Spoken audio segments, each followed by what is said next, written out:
The school board work session begins in 1 minute. Please take your seats. Again, the school board work session begins in 1 minute.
Good morning. I now call the May 19th, 2022 Administrative Briefing and Work Session of the Marion County School Board to order at 9 a.m. Please silence your electronic devices and remove hats to avoid disturbing others. I will now ask the school board's attorney to explain the rules of this work session. Thank you, Chair Cummings. This work session is a public meeting as defined in Florida's Sunshine Law. The board is dedicated to full transparency in its meetings and its work. In compliance with the Sunshine Law, the board has adopted uniform meeting procedures, including the right for citizens to participate. The board will allow public comment regarding any work session item listed on today's agenda at the appropriate time. Speakers must fill out a request form located in the lobby and hand it to the board clerk. After the board and superintendent have completed their discussion on a particular agenda item, the board clerk will call speakers' names in the order received. Each speaker will have 3 minutes. As required by the Sunshine Law, the board must maintain orderly conduct and proper decorum throughout this meeting. Speakers may criticize subject matter and decisions in a respectful manner, but not people. Finally, speakers must be careful not to violate the privacy rights of others, especially students and their family members, by mentioning their names or other identifying information. Thank you for your attention to these important rules. Thank you, Attorney Powers. We'll now begin the work session with the superintendent's administrative briefing. Good morning, Chair Cummings, members of the board. Please forgive my allergies this morning, my voice. I do not have any items for the briefing this morning, so we can continue. Thank you. Thank you, Superintendent. First up is our Business Services Risk Management Director, Mr. Terry Norwood. Self-funded health plan 2 of 2, 2022 update and 2023 funding projections.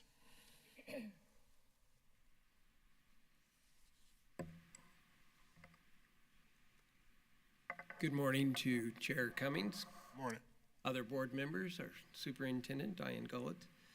It's a pleasure to be with you this morning and bring before you our funding recommendation for the calendar year 2023. The information you have seen before and will be familiar to you. There will be one change in our funding request, and that will be documented and supported as to why that is the case. Before us this morning to take us through the presentation of that material and request is one of your own, Thomas Buss, from the Gallagher Agency, just a half a block off the square. More importantly, a Forest High School graduate.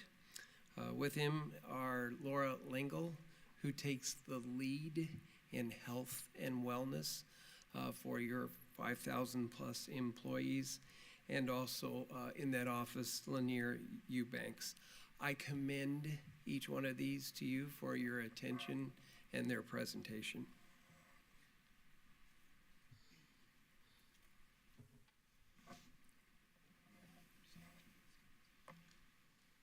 Thank you, Kevin. Good morning, Chair, board members, Dr. Gullett. Thank you for having us. Thank you for that kind introduction, Mr. Norwood. My name is Thomas Buss with Gallagher Benefit Services. Pleasure to be with you this morning. Thank you for the opportunity. We're going to be brief. This is a follow-up to a conversation we had about a month ago regarding projections to your health plan and funding strategy, as well as the overarching benefit strategy for Marion County Schools for 2022. Where are we? As well as 23, where are we going?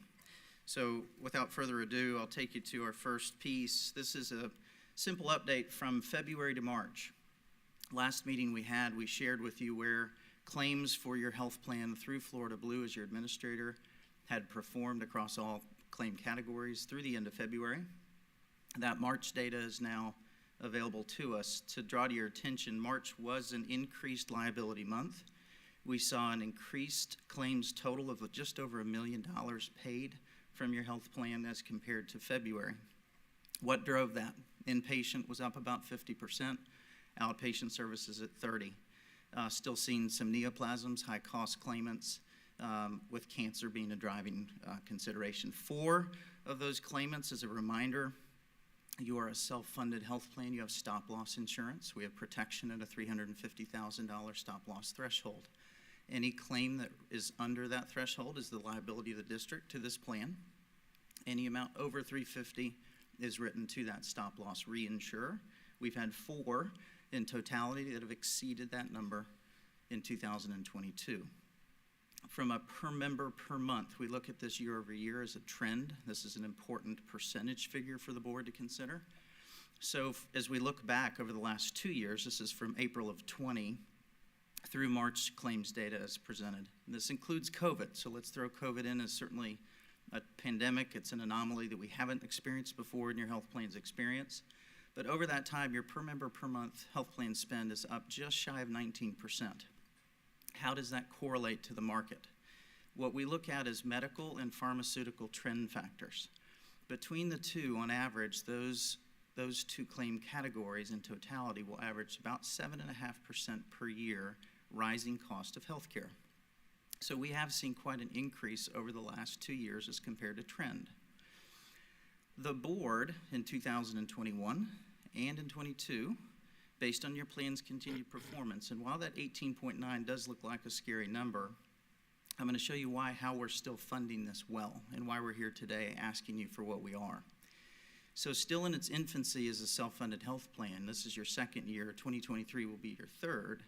In those first 2 years, the board was conservative, and you all did approve funding, as a reminder, in 21 and in 22 of 4% per year increase to your health plan budget.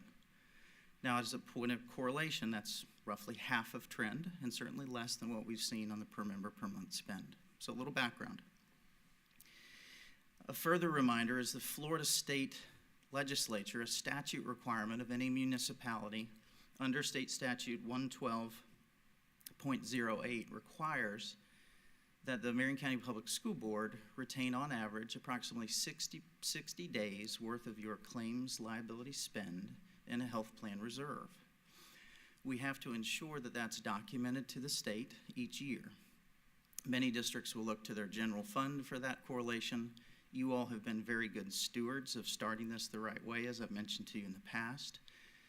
I'll point out to you a very successful function of that over the past several years. In your fully insured experience, you had pro-share dollars that you set aside. We've allocated those pro-share dollars already to this fund, but the board needs to understand that the state is requiring that this district have approximately $9 million set aside, which is approximately 2 months worth of claim spend. So what we've come to you in prior sessions, and we'd like to remind you of today, with conversations with Ms. Boston Ellis, if this year, at the end of 2021, we see we're just about $4 million short of what the state says we need to have. The performance I'm about to share with you is going to be an advantage to whittle that number down, but the recommendation is that we do move $4,748,000 from the general fund to your health plan reserve to ensure that you meet that state requirement. And quite frankly, in doing it in year 2 is an incredible testament to this program and this board. So where are we headed? With consideration of claims through March, trend as we've identified, we're going to recommend to the board that we continue to be those good stewards of your health plan and consider a 8% increase. Remember, self-funding. This isn't Florida Blue coming to us saying, hey, here's your renewal. This is your actuary studying the data, comparing it to trend, not just locally, statewide, and nationally, but to a variety of different districts, and correlating what's closest in their experience to yours. So we know that this is a higher than requested 6% increase that we recommended in our last discussion, but with the uptick in inpatient and outpatient claims and those high-cost claimants, we're recommending that the board consider an 8% increase for the board contribution to the health plan for 2023. No change to the employee rates. We've been diligent to that over the last 2 years at your direction. And I would offer that with this strategy, as we continue to see inflation and the unknown continuation of COVID, you're going to put yourself, and I'm going to illustrate this to you in the financials, in a position to where my goal is to come to you in 2023 and say we've gotten you where you need to be. Your health reserve is healthy. Let's talk to you about how do we improve the program design and look to a year to where we have a much smaller renewal. Or I'd love to come to this board at one point in your future and say, I don't think we need to add any more revenue to this health plan. Will that ever happen? I don't know. But that's our goal. We're starting out the right way to get there eventually.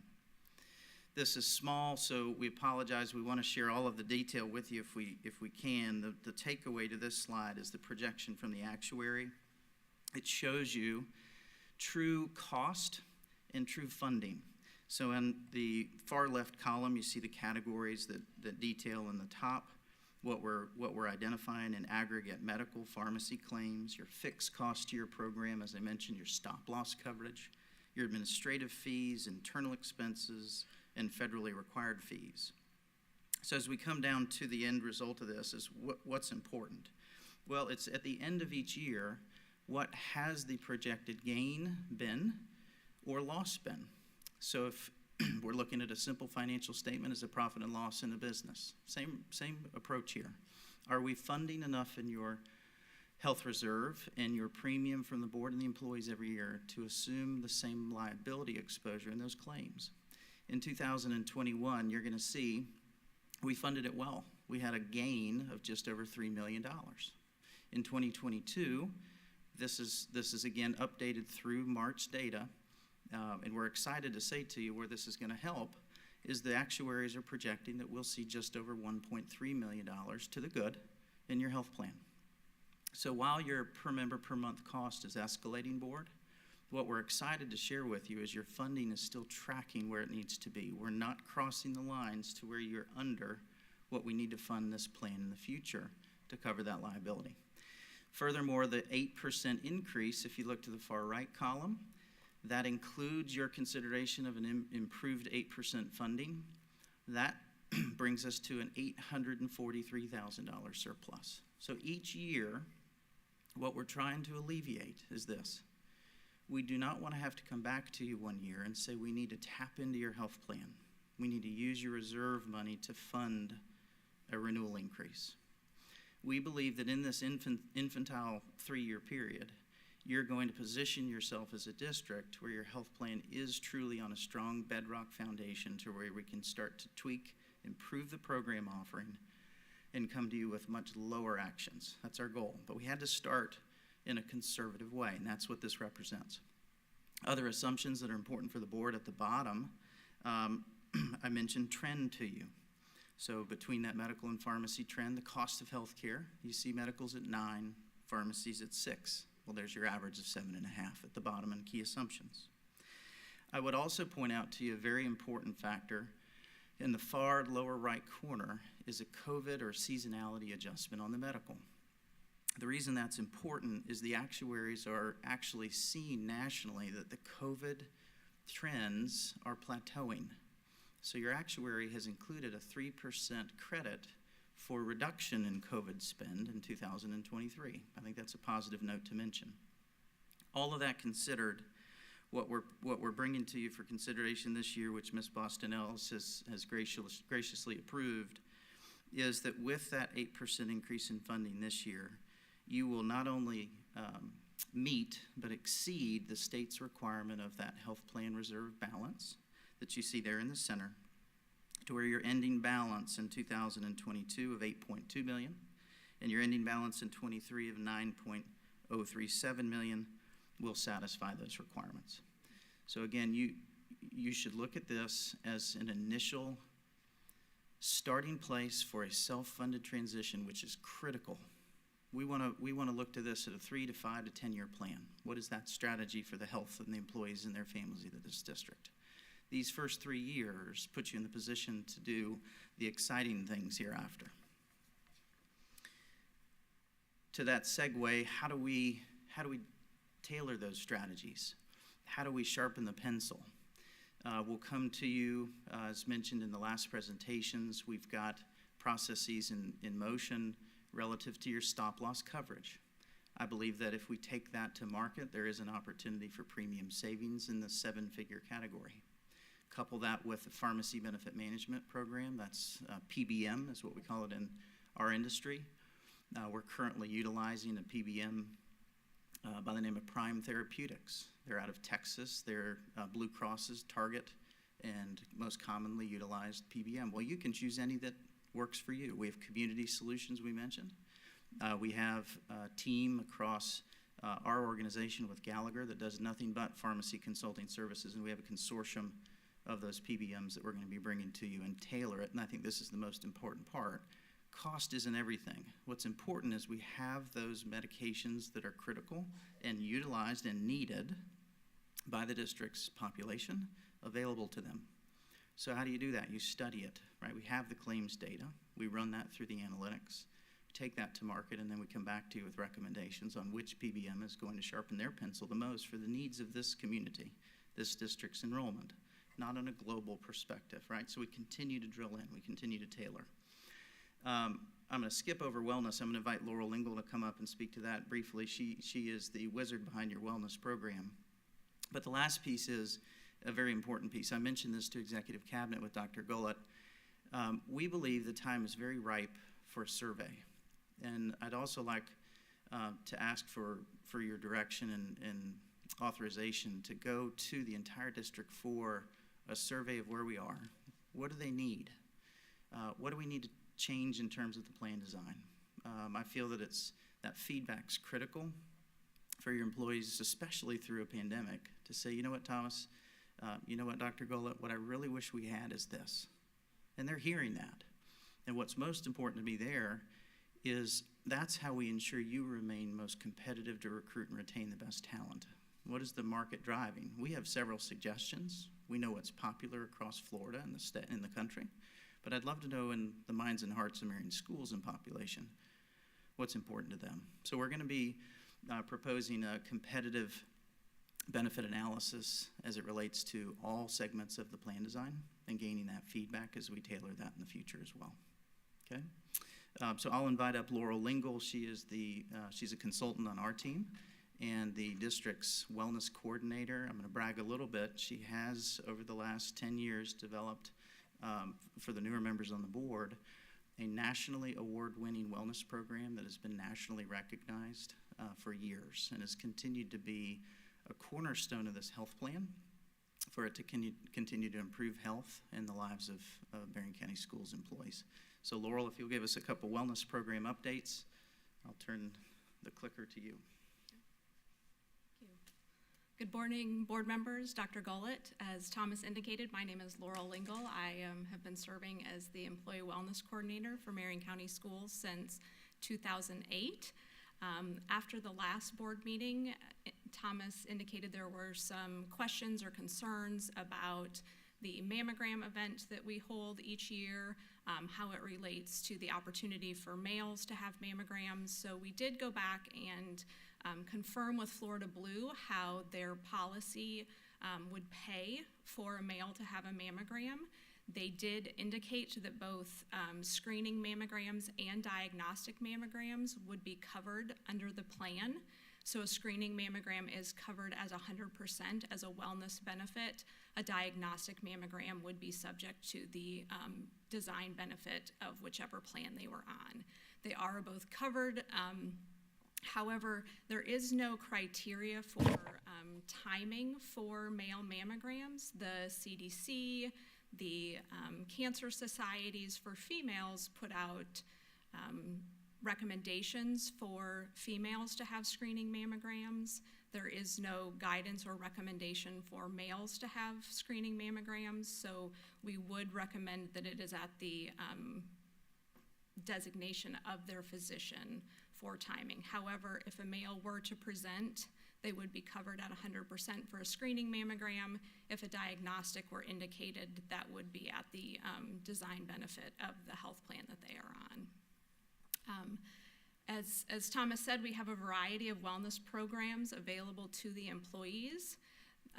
We're working closely with the PBM RFP to be able to determine how we can integrate medication into our wellness programming. Right now, our diabetes management program offers medication at no cost, testing supplies, if they complete a series of education programs, screenings, foot exam, eye exam, those things. So we are trying to determine how we can make that program more robust by working with the pharmacy manager to supply some additional medications at no cost to the employees.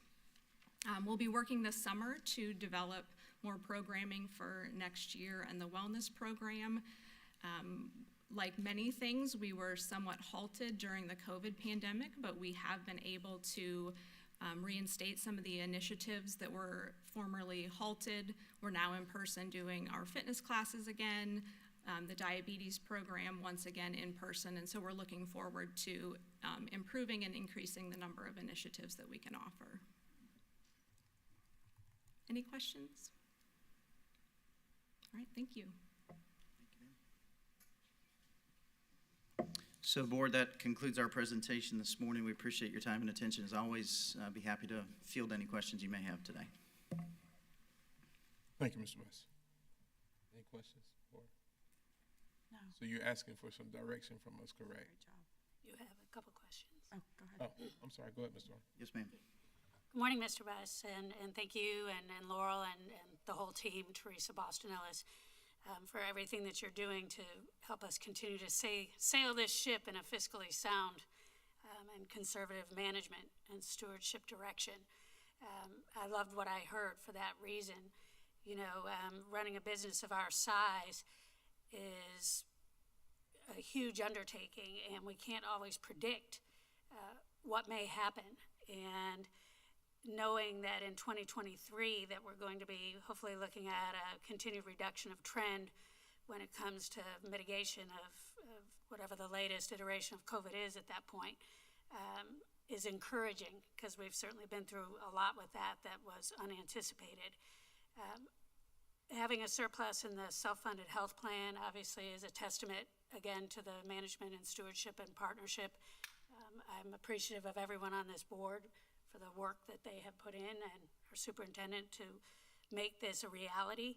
I am interested to know about the 4 high-cost claimants. I think I heard you mention that they were all cancer, and without violating HIPAA, I would love to know, maybe via a private conversation, if they're all the same types of cancer or what types of cancer.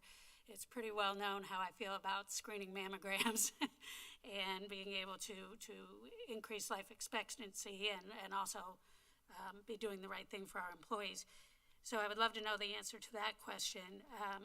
And I think the survey is very well timed and needed. A $2,500 deductible is hard to meet, you know, as a paraprofessional, as a custodian, you know, in order to get the free single coverage. That's still a lot of money out of pocket. So I would love to continue the creativity around access to care, that is actually accessible, so that we can continue in this prevention vein, because that really is what saves money and saves lives. And I pricked up my ears when you were talking about physician referral needed for men. Well, therefore, we need to make it as easy as possible for our employees to get that access to care and reduce the barriers to that so that they can get those critical referrals and be seen at a time when all kinds of things are possible for healing. So I love the idea of the survey. And also, too, when you mentioned the 7 figures, I believe it was savings or income, I'm not, savings, right? Savings, yes, ma'am. That sounded really good. So, thank you. Thank you, Ms. Thrower, and we'll be sure to get that information back to you. And the only other follow-up comment I have in the survey to your comment about the deductible, the plans, there's creative market solutions that can be included in the benefit portfolio that can help mitigate some of that exposure to the employees. For example, I'm admitted to the hospital and I'm faced with a $2,500 bill. Well, there's a secondary way to reinsure against that catastrophic risk for an employee in a very similar parallel to what the district's doing at the $350,000 level for those high-cost claims. So that's some of the education and the outreach that we're going to be doing in this survey piece to say what is most important, that being one example. I appreciate your feedback, and we'll be sure to get that information to you. Thank you. I do want to thank you, Ms. Thor. The information that you gave, Mr. Buss, has been most informative and helpful. When we started this trek a few years ago about the self-funded, it was to do what was good for our district and for our employees as well. So when Ms. Thor talked about that access to care, and we know that there are some high deductibles, we want that access to care to be affordable. And as you just stated, if the deductible is too high, we'll just have folk that won't go to the doctor because it's just beyond them. So concerned about that. But thank you for the information. Mr. Browning. Yes, thank you, Chair. Would you be kind enough to elaborate a little bit on administrative expenses? And do you see a downturn as we get established and perhaps enjoy some efficiencies, if you will? Do you see that 3 million plus reducing? And is there anything we can do internally in terms of operation to reduce our cost and the internal expenses? Is there any efficiency that you see with your experience with plans like this? The answer is absolutely. The biggest starting point is your administrator. We're currently contracted with Florida Blue. They are your third-party administrator, so they will adjudicate any and all claim that is paid on behalf of your health plan, Mr. Browning. So Florida Blue's been a long-term partner of the district. Their fee, their revenue, and part of the administrative expense of the program is in there. We look at many other vendor partners as well as we go through that, take those to market and look at those solutions. So absolutely there is opportunity there, but it's a pretty big lift. Florida Blue is the largest carrier in this market, and they have the broadest network. Their competitors such as United Healthcare, Aetna, are the other top 2. That administrative expense and that exposure, if you change a carrier partner or a network or a third-party administrator, is a material change to the district's operation. Education to the employees, different access to those physicians, pharmacies, etc. So it's a huge lift in due diligence, but that has been an approach of the board they have looked at on typically 3 to 5 year recurring review for market competitiveness of each of those administrators. So that's something we'll continue to do in the future, but that makes up that large majority. So yes, sir, I hope that helped answer your question. Yes, and on the use side of things, the actual expense, do you see a positive outcome trend on genomics and some of the inroads that are being made in the scientific world? Is there some hope out there to have these expenses be reduced as we move along? I know in that specific area, it's gone from, in the last 20 years, $100,000, $10,000, $1,000 on down, and now we're at about $6 for a genomic scan. And that really appears to be on the threshold of some enormous medical solutions. Do you see anything in that world that lends hope to reduced expenses? I do. I think there's a couple thoughts come to mind. First, we live in the most capable and resourceful healthcare country in the world, and we continue to find more and more solutions every year. What also helps us in the free market is we continue to see that competition continue to grow in a fashion where costs will continue to reduce. What isn't changing is the pharmaceutical challenge. While we see more and more generics being utilized, Marion County Schools' generic pharmacy utilization, each script that gets filled for all of your population, still runs on average of about 87% of every script filled being generic in form. The brand that rounds out 13% of your spend makes up 80% of your pharmaceutical spend year after year. So the old adage of the 80-20 rule, not quite 80-20 in your scenario, but 87-13. 13% of your scripts filled drives 80% of your pharmacy spend each year. That's the big question that we do not have an answer for yet. We do want more and more brand medications through R&D created for cures, correct? The challenge is when they're released, they're still 6-7 figures per treatment. So when there's one or two of those, that's our biggest tidal wave of risk exposure on a health plan spend. And as I mentioned to you, is one of the key focuses we're looking at with that pharmacy benefit management RFP of how do we tailor that down to really whittle that number as low as we possibly can for the needs of this district. Meaning you don't want to cover every high-cost medication out there, Mr. Browning. You want to cover what we need, and then you want to go find the best price for that you can in the market. I can appreciate, especially the pharmaceutical on the world level. We do a lot of research. We do a lot of original output. Prices then drop dramatically going out of the country, and then we re-import. And some of that we may be able to eliminate some of that gerrymandering, but it's out of our scope. However, I think we can support it on a state and a district level with programs like this. If we push toward it, because the cost of the research is borne mostly here in America, and the rest of the world benefits, and we benefit when we re-import, but we shouldn't have to go through those gymnastics. So I can appreciate what you're saying. I hold out hope that we do make some headway in that regard, because sometimes it's almost exponential, the increased cost of what it really costs. Yes, sir, and as a final compliment to this board, the way that you're going to beat that and have a way to move the needle is being self-funded and managing to this health plan in this architecture. This is how you get creative with a group health insurance program. So I commend you for staying the course, funding this as you are, because, Mr. Browning, you have our commitment that we're going to continue to look to the market for those creative solutions here forward. Thank you. Thank you. Thank you all. Have a great day.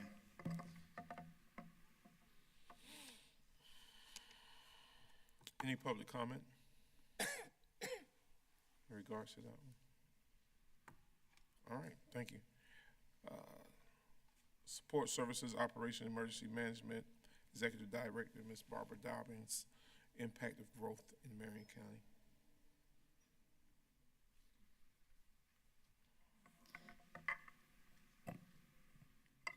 Good morning, Chair Cummings, Vice Chair Campbell, board members, Attorney Powers, Superintendent Dr. Gullett, and Ms. Prestipino. We're here to present you today the impact of the local growth in Marion County and that potential impact to our schools. To start us off is our School Choice Director, Mr. Ayers. Thank you.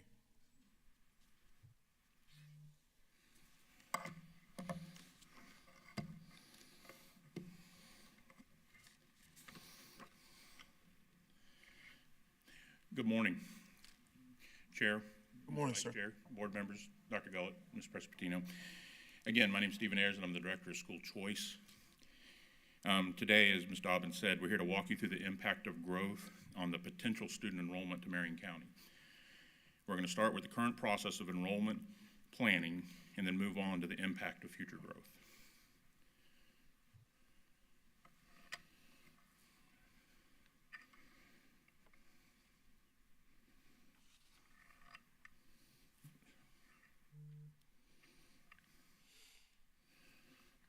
Where's the computer go?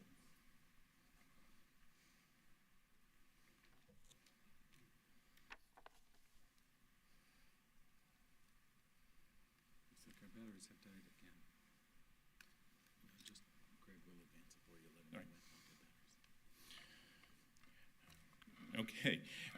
Enrollment planning for each next school year starts in early January. Enrollment projections are needed to establish school-based staffing plans, budget projections, and material needs. Enrollment projections are developed taking current enrollment trends, out-of-area placements, and school leader input. Out-of-area placements include magnet and school choice options, controlled open enrollment, ESE district transfers, professional courtesy, among others. Once enrollment projections are developed, they are continually monitored and communicated so staffing plans can be adjusted. This slide shows the current enrollment and countywide utilization of our traditional schools. Utilization is determined by comparing actual student enrollment and available seats. Available seats are determined by the Department of Education and the Florida Inventory of Schoolhouses, or the FISH report. On this slide, you can see the utilization of available seats by school level, the district total, and district geographic location. We've broken apart the district into quadrants: the northwest, northeast, southwest, and southeast. Good. Slide 3, this shows the current enrollment and countywide utilization of our traditional schools. Sorry. This slide shows the current enrollment as well as zoned utilization. One thing that when we project students, we also look at every student enrolled in Marion County has a school zone based upon their address. They attend their zone school or a different choice school for a variety of reasons. These two slides show a comparison of our current enrollment and if every student attended their zoned school enrollment, what that enrollment would look like. The next 4 slides show school level breakdowns by geographic region, actual enrollment utilization, and out-of-area placements. You can also see what the utilization of each school would be if only zoned students attended. We've also broken out by region the out-of-area placements for each region, because in the box on the side, you can see that the enrolled capacity of that zone, district assigned. Now, district assigned zone is where we, as the district, are assigning students to a different school. Majority of those are ESE placements for ESE to get services. Educational choice, which is our magnet programs, school choice, career academies at our different schools. And then other out-of-area, which encompasses all other out-of-area placements. And then that last number, again, is that geographic zone utilization if every student that is zoned for that school or area attended. This is the northeast quadrant, so that you can see each quadrant. Go to the next one.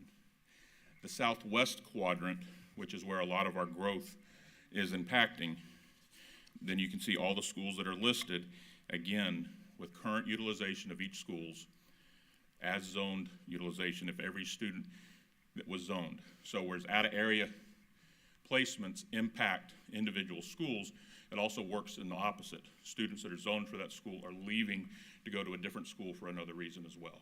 So it works both ways.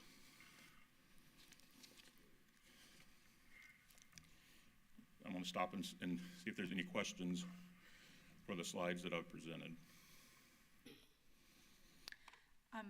Oh, go ahead. That's okay.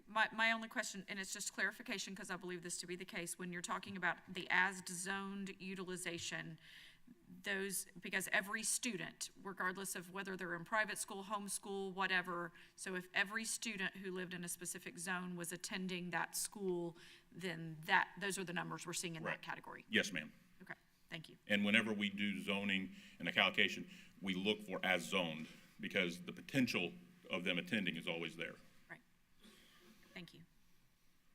Yes, and the district assigned 2%, 3%, while it's small. Elaborate on that again. The district designed is, we have certain situations where we have ESE hub schools, because to be able to provide the best services for each child, as opposed to spreading everything thin, sometimes they're hubbed into schools. And so when we assign a student for a school at a hub stop for ESE services, we provide the transportation, and that's the school that they go to. And ESC? ESE, sir, yes, sir. Special education. Exceptional student education. Thank you. So their IEP, their individual education plan, drives the services that they receive. Right, it so helps, it so helps, I know the initials make Yes, sense sir. if you're in the business. It so helps to know what the item is. Thank you.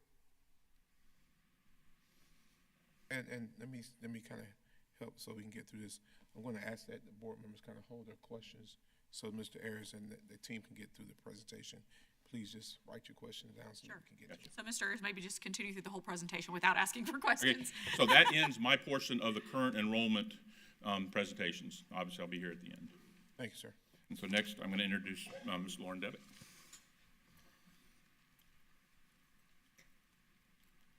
Good morning, Board. Good morning, Dr. Gullett. I am here to share a few population statistics along with growth statistics for Marion County and the city of Ocala. According to the U.S. Census Bureau, our population in 2021 was 385,915. Within Marion County and the city of Ocala was named by U-Haul as one of the top 25 cities for growth over the past 3 years. Additionally, according to the U.S. Census Bureau, our population in Marion County has risen by just over 10,000 over the past 2 years, with 1,334 of those individuals being school-aged children.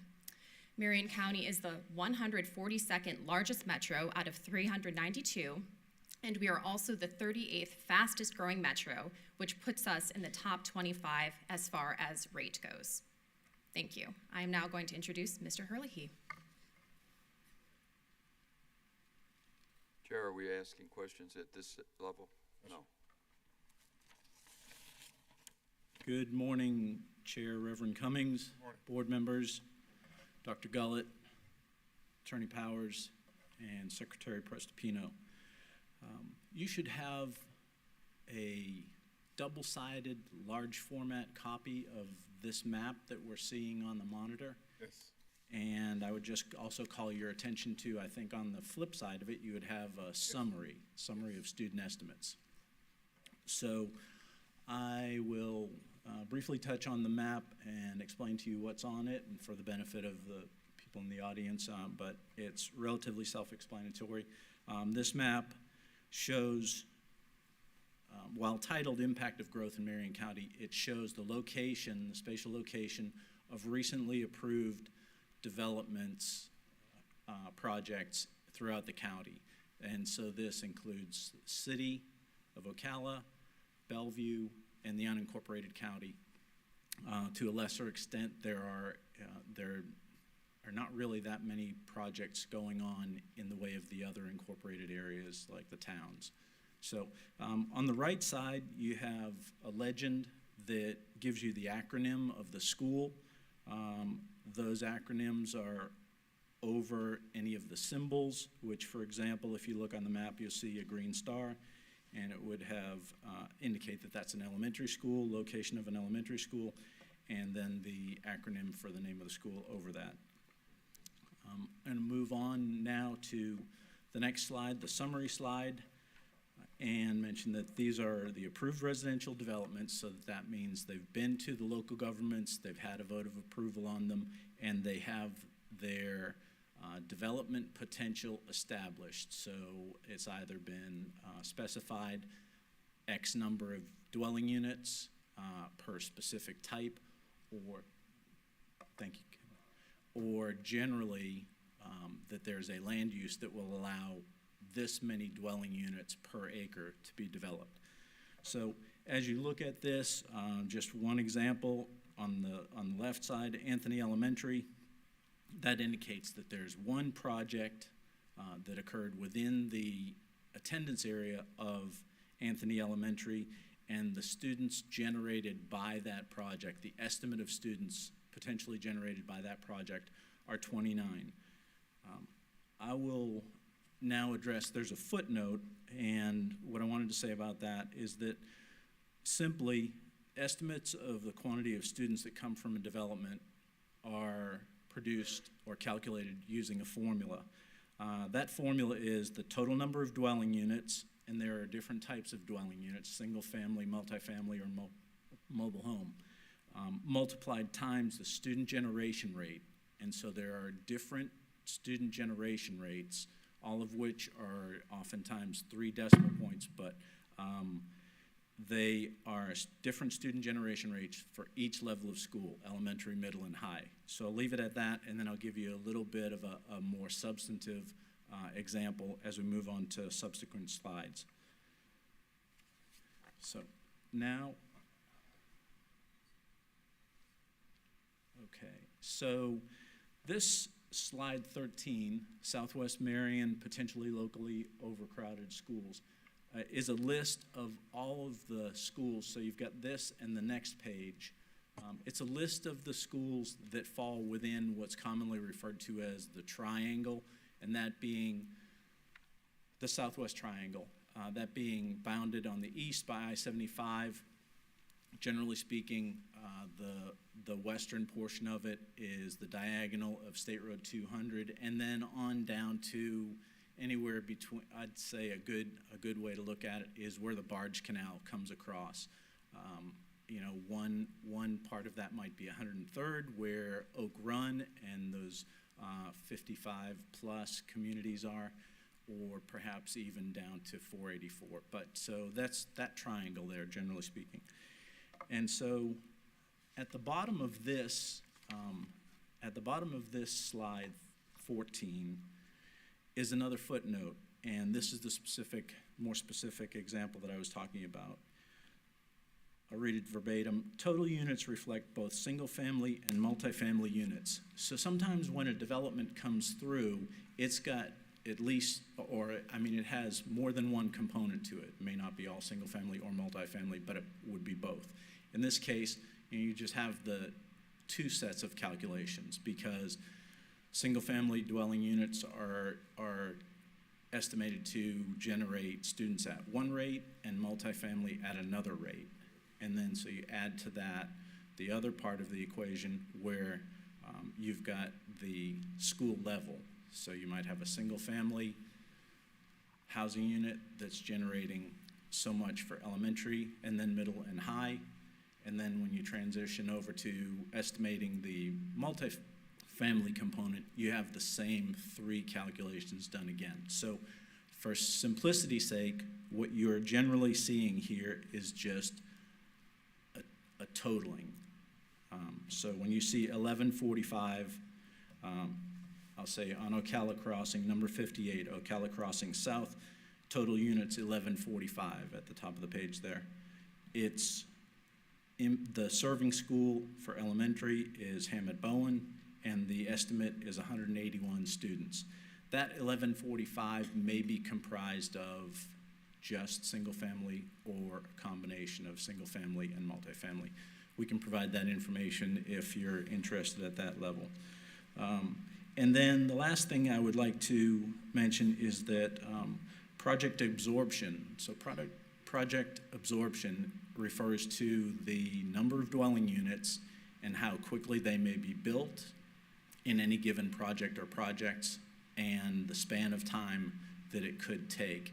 And this is just, a broad or range or estimate between 2 and 20 years. So, once a project is approved, some of them may develop very quickly.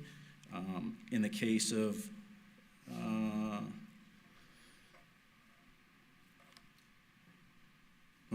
my can't find it right away, but there's a small multifamily project across from Saddlewood Elementary. And so being a smaller project, in all likelihood, it would break ground and be constructed and consumed more quickly than, say, hundreds and hundreds of lots in a subdivision. And then I'll move on. The next slide addresses future use of capacity. So after we put that kind of in the perspective of you've got the development potential associated with recently approved developments or projects, then we move to looking to the future. These slides show a map on the left of 2032 utilization, and for everyone, utilization is a comparison of the capacity of the school and its enrollment or estimated enrollment, forecast enrollment for the future. This involves some interpolation, and these two maps are based off of the census forecast for the population of the county in 2040. Quickly, the census forecast is for 500,000 residents, 500,000 population in the county in 2040. And then what I did was to take and extrapolate backwards or interpolate the number of students that might be in the public schools at a given time. And so we used a 10 and a 20-year time frame. So when you take that 500,000 out in 2040, and most recently there's been 12% of the population, 11 to 12% of the population of Marion County has been in the public schools, enrolled in the public schools. You apply that 12% to the 500,000, and you get a number of 60,000 as a forecast for the number of students that we might expect in 2040, or in this case, 2042. I feel comfortable doing that as a planner that, we're talking about a number of years out, and there's always going to be flexibility in there when you're talking about forecasting numbers. And so backing up to the 2032 map on the left, I will say that the district enrollment forecast determined by that interpolation process is 50,715, and COFTE, which capital outlay full-time enrollment, which per statute the district is to use, all districts are to use in doing their future planning for future facilities, is 40,800. So that's something that the state would give us. I would say that COFTE does not sync up one-to-one with the sort of numbers that I've described from the census pure population, because it's narrowly defined and targeted on students. So on the left map,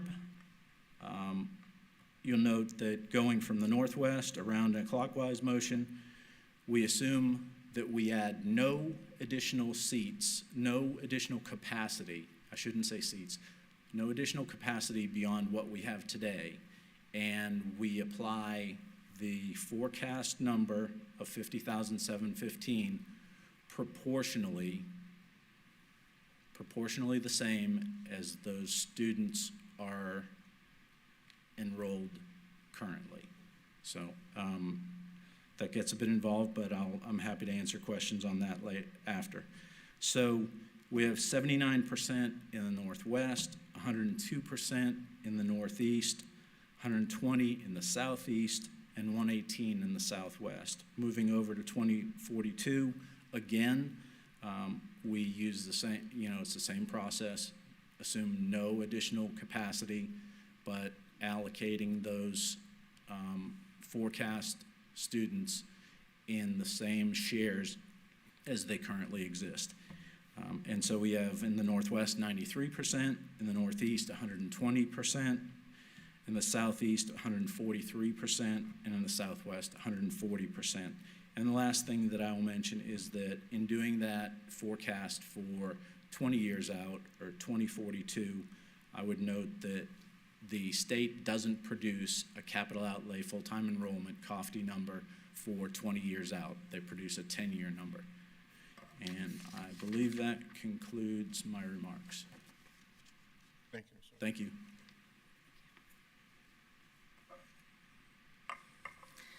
Good morning again. In light of all of the development information you just heard, I want to share what steps we have taken thus far in our short-term facility plan.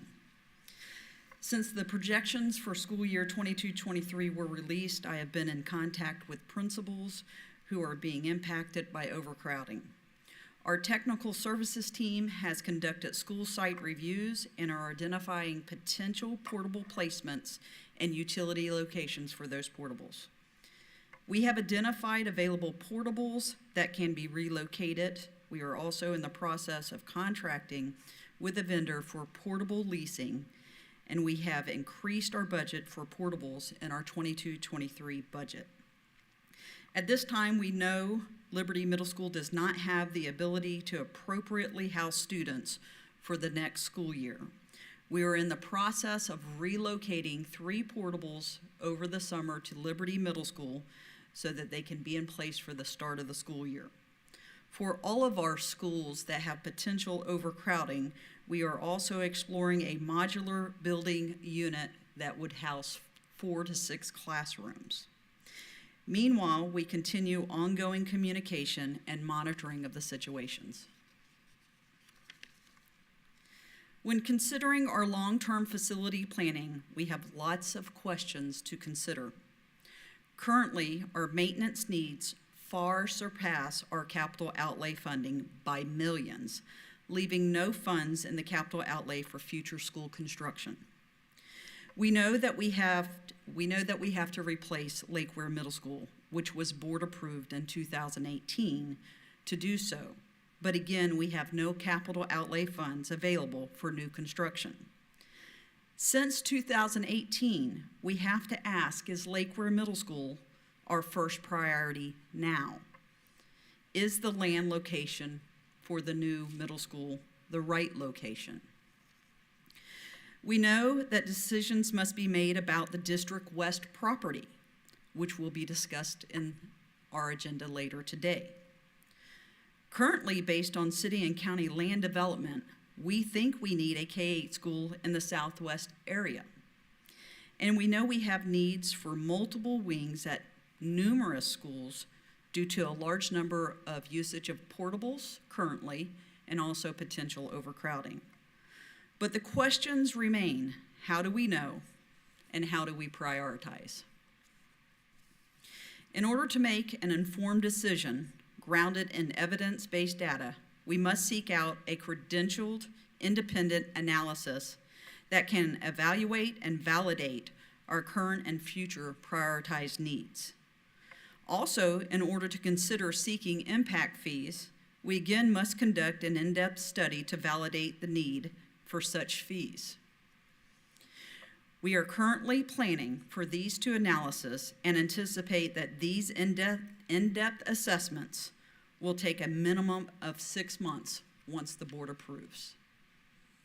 In order to discuss our long-term financial planning, our CFO, Ms. Boston Ellis.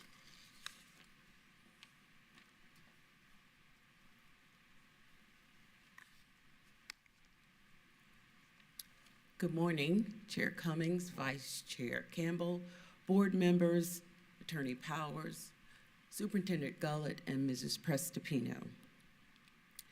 We've talked a lot about what our potential needs may be, but I was asked to just spend a few minutes just to review with you what capital funding is available based on what statute says. So I'll start with the very first one that we're all very familiar with, and that is the local property tax. Based on Statute 10-1171, in addition to our required local effort, and as you know, to participate in the Florida Educational Finance Program, we have to, as a district, agree to levy a required local tax. So in addition to that, a school district may levy what we call a discretionary, non-voted current operating millage. And we know that as the 1.5 mil. There are many things that you can use those funds for. New construction, remodeling, expansion of existing sites, improvement of sites, and auxiliary facilities. It can be used for maintenance, renovation, and repair, and the lease purchase of equipment, including computer hardware and other devices. Also, we can use those dollars for payment of educational facilities and sites under a lease purchase agreement. We're all aware of that as the Certificate of Participation, and we call that the COPS program. This is our current predominantly funding. This year, our tax base was about $24.5 billion, and that generated approximately $35 million for our fiscal year for capital projects. Unless we get it really, really excited about that, those things that I mentioned to you previously, we do use those dollars to pay for debt. So of that $35 million that we are projecting for next year, approximately $14 million of that is already relegated to debt payments, which include not only our certificate of a participation debt, but also, you may recall, we went into a lease purchase for buses a few years ago, 150 buses. Also, we are allowed by statute to pay for our property insurance as well as the maintenance. We do a maintenance carryover of about $4.5 million from the capital 1.5 mil to our general fund to assist in different projects in the general fund, and that is allowed by statute. So that is where we have the most activity currently. In the past, we have had something called public education capital outlay. There were two categories. There was a new construction category, and then, of course, a maintenance category. For the past 11 years, there have been no funds available for new construction through this, what we call the PICO program, no funds available for new construction. And also with the maintenance, 11 years ago, we received about $1.2 million. And then the following 4 or 5 years, we received nothing. Then 5 years after that, we received between $900,000 and $1 million per year. And since the 2019 year, we have not received any of those funds. The funds from this source have gone to support the charter schools in their building of facilities. Also, I want to remind you that these dollars come from what is referred to as the gross receipts tax, and that's taxes that we pay individually on sale of gas and electricity, as well as communication. We call that the formal name of landlines. So we know that's sort of going away and drying up. The third category that I discuss or bring to your attention is the sales surtax. The previous ones that I mentioned do not require voter approval, but the sales surtax requires voter approval, and that is based on Florida Statute 212.055. So this is a school capital outlay surtax, and again, the board may levy through a resolution, and it goes before the voters and get approval. In the year, I believe 2004, we did take this to our voters, and it was approved by 53% in favor of. And this sales surtax has to be at a rate that cannot exceed 0.5%. So basically, it's a half of a penny. Back during that time, when we had it for 5 years, including interest, it generated $111 million. And we used those funds to help build Horizon, Liberty Middle, Marion Oaks, Legacy. There were 2 other schools that had been, we thought we were going to be able to afford, but of course that sort of happened during when the economy crashed. So we were not able to build what we call Middle DD, which is that Lake Weir Middle School that Mrs. Dobbins referred to. Also, we did have in the plans to build another elementary school, but at that time, it was not survey recommended. The next item, again, which requires approval, not by the voters, but by our local government, after an impact fee study is done, as Ms. Dobbins mentioned. And so the impact fees, they're charges imposed by the local government against a new development. And these charges will represent a total or partial reimbursement for the cost of additional facilities or services. So the idea behind that, as you know, is what community is being impacted, and that community is being asked to provide some form of remuneration to offset the costs.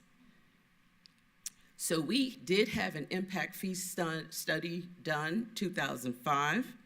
It was effective in 2006. And again, it was restricted, the use of funds, and it was only to be used for growth-related capital improvements to education and ancillary facilities. What we did back then is purchase sites over the district for impending growth. And also, there were 2 wings that were built at Emerald Shores and Wyoming Park.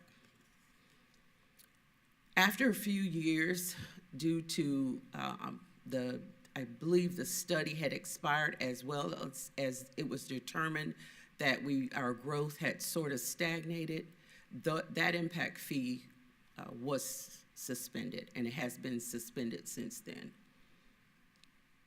The next 2 items I'd like to talk to you about are related to borrowing. And I mentioned earlier about the certificate of participation. That's a form of a lease purchase, and the footprint of that building is used as the guarantee for the borrowing associated with that.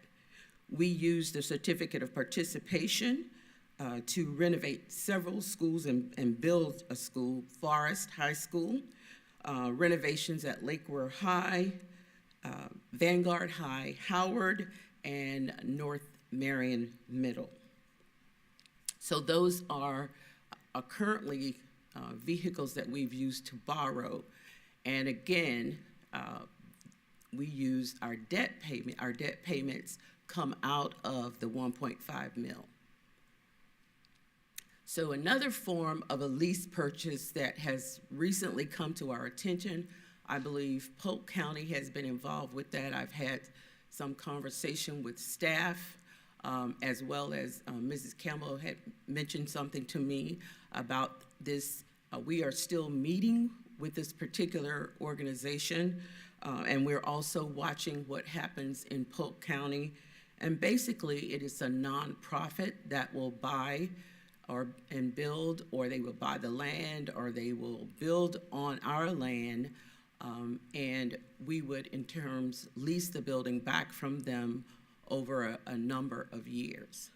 There's still a lot of work that needs to be done. I believe we're going to meet with them next week or the week after and continue the conversation about how that would look before we would bring that back to you with any specific information.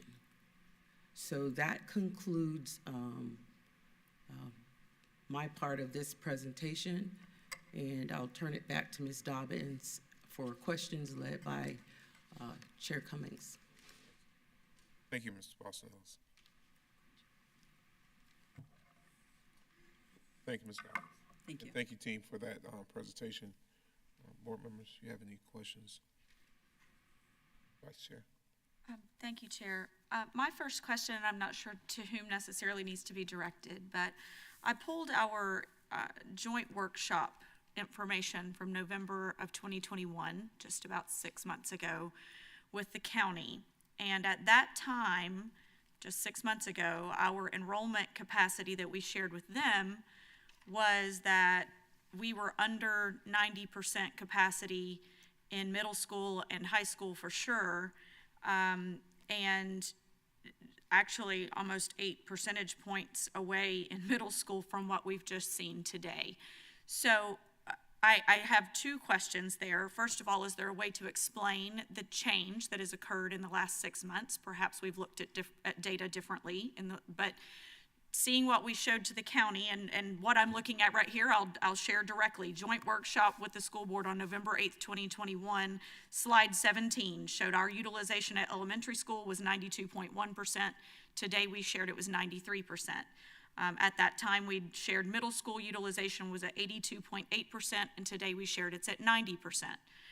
Also at that time, we shared high school utilization was 88.3%, and today we shared it was 91%. So from district-wide now, we're over the 90% capacity threshold. My understanding was the Fish report had, because we were under that 90%, then that also dictated some of how the state looks at us for funding mechanisms and things like that. So I think it's a twofold question. First part is what has changed, and second part is now that we're showing a 92% district-wide utilization, does that change state funding mechanisms for us in any way? Wonderful, great questions. So that presentation was done by Mr. Herlihy, so we'll ask him to come up and speak to that, and also Mr. Ayers in regards to enrollment. Thank you.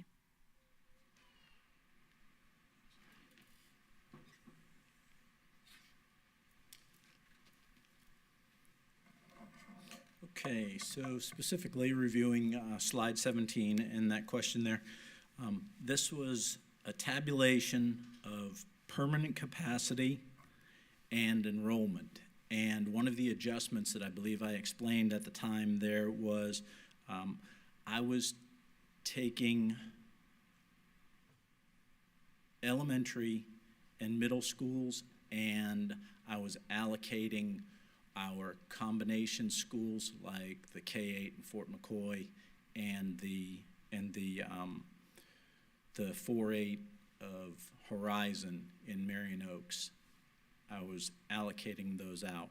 So the net effect there, I think for the number being lower would be, and I haven't done this comparison just in the past couple of days, so I'm answering this to the best of my ability.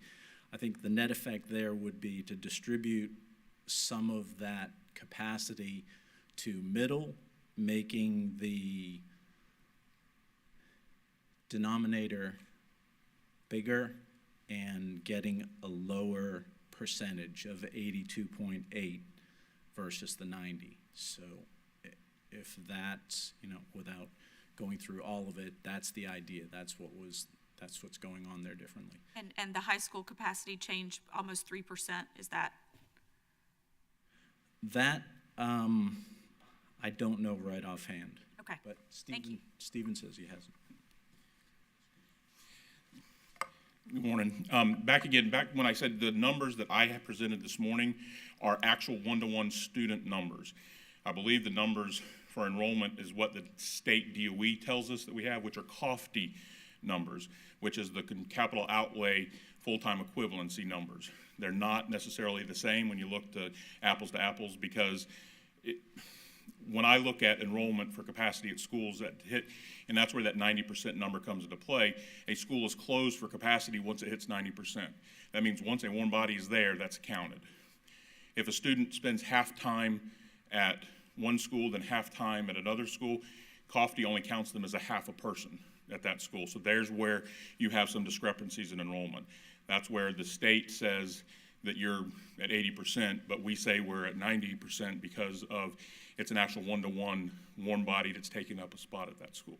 Okay, that explains the high school discrepancy. That discrepancy. And also understand there's no number that you have to meet that says, okay, you're over capacity, now you get funding. It's a process, and I'm not the expert in the field on that process, so. Okay, thank you. I have another question while Mr. Ayers is there, if you don't mind. Not a problem. I'm also interested in a little bit more about the out-of-area placements. And I'm sure other board members have I've received several emails. I talked to you about this yesterday, Mr. Ayers, that there's a lot of rumor out there about us moving zoning lines and all kinds that we've not had any conversation about whatsoever, nor have you presented something to us requesting us to do that. But we do have a part of each of these charts showing the area utilization specific to the other out-of-area percentage of enrollment. And in some of our significantly overcrowded schools, I don't know if it's today that we should have this conversation or if we need to discuss it at another time, but I'm interested in knowing publicly about our process and how we accept those out-of-area placements, and if there's a way that we as a board can make any significant shifts, or you as the district operations side make any significant shifts to alleviate some of that overcrowding we're experiencing through out-of-area placements. Yeah. Let's take, for instance, I'm going to be referring to slide 7 right now, which is the Southwest area utilization. And particularly since we mentioned Liberty Middle School already, I'll focus on Liberty Middle School. So if you look at Liberty Middle School right now, where we say current other area, out-of-area enrolled, 4% of Liberty Middle School's current out-of-area enrollment are out-of-area. Those could either be professional courtesy. Professional courtesy is a board policy that a full-time school board employee can get professional courtesy to a school that's closest to their work location. It can be what we call intent to remain.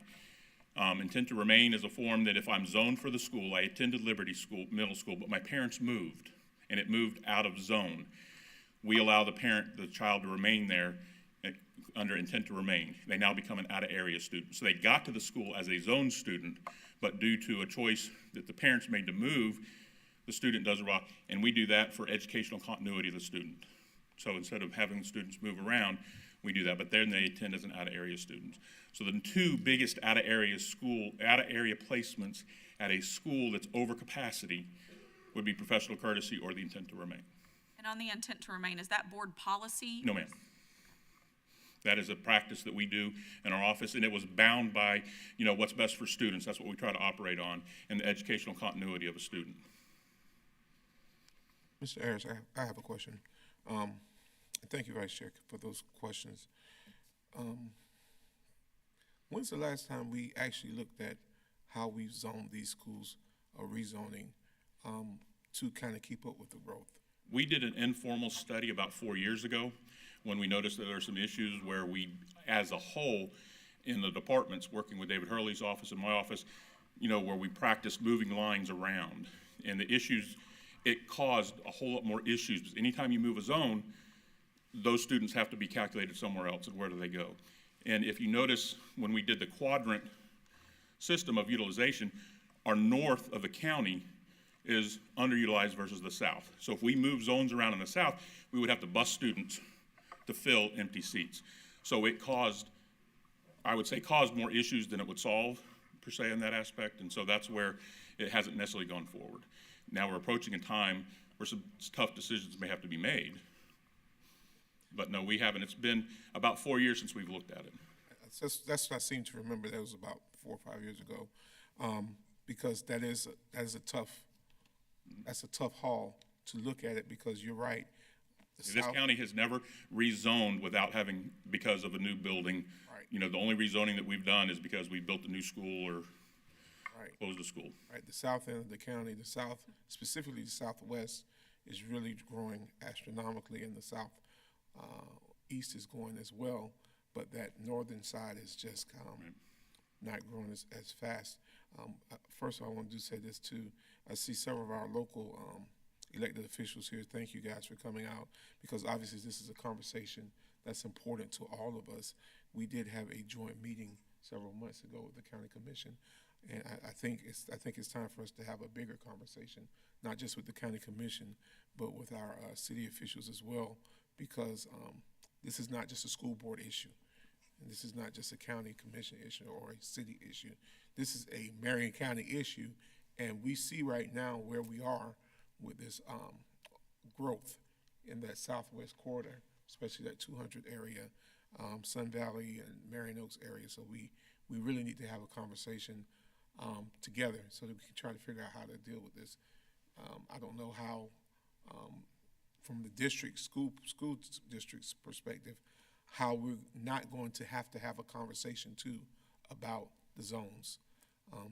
It's a tough issue, but we're going to have those conversations, guys, because we can't continue to go at this rate and not do something about it.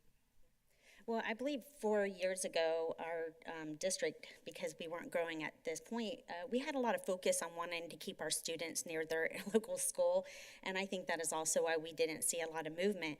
And then we had the pandemic hit, and I know a year ago I was sitting here saying, it seems like a lot of people are moving to Florida, but we've also been hearing for years that our population is going to grow and grow, but it is not necessarily new that we've had schools overfilling or a lot. So, for example, Saddlewood back in, 2004, I'm thinking, or something, it was big.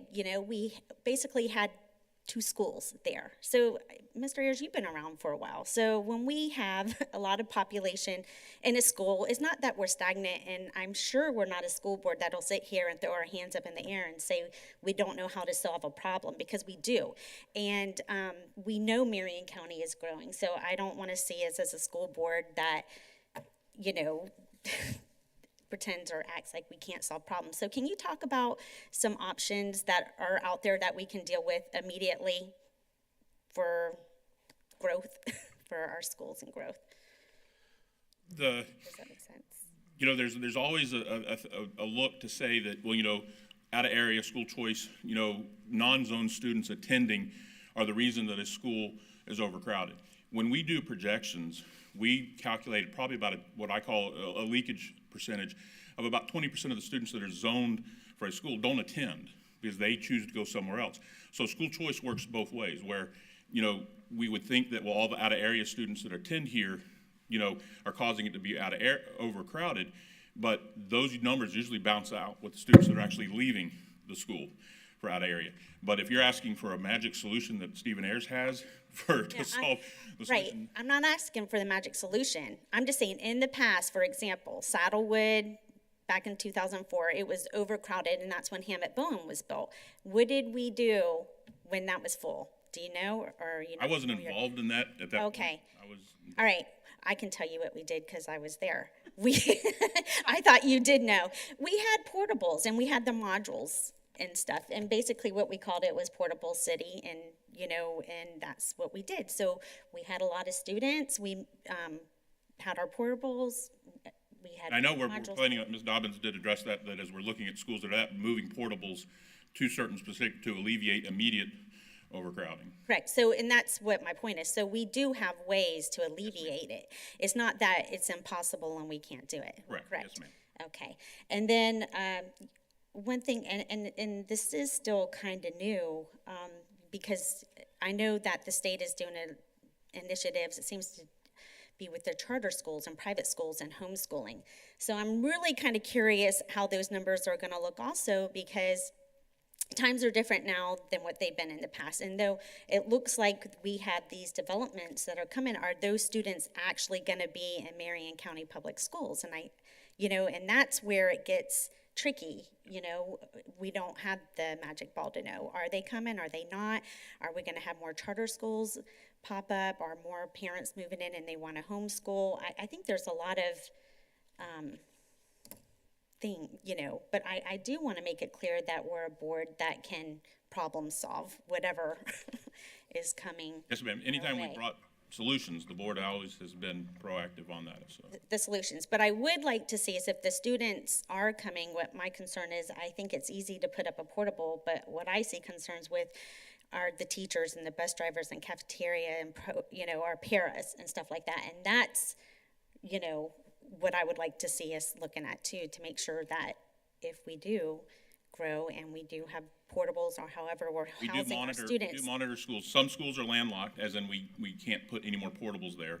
Some schools are locked by facilities whereas they may have space for portables, but we don't have the infrastructure at the school, as in restrooms, cafeteria size, parking lot, certain regulations to be able to absorb the portables there. So all those things are in factors. And Mr. Ayers, I'm sorry to interrupt there, but Saddlewood is one of those schools. Is that correct? That is landlocked, cannot accept any more portables, does not have the, I want to ensure that if that is accurate information. And, hold on, and in addition to answering that question, I personally would like to see that the board get a list of schools that could accept portables and how many portables could go to those schools, because if it's not going to be in the southwest corridor, then that still may present itself to be an issue, because I do know some of those schools at Saddlewood that may be potentially locked.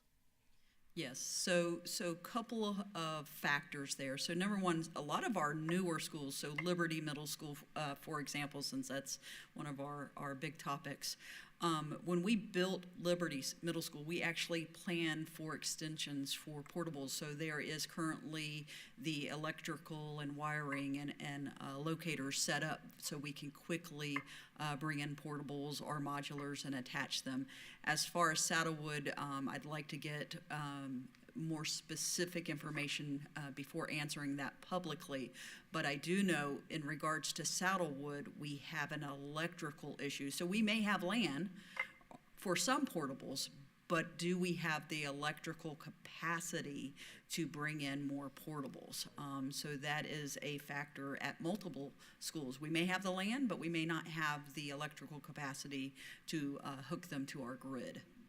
So does that mean if we don't have, so that's an issue that we cannot solve, or could, I mean, I'm not an expert at that, or could an electrician or? We can solve it with money. With money, okay, so that's. And then too, even with that issue at Saddlewood, if we put more portables there, that may solve the seat crisis. But however, and this is where we need the help from the other government entities in the county. There's a traffic problem that's horrendous there that it's going to be dangerous as people are going around other folks in this car line. So, I mean, just putting the portables on that campus will not be the solution if we're not addressing some of the other issues that go with that school. Chair, and the city has been talking quite a bit about that in their city council meetings and in planning and zoning. So you're right, that's a greater conversation for us to have collectively. I think that would be good. Chair? Yes, sir. Yes, thank you. I didn't want to just wade in. I was trying to, pardon me? You got the floor. Yeah, thank you. Yes, Ms. King, Board Member King brings up important points there. I've got several things I want to ask about, but that the projection, whether it be charter, whether it be homeschooling, whether it be our traditional district situation, I think really I would like to see input on that, just in terms of projections. I think it's critically important as we go forward. Another important issue, and I guess I'll just expand on the questions that had popped up, and that is a lot falls on Ocala because we have various terms, and I'm wondering what we're using. Are we using city limits? Are we using metro? Are we using address like post office? Because a lot falls on Ocala, and sometimes. Can you clarify what your question? I mean, are you talking about for an address for a student where they're zoned for? Well, what we're using with our charts here. Yeah, that's. Perhaps that wasn't you doing that, or perhaps it was Ms. Dobson. But what are we using when we refer to Ocala? Are we using city limits, metro? Are we using a post office address? Because that can stretch all the way out the other side of, say, 434, 484. I can tell you for student zone, it's the address that's established by the legal parent or guardian. And we don't say just Ocala or Bellevue, it's Marion County as a whole as we use that. Okay, and then, but we were referencing Ocala. So is there a criteria? Because if it's address, that expands out, and Ocala won't be able to handle those particular items because it's strictly an address issue. Board Member Browning, I think I might be able to clarify. So when I use the city of Ocala as a reference point for statistical growth, that was just an example of one of the data points for growth within Marion County itself. But when we are having conversations, it is Marion County as a whole. Okay, and our charts reflect Marion County as a whole? Correct, yes, sir. Bellevue or the city, okay. Yes, sir. That relieves some of the burden. I think she specifically said in her presentation, metro. In the metro, when we talk about the metro, we're talking about the whole town, whole county.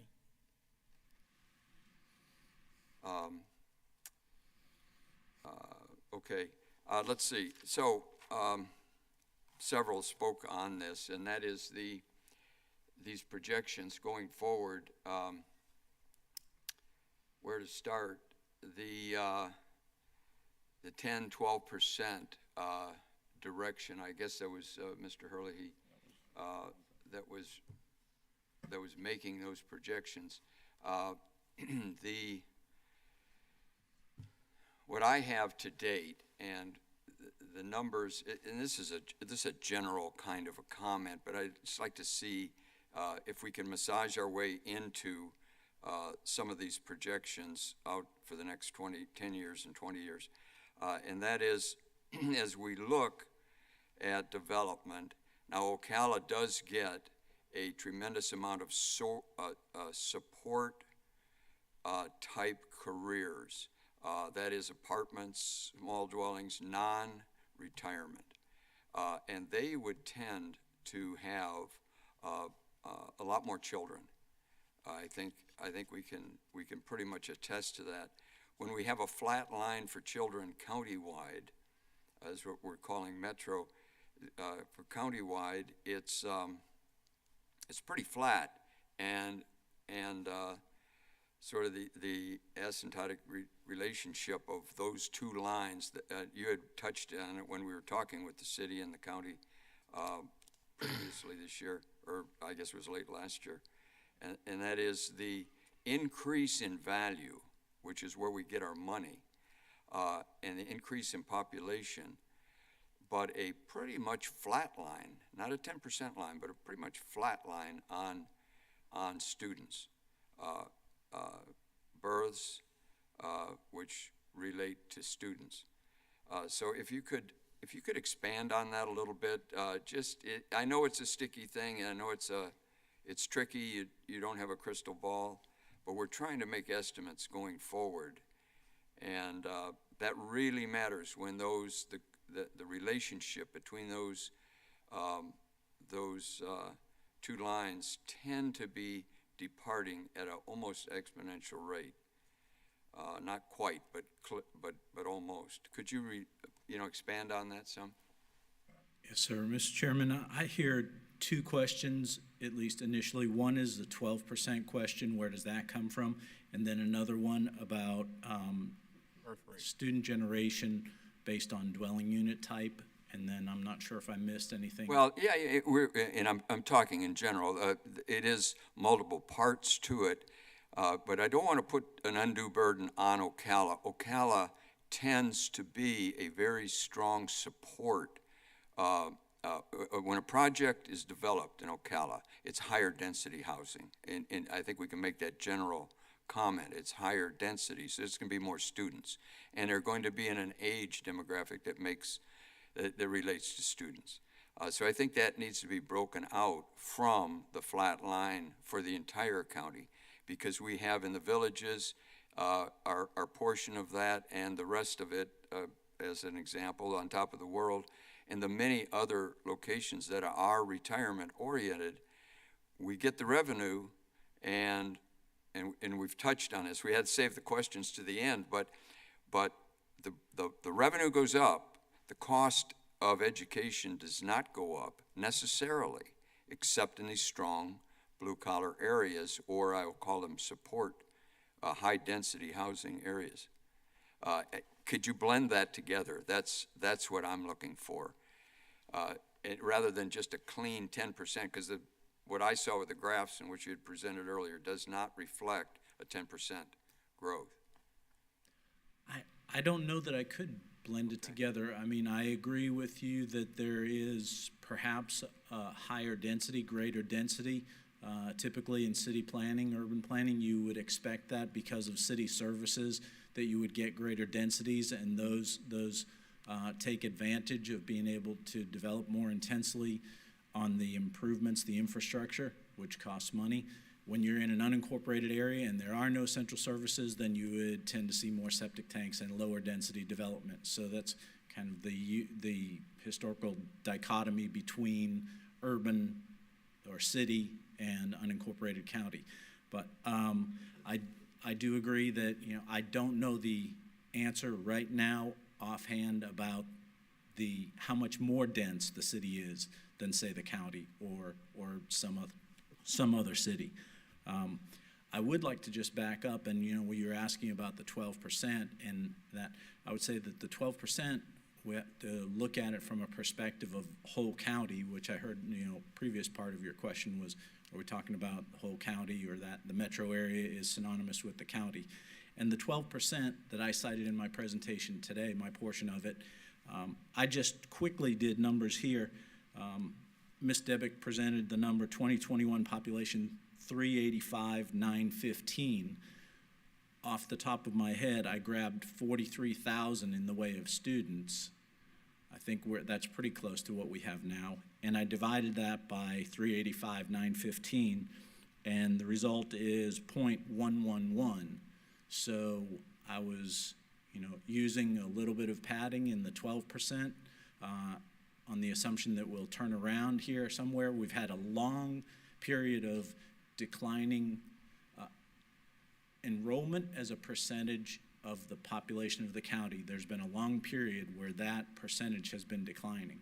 So if we're experiencing growth now and an assumption that that would be turning around, I use the 12% there, as I said, to apply it to the 500,000 in 2040. That's the census number, and come up with 60,000. Okay, thank you. Well, as we go forward, we really need to dig into this because, say, on top of the world, it's, you know, yes, there are permits, and we're talking about impact fees. We're talking about, you know, a number of things in your presentation. And as on top of the world is not going to have that level of density of student. They're just not. And what we're talking about the entire county, I don't see a reflection of that 10-12% going forward. I just don't see it. And perhaps it's there, but I would like to see it get busted down so that when we're talking about permits, we don't overly penalize someone who is, say, developing or building a development, let's just use on top of the world, that is developing, it's bringing us revenue, but essentially no students. And I'm using a generalization, but it would bring some, but essentially no students. And so it's very exciting to see this growth because it's revenue. That's one of the items. 10-12%, I don't see that supported at all, perhaps in some regard, but not in Marion County. I just don't see it. Maybe it's federal people, maybe it's state people, I don't. In earlier discussions, you were giving me the support material for that, but I just don't see that as and I would like to see more data when we're saying making the hard decisions. I'd like to see more data so that we know what we're doing, and as board chairman was indicating, as we try to figure out the districting and where we are in terms of capacity, it would be so important to have some real analysis, real solid focus on that by our staff, because the Northwest and the Southwest are completely different, and then Ocala. And we need to know if it's metro, if it's address, or if it's city limits. It really, really matters, especially if we're talking about impact and the cost, which is essentially what we're talking about. So, and I'm not looking for you to come up with that magic number today, but I'm just saying, as going forward, I would like to see some of those numbers so that we could make some sense. And when we're talking to the legislators, see, I've got some notes from when you guys were presenting. When we're talking to the legislators, often we get and I don't know, Ms. Dobson, you could say who should answer this, but as our mission is K through 12, and that's been expanding. 4-year-olds, 3-year-olds, and we've even had incidents of 2-year-old going into the home, and somehow those grow and they take up capacity. In addition to that, feeding. As we expand programs with feeding, the cafeteria needs, and some of those are limitations in terms of being able to utilize a facility, a footprint. So I would like to see those busted down some in terms of our current capacity and how we're moving into special needs. For example, that's an expanding area, and it needs to it's often mandated by the state. I don't know if it's mandated by federal, but it's mandated by the state to a great degree, and I would like to see funding come with mandates. I just think that it really warrants it. It just, it's a reality. It's a reality of business. If you say, let's do this, then I'd like to see you, be considering the funds, and rather than just throw it on the local folks. So if you could touch on some of that. I know it's broad, but we held our questions to the end, so everybody has completed their program. But those are some concerns that I have. Absolutely, Mr. Browning. So to speak specifically to funding and special needs students and capacity, so we are under federal obligation to educate students who have special needs, and that actually begins at birth. It starts impacting our schools, particularly at age 3, and that is all federally regulated under IDEA. And so, yes, they do have impact utilization on our schools, but again, we are required by federal law to educate and provide services to those students. An individual student has an individual education plan, which is, in a broad stroke description, is a contract, and we are bound to adhere to that contract. That individual education plan is developed by a team, and that team makes the decisions on what's best for that student, and we are bound to that plan legally. Ms. Dobbins, also, thank you for saying that, because Mr. Browning was touching on something about the expansion. Yes, we are a K through 8 district. However, there are those exceptions with the ESE students that may go from age 3 beyond age 20.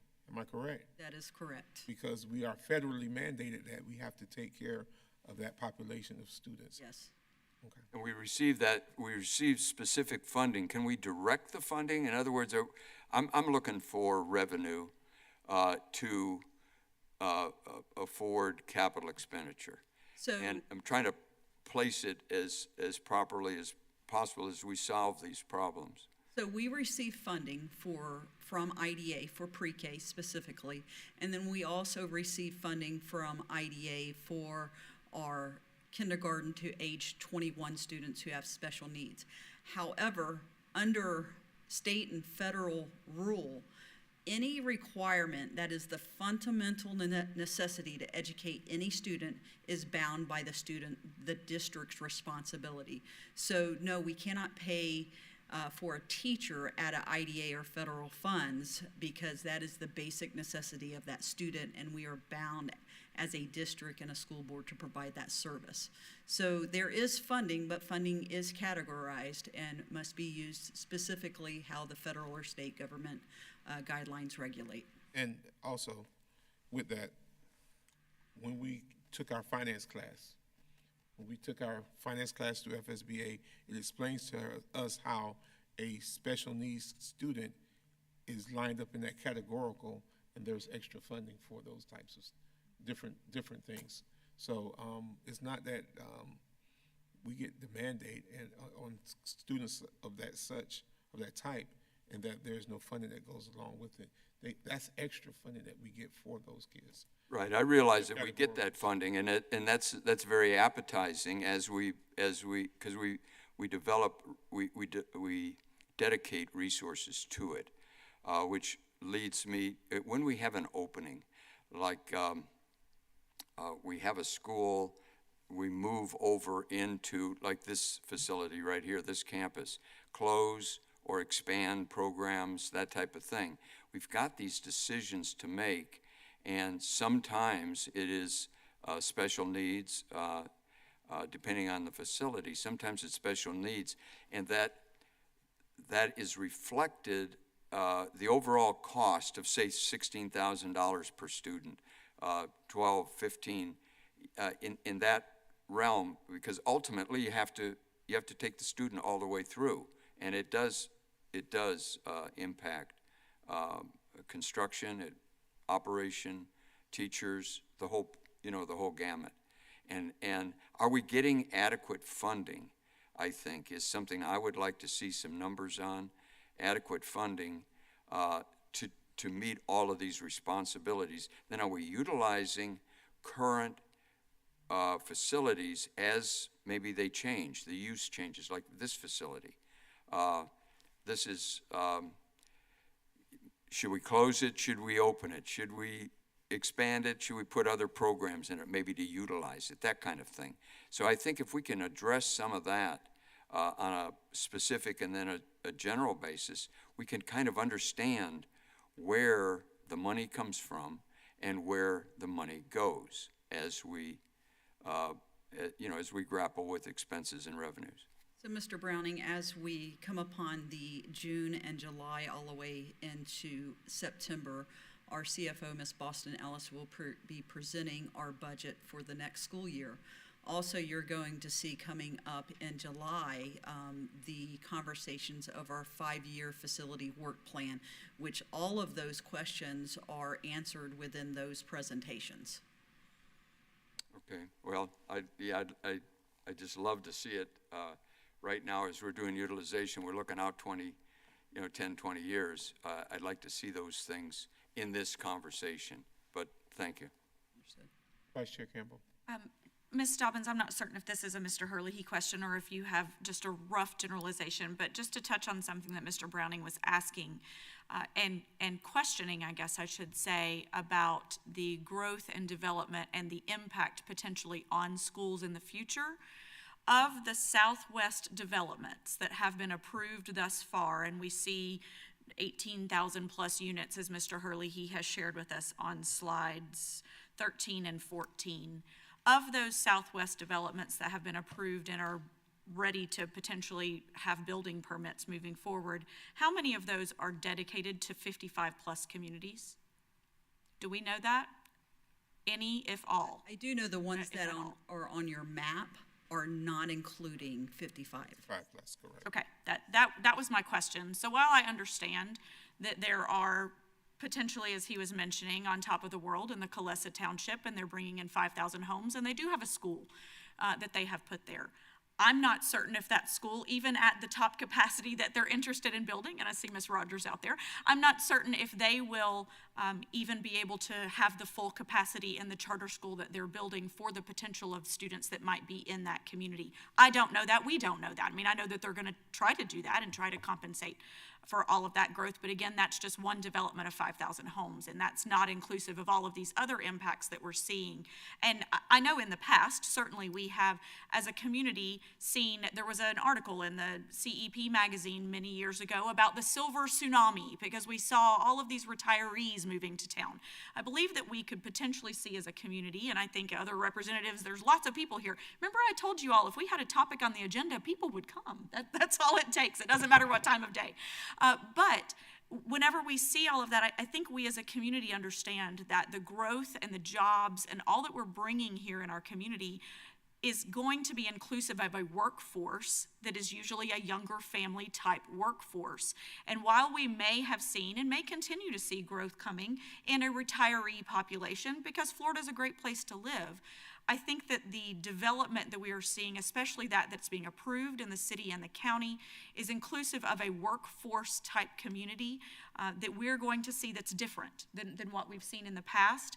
And while there may be charter schools or private schools or additional homeschooling opportunities that students may be taking advantage of, we certainly can't believe that every one of these 2 to 3 to 4 to 5,000 student impact in our district over the next 10 to 20 years will all be in those categories. And so we do have to be respectful of understanding that this growth can have a significant impact on Marion County Public Schools in the future. Absolutely, and if I can just reiterate, all of the information provided to you on the approved development that are on your maps and your charts do not include developments for age 55 and older. Thank you. But the revenue does. As we receive our funding from the state, and it's based on property assessment, and that is the value, and that's what pays us, and the percentages, I think, at this point, I think they're known, whether it be just making up a number, say 40, 60, something like that, retiree to the other in terms of value that gets assessed. That's what I would like to see, those things broken down in that regard, so that we can see that benefit and we can sort of judge where the funds are coming from and what the likely liability in terms of the cost of education is going to be as we project out. That's what this board member would like to see. Thank you, Ms. Dobbins, and thank you, team. Board, I mentioned something earlier when we started this conversation, and we do have some folk here this morning. I want to propose to us that we do have another joint meeting, not just with the county, but with us, the county, and the city, to address some of these issues and try to move the needle on this, instead of us just having the conversation. As Ms. King stated, we can come up with solutions. We're a problem-solving board, but I think some of these problems that we're trying to solve, we need the other local governmental entities to help, so that we can make sure that we're doing it the right way and everybody's benefiting from our conversation. Ms. Thor, then Ms. King. Oh, yes, thank you. Thankfully, that is forthcoming. We are in the process of updating our interlocal agreement and drafting a new one that will be presented very soon, whenever it is done. And that is a good thing, because there are changes that need to be made. And I was just handed first thing this morning a copy from the city attorney, it looks like, speaking to that very thing, that the current interlocal agreement, at this point, really isn't working for us as a community, and certainly not for us as a school board. However, I would like to think in terms of eager anticipation, because I think we can all acknowledge, everyone sitting here, and yes, welcome to all of our officials and entities and municipalities and interested folks. Everything that we're talking about affects the whole community. We rise as a community, and we all know that when people move in here, one of their first questions is, well, how are the schools?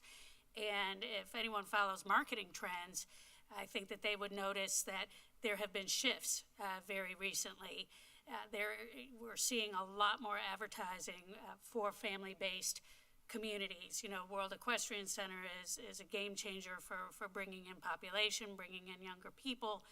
That said, I think overall the birth rate is down nationally, and we have 43,000 students. So 100 students here, 100 students there is not going to make us or break us.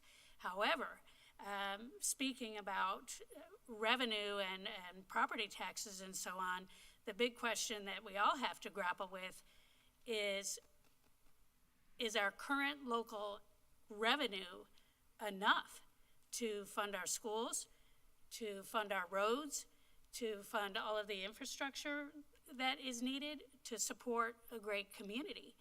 And to me, those are the big questions. We have definitely moved on from the Great Recession, and that was when the last interlocal agreement was crafted. And that was long before anyone on the board that's sitting here now was there. So we definitely have a lot of new opportunities, and it was never a good time to operate in isolation as government entities.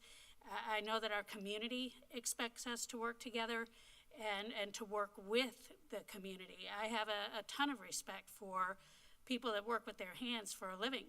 And I remember when the crash happened, how many people just instantly, almost overnight, became bankrupt. You know, in my area, I had never seen a foreclosure, and we had foreclosure corner. We had 10 of them around our house. So thank goodness, you know, we've moved beyond that. And things really have changed even since 2018. And I remember when I first came on the board, we had a couple of big workshops on zoning of schools and attendance boundaries and things like that, and shifting lines around and not really gaining much, because a visual is always a great thing to look at. And looking at slide number 3, the current utilization map, and there's such a clear delineation between north and south. And so we are constrained a little bit just because of our geography. You know, when you have a school district the size of Rhode Island, I mean, we go clear out to Putnam County almost line, over to Umatilla, you know, way down south. And what parent or person or citizen thinks that it makes sense to put kids on a bus to send them from south of the county all the way up to Fort McCoy or Reddick, you know, where we currently have capacity. So there's a lot in play here. The way that our needs are being calculated currently just don't tell the whole story. We clearly have a problem. We do. And it's going to take the whole community to solve it. I am a huge optimist. I have seen how our school system is starting to grow. I'm seeing the momentum that we're gaining. So I would like to say that due to the hard work of the board, our superintendent, and all of the staff, that we will be very competitive moving forward. And this district is going to be high performing, not only as a school district, but also as a community. And I was very glad to learn about the infill boundary in terms of your comment, Board Member Browning, about Ocala and where people are moving and the types of population that are there, because knowing those kinds of things helps us make better decisions about where building is likely going to occur and where the bottlenecks are going to be. I thought that was a great point, that we can put portables a lot of places, but if it's creating even more traffic problems, then have we really solved the problem? And we're also in a time of very high competitive employment. So we have all this need, but we also have to have the expert teachers and paraprofessionals and bus drivers and everyone that is involved with children. We want them to be of high character, high quality, really good at what they do. So we have challenges in that respect as well. As a public school district, how do we make ourselves competitive so that people want to come and do this work? We all read the news. You know, there's a lot of reasons being put out there why anyone in their right mind might not want to come at work at a public school. And to me, that's sad, because I see the magic happening every day. And those of you that visit our schools and have contact with their schools, our schools, I know you know exactly what I'm talking about. Speaking about revenue, the cost of education is always going up because we continue to have mandates. Not so many of them are completely unfunded, but a lot of them are definitely partially funded. And then where does that responsibility then lie to make sure that each and every child gets the best education they can? It lies on us, the collective we as a community. And just in terms of, we were talking about special needs and IDEA, which is another great acronym, Individuals with Disabilities Education Act, and that was put into place in the 70s. Well, it was promised, way back then that Congress would cover 40% of the extra cost of educating students with the most extreme special needs. And maybe a lot of people don't even know that. But in our public schools, we take whoever walks in through our doors. And if their condition creates $40,000 worth of need or more, then that money has to come from somewhere. And right now, even though 40% was promised way back then, we're only currently covering the federal government 14.6% of that actual cost. So sharpen your pencils. There's a huge gap between what we need and what is available. And that is what we're grappling with. And that's where these creative ideas become so important, like you were sharing, Vice Chair Campbell, about, lease opportunities and how can we help each other. I've really enjoyed working on the interlocal agreement committee as the school board representative, because I've learned so much about duplication of services, something we obviously don't want to do. And we need to know what each of our entities' obligations are, what your priorities are, what your challenges are, and what the sticking points are. For example, playgrounds. Ever since the Jessica Lunsford Act, we have to fence our schools, and then that accelerated because of the Marjorie Stoneman Douglas massacre, all those things. Well, kids used to be able to run up to the playground and play, and now everything's gated and locked. So we need to come up with some creative planning. And a new school, I think, costs $42 million right now. So if we ever do get to build a new school, wouldn't it be nice to have it designed so that the playground had accessibility outside of school hours? When the kids are gone and we don't have to worry about Jessica Lunsford Act anymore, another gate opens. And that would help save the county money. There's a lot of opportunities to collaborate. And we are at a crossroads in this community. I've lived here over 30 years. So I've seen the changes, but it's an exciting time. And it'll be even more exciting if we kind of put aside that old style of thinking of, it might be exercise to point your finger, but it doesn't really solve any problems. And that's why I'm so encouraged with the interlocal agreement that we've been working on and what we'll be bringing forward to the table. Another thing that's been in my mind, and I've talked about this with a couple people, but I'll say it publicly now. The school board was really smart to buy a lot of land back when we did, when it was still cheap, and use that sales tax revenue, for that purpose. And a lot of our campuses, this one included, have a lot of land that isn't being utilized. And we all know how much rent costs these days. We all know how much homes cost these days. Maybe we could be looking at doing something creative in partnership with the city and the county and the municipalities, depending on where those schools are located, to think about doing something in terms of educator villages, to provide some housing opportunities. And I say educator, I don't just mean teachers, because anyone that's involved in our school system is an educator. It could be a bus driver, custodian, lunch lady, whoever. So it's having a morning like this, and I'm going to bring this to a close, but I took a lot of notes, and it's just exciting and really important to begin to bring this conversation public and hopefully publicly acknowledge that we are committed, all of us, to working together, because that's what our community expects. And we all want great schools. We all want schools we can be proud of. They don't have to be Taj Mahals, but they have to work. So those are some of the things that are in my mind today. I know this is just the beginning of more conversation moving forward, but I'm thrilled with what we're talking about and what people are learning in their respective roles to make this community better. That's all I have. Thank you, Board Member. Ms. Board Member King. Yeah, a lot was said. I agree. We should all be respectful of each other's roles. And I've been hearing a little bit in the community that maybe this board hasn't always been respectful of the other roles of other entities. So I do hope moving forward that we can work together and understand that we're all in this together. Our number one job is children. That's why we have county commission and stuff. They're the ones that need to worry about the roads. So when I hear that, I'm respectful of that yes, there's bottlenecking, we need that. But my number one priority is our students and giving them an education. So when I hear that we can't do it or we're floundering and we don't have this and that doesn't set well with me as a board member.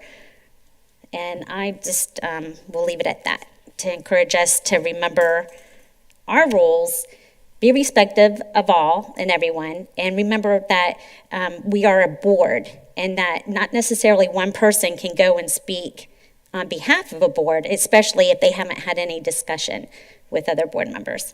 And that's all I have for my remarks. Thank you. Mr. Brown?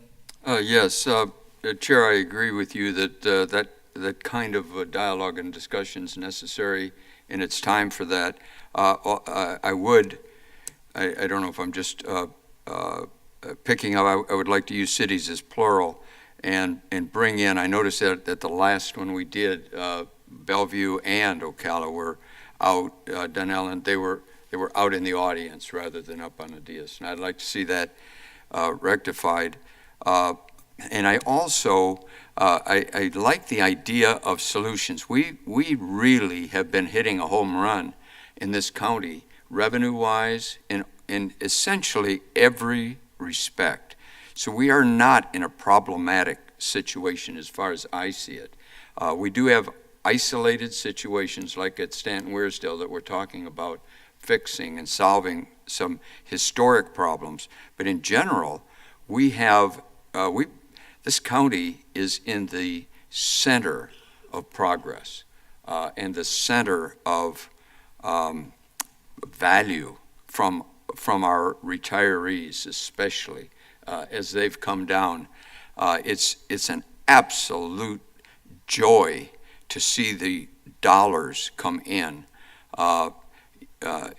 You take a retirement area and suddenly we all benefit. Every child benefits, every occupation benefits, the entire demographic benefits, because these people have spent their lives accumulating wealth, and most of the homes are pretty extravagant, pretty solid from a property point of view. So I think we need to look at it like, wow, we have a solution. Now let's be really, really prudent in how we allocate those resources and those dollars, and just be really, really sharp on our game as we do that.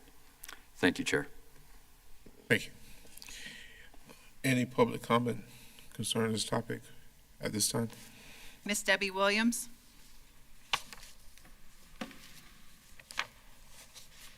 Good morning. Good morning. I've been to some of the city council meetings, and I have more questions than speaking. They came up with statistics for an 84-unit apartment complex of 5 elementary students, 2 middle school students, and 2 high school students out of 84 units. And they said this is the statistics that come from the schools. I don't know who gets these statistics, but I can't see how we can have 9 students for an 84-unit building. Do you know where these statistics come from, or who gets them or makes them? Ma'am, I'm sorry, go ahead. I'm sorry, go ahead, Attorney. This is your comment period, so you can comment. It's not necessarily a question and answer. Well, I'm curious of that, but where I live, they're putting a unit behind us if it gets approved, and all these other ones that are in are probably 5 or so in my area, and I live less than 2 miles from Saddlewood. We don't have enough buses. We don't have enough seating. And last night I went to Liberty Middle School, and they didn't even have enough seating because so many parents came because there's so many students. They even said that it's the first time they had A through J up when they call the kids' names, and then they had to make them sit down and put the other ones up. So I really definitely I see that we need more schools, and you said there's no funding. Couple ideas that I came up with. If these developers are allowed to build, is it possible that we can have them help to fund these schools? I know that they put in, they're putting in the school at that one development that's on 60th, but that's their own school. Can't they be, able, okay, if you want to build this building, you need to help fund a school? Or I also was talking to parents, and I don't know that these facts are right, but I was told that our impact fees are $900, and in other counties is $12,000. So if we're letting them build developments, if we give them higher impact fees, which they talked about today, that you get money from the impact fees, can they be raised? And I don't know who to speak to that makes these decisions. If you guys are getting together with the commissioners, is that something that's able to be decided from that level? Also, the lotto funds. I thought we were getting money from the lotto for schools, and I didn't see that as anything that was mentioned there. But that was a big thing that on all the commercials, that the lotto money is going to go to the schools. So what happened to it? So those are my questions. I guess I can't get them answered, but Thank you for your questions. And let me say this. Every one of your questions are very, very valid questions and wonderful questions. And there are answers to them. I don't think this is some of the questions that we need to answer as a board, but I think individually we can get with you to try to address some of those questions. Okay. Mr. Presbitino. Mr. Steve Sweat.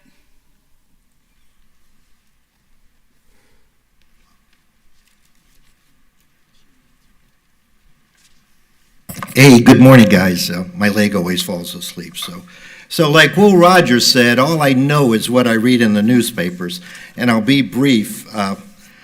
So here's just, I think it's April 22nd. Local government officials have said at recent planning meetings, it seems the district has been kicking the can down the road, failing to secure funding to keep pace with Marion County's rapid growth, which escalated in the past 2 years. As many government officials have noted, a bet, and this is anonymous source, like famous DC guys, so it's just a government official. Without diving into the complicated world of school nets, the school district is the wealthiest government agency and should be able to carve out school funding. And just to be fair, they also put in here, you can't fund building with operational dollars, which is the bulk of the funding. So you all know that. What the public, and that's who I'm speaking to, the millions at home, you got to follow this yourself. It's too complicated, it's too much in the weeds, but it's not that hard. We got a crisis here, people. We have a crisis. You don't have enough buildings. Is it true that on November 12th or 11th, you had a meeting, which is good, interagency, but you hadn't had one since 2015? Can that be true? Is it? I don't know. I'm not going to get an answer, but people at home, you need to know that. How did we get here? How did we get here? Everybody know the growth is coming. Let me tell you something else. The demographics are changing.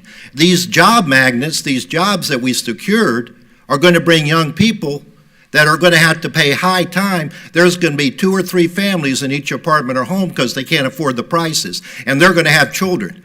And they're not going to have 1.1 child. They're going to have 4.5. And all the newly arriving people in this country, they're big family people. We got to think ahead and be, we can't be reactive all the time. Come on.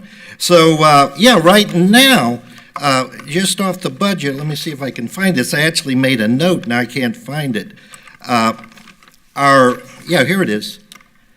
Just the cost of keeping the maintenance going for the next 5 years, we're at negative $349,580,000 just to keep the building and the infrastructure going. If we don't build anything, we're over $350 million short. My goodness gracious, we got to do something. We're in a crisis. We don't need to talk about, well, oh, it's good, and the county and the The interlocal agreement, sure, we're all in this together. Everybody knows this. The impact fee, it's too late. You know that's a 2 or 3 year project, and that tide is crest. We missed the crest of the tide. And winter's coming. I thought that was from Shakespeare. Some young guy told me that. I said, oh, Shakespeare. He said, no, it's from Game of Thrones. But winter is coming. Inflation, stagflation, interest rates, people out of work, it's coming. How are we going to weather that storm? Yeah, we're better prepared. So I don't see my time, so somebody raise their hand if I'm up by 3. So we've got a lot of issues here, just so much stuff. Okay, thank you. Ms. Presbytino. Dr. Leela Curley.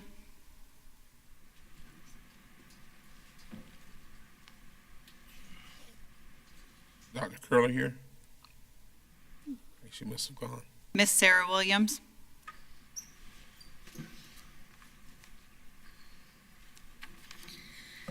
Good morning.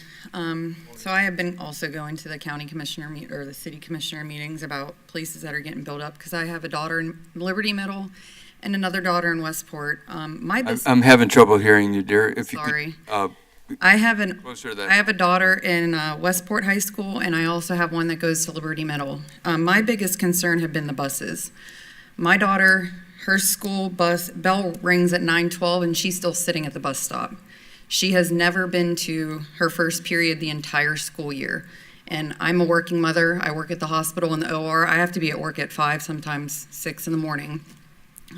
So I don't have any other transportation for her. So they're also, they're stuck at school an hour after school's over, waiting for the bus to get them home. And then I see all these developments around Liberty Middle School, and I have people I work with that have moved into those developments. And there's a lot of children. And Liberty Middle, if they put up portables, my daughter now, she has lunch at 10:40. That cafeteria can't hold all the kids that go there. So if portables are put in there, they're going to be having lunch from 10 o'clock in the morning till the bell rings at 2 o'clock in the afternoon. So, yeah, thank you. That's all I got. Thank you. Superintendent, may I have contact information on that person? Certainly, thank you. Mr. James Jackson. I'm just going to divert my time to another day, maybe. Thank you. That's all for this public comment, sir. Thank you. Board, we're going to take a 2-minute break. Yes, ma'am. Ms. Thorne. Just regarding the parent that just spoke with the ongoing difficulty with buses, which we all know the struggle has been real this year, but the fact that it's still happening as we speak towards the end of the school year. Dr. Gullett, is there someone that we could probably connect her with before she leaves today? Yes. Okay. I'm sure that somebody from my team out there speaks to her. Thank you. Thank you. And before concluding, I had been informed by the City of Ocala attorney that Mr. Ty Chigazola from the Ocala City, from the City of Ocala would be present to speak to us today on this topic. So I didn't know if he's in the audience. Ty's here. Yeah, he's here. And just, want to come up and say anything? I didn't know if, because we normally say public comment, and he's here speaking on behalf. If he wishes to speak, now would be the time. If not, that's okay. Okay. He's good? All right. We're going to take a 10-minute break. Recess till 11:27.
back on the record at 11:40.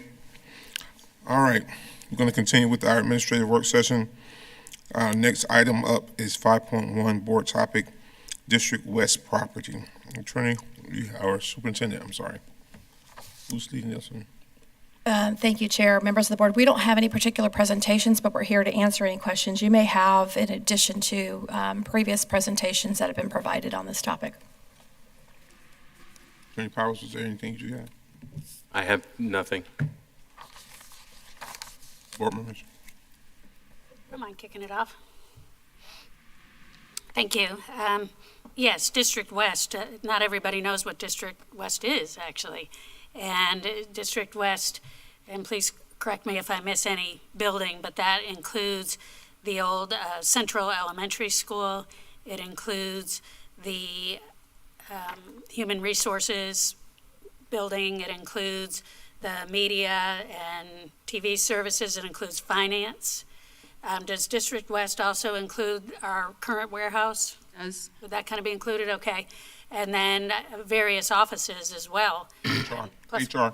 Yes, HR plus a couple of portables. Of course, we had to have some portables in there. So it's several blocks, actually, of property and as well as parking lots. And going way back to, I think it was 2005, it was shared with the board that was serving at that time that the old Forest High School, where we are now, was really not a facility anymore that was in good enough shape, and also the layout and many other concerns for it to continue as a school. So then the new, now not so new, Forest High School was built on Merricamp Road. And just stick with me here for a minute, because I think that background is interesting and important. Because as soon as the new Forest High School opened, somehow parts of this old Forest High School campus must have been usable, because just that very fall, some of it was opened for MTI. And so then we were faced with the same decision of what to do with this older campus, just like we are now faced with the decision of what to do with the old school board building. Because sadly, and I think that was well illustrated this morning when it comes to school construction and our constraints, we have, through the years, boards have done the right thing by prioritizing schools and where students are, and trying to make sure that those buildings have the air conditioning and the equipment they need. But in the meantime, the old Central Elementary hadn't had a remodel since 1967. So what did anyone expect was going to happen? Plus, you know, the windows that were there got covered up. So it became choked out, almost like a terrarium in there. And a lot of mold, a lot of air quality problems. There was a lot of issues with leaks. And I can say this with a little bit of authority because I'm the kind of person that likes to go down in basements and go up in attics and things like that. And I couldn't believe that I could still see the old metal roof, you know, right up through the rafters. So that poor building just really fell into a lot of disrepair over the years. And I don't think it was intentional. Again, it was just a matter of prioritizing. But it got to the point where the condition of the building had become so unhealthy that for us to ask our employees to sit in there and work, you know, 8 to 10 hours a day, every day, was no longer the right thing to be doing. So we punted and went to this old Forest High School campus, which again was declared not really inhabitable or good for people a very long time ago, but here we are. And so now we are tasked with what to do with Central Elementary. And at the last update email that I got in terms of cost, Ms. Dobbins, we're talking in terms probably of $4 million to get it right in terms of updating wiring and making it ADA compliant, you know, all of those things that we would now have to do if we were to do that work ourselves. Is that Yes, correct? ma'am, because if you remodel 50% of the building, you have to bring it up to code. So that's where you hear all the other expenses as well. Okay, thank you. So that's just sort of the brief, not so brief, background knowledge as to how we got to where we are today. And I'll say this, you never know what's gonna hit a button with the community, but this historic building has definitely hit a button with the community, which I'm actually really glad to see. I've only been here 31 years, but I'm aware of the courthouse losing that. I'm aware of the loss of a lot of really great historic properties in West Ocala. There's been a lot of things that have been done in the name of progress that maybe we could look back on and wish didn't happen. So for me, I really want to make sure that whatever decision we make is fiscally responsible, obviously, because that's our task, but also helping the community really understand what our challenge is, and also giving them the opportunity to provide input and also support. You know, when it comes to these old buildings, just like Osceola, you know, it took an outside group to come up with funding, and so I feel like the community hears the need and wants to save the building, and now it's just a matter of how we do that and what we then do with it. And so that's the background as far as I am thinking of it. And then just as a board member, I am always interested in preserving historic buildings, just like preserving open land, you know? It's not proper speech, but they ain't making any more of them, and they ain't making any more land either. So we really need to be judicious in what we decide to do with that. Thank you. There was a conversation, I guess, a couple meetings ago, work sessions ago, where someone came forward wanting to do some grant work. Do we have any updates on that, Ms. Dobbins? Anything, or bring us back up to speed on that one? No, sir, I have no updates on that matter as far as what was spoken for on that date.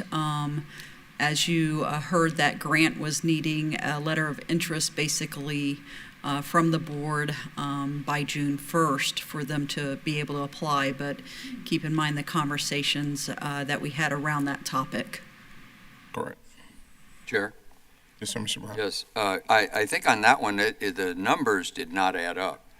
You know, in terms of it was just from memory, like 10% versus a huge obligation going forward and a lack of a plan, because the numbers were small, 500,000, in comparison to what would actually be taking place. And I bring that up because I think as a board we have to be very careful to not just jump on the latest thought. While it's exciting to have community involvement, long-term really does matter in terms of cost, because you lock yourself in. And I just like to think in terms of private enterprise. While I have the floor, I wanted to comment on Board Member Thor's comments. That they were astute and to the point on utilization of buildings. And boy, this goes to, it's near and dear to my heart. I have a lot of experience in buildings, buying buildings, renovating, in some cases not renovating, where they're just misplaced or misunderstood or poorly managed. And like our previous location, you can't fault our department, like Ms. Dobbins' program, for not, 40 years I think we had, they couldn't go back, couldn't find the history on checking those windows, for example. And I use that as an example, the roof. Nobody's up there on the roof. So I'd be careful with my metaphors, but if we pay someone, say $50,000 not to check a roof every year for 50 years, you know, a lot of people would take the job, you know, for less money if we're not checking something. So often And I'm being facetious, of course, but Because I didn't understand that at all. okay, all right, and you don't need to. It's out there. It's like the way I think. But the idea is, if you don't do maintenance, you fall behind. I see this often with people that have to make really tough decisions on, say, an automobile, and they just don't fix the air conditioner. Well, that becomes the excuse of why they should trade it in. And when they trade it in, they get deeper and deeper and deeper into the hole. And it's a big mistake just in terms of the way you allocate capital. And Board Member Thrower was touching on these points, and they're so critical, because you'll have the thought of the day, and the thought of the day says, well, this used to be a swampy area because somebody says it in a book, for example. And then, oh, well, we can't do that. Well, we can't do that. Then that steers a decision. And that long-term decision is really expensive because, no, this building is perfect. I mean, I've been in many of the buildings on this campus. They're beautiful. A little bit of maintenance, keep up with it, especially how water comes down the side of a building. That really matters to the health of the individuals inside. Remember, the superintendent's office was horrendous. We were pulling water out of the air that we could have stopped at the window, pulling those shutters off, and nobody had ever gone into it. So I say this just for like a hip hip hooray kind of a cheer. Hey, what if we start thinking a little bit like we own these buildings, like we're a private enterprise, and we need to not trade the car in because the shocks are broken, for example, because that's a $200 item, and we're going to incur a $4,000 detriment, but really what we want is a new building. And so we sort of let it go. And I think that's human nature does that, and we need to fight that and really look at these buildings like, what does it cost to keep a building up? There is no viable, thriving private enterprise that doesn't maintain their buildings. It just doesn't exist because they'd go under. But we seem to do it at every stage. And we have one stage that that operates it, the other stage that actually does the maintenance. And often that just never gets funded. So I'm just thinking, wow. And maybe how we evaluate new projects. We've got to get in and don't just finally do it. But I like to see something, when it's finally sold, have it be first class. Because you're going to maximize your profits, you're going to maximize the opportunity, and you don't have to get pushed into the decision. You get to make a decision prudent based on the values, revenue and expense. So that's something they might not teach you at the School Board Association, but I guarantee you that's the way life runs, and that's the way finance runs. So that is a little slam. I get it on a pretty regular basis about that school. Yeah, let me finish if I may. So I get that quite often, that there's special finance, but the truth of the matter is dollars are dollars and funding is funding, and we can all understand it clearly if we focus on the actual issues.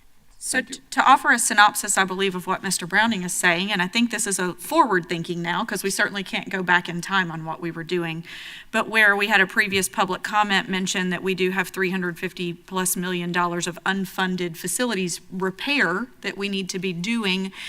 I believe this district for years has focused on the school repair where students are, as opposed to the district office repair. So I do think that's a part of that, but certainly a part of that $350 million is district facilities, and central warehouse is one of those things that we are currently in the process of replacing because we have foregone repair and things for actually district facilities for so long. So to synopsis, I believe, moving forward, I understand exactly the point that you're making, Mr. Browning, in that if we are looking at roof repairs, for example, on any one of our buildings, we need to try to keep up with those as much as we can. But I believe this district for years has forsaken the locations where potentially we have operations staff as opposed to where we have students. So I think that might justify some of that somewhat.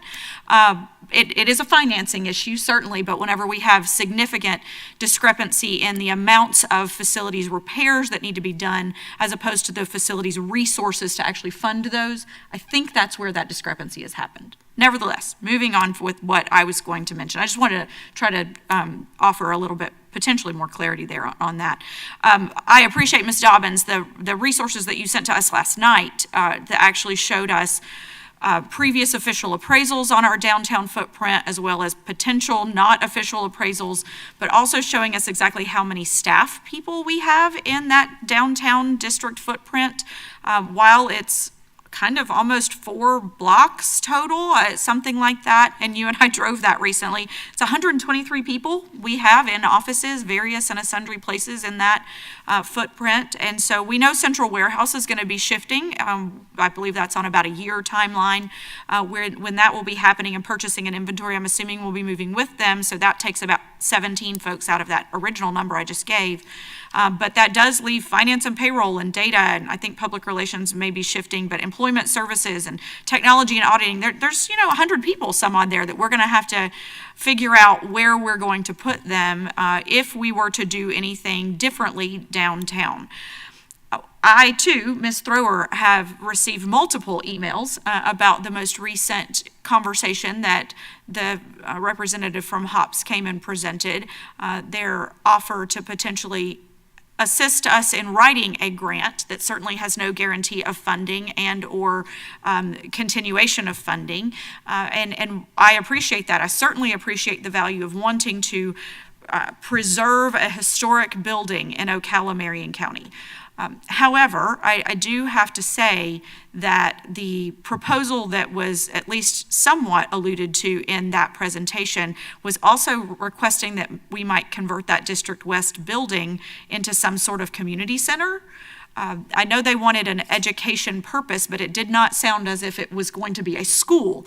And I think the previous conversation that we just had prior to our brief intermission there was all about the school needs that we have. And if we were to go into the business of a $4 million renovation on a building that would not have anything to do with actually housing students on a regular daily basis, I have concerns about that, frankly. I am interested, this board member, speaking solely from myself, I am interested potentially in us looking at our downtown footprint and the economic value that that potentially could bring to this district should we pursue the opportunity of potentially selling some of those pieces of property. I'll specifically speak to Central Warehouse because we have made a decision there. That 1 square block in city of Ocala, in addition to that small little sliver across the street from it, will be moving. We will be moving all of the central warehousing processes within the next potentially 12 calendar months to the Phoenix Center property, because that's currently in process and this board has approved that. So while I'm not saying we need to put it on the market tomorrow, because certainly we have some time before that's actually going to be happening, we do have a significant boom in the economy and in real estate pricing right now, and I wouldn't want us to miss that opportunity should that be something that we are considering in the future of pursuing potentially selling any of the property in the downtown district footprint. We also heard at the time last meeting from a potential outside educational institution that might be interested in purchasing that downtown facility that would be continuing to use it and refurbishing it for educational purposes, actually for the purpose that Central Elementary served originally in this community. I haven't heard anything other than the comments that were made at that meeting. Based on what we've heard today, I don't think district has pursued that conversation at all. I don't know where that conversation landed or how that comment even came to us originally, but speaking again as this board member, I would be interested in at least hearing what they might propose or what we might even consider as an asking price if we were to consider something like that. We do know that district offices are incredibly important. What we have here on this property has served us relatively well. I'm not going to say it served us really well. There certainly are improvements that could be done on how we operate in the fishbowl and different things like that as we pursue what the future looks like for the campus of Marion Technical College and potentially partnering with MTI. There's so many conversations about programming for our students. This is a much larger conversation than just what do we want to do with District West. Because if we were, and again, I'm speaking a lot because we haven't had any of these conversations in a while, if we were to somehow potentially build something new at the MTC campus, move some of our MTI students to that location, potentially in dual enrollment functions, whatever that might look like, that would free up additional space on this campus that could then be utilized for additional office space. There's a lot of land out in that practice field. There's a lot of land where we even have portables right now on this footprint here. Personally, again, as this board member, I like this location. I know we have some challenges that we've heard, but I like this location in its proximity to the county government offices as well as the proximity to the city government offices, because I think we're right in the middle of where it would make great uniformity among the government entities. So that's all speaking on my thoughts. I know that we've had this topic on the agenda and I knew it was coming, so I had a few different thoughts I wanted to offer, but that's kind of where I sit right now. I'm not really comfortable with us pursuing renovating that downtown building to the tune of $3 to $4 million if we don't have a school educational purpose for it, and or it only assisting us with a handful of district jobs. I think this location is serving us well for school board meetings. I know we have lots of seating, and I understand that's good and bad, but as opposed to anything that we might be able to do in that building, we would never be able to have an auditorium that seats 100+ people, and additionally servicing all the district employees that potentially would need to be in that building too. So those are all my thoughts. I know that was a lot, but that's kind of where I'm sitting on this right now. Any other comments?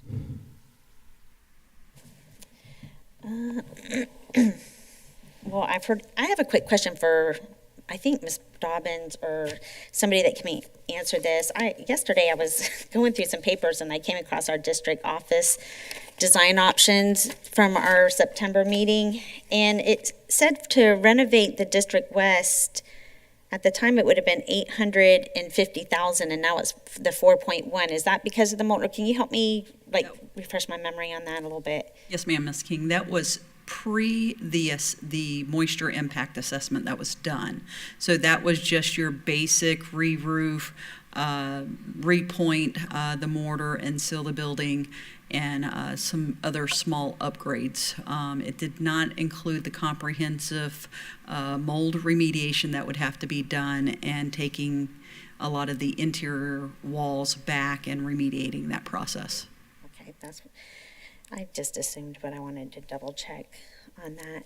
Okay, well, I've heard a lot of different conversations. I know at our last meeting, I did share our concerns about just having a building just sit there, and, I don't feel like I need to rehash that again.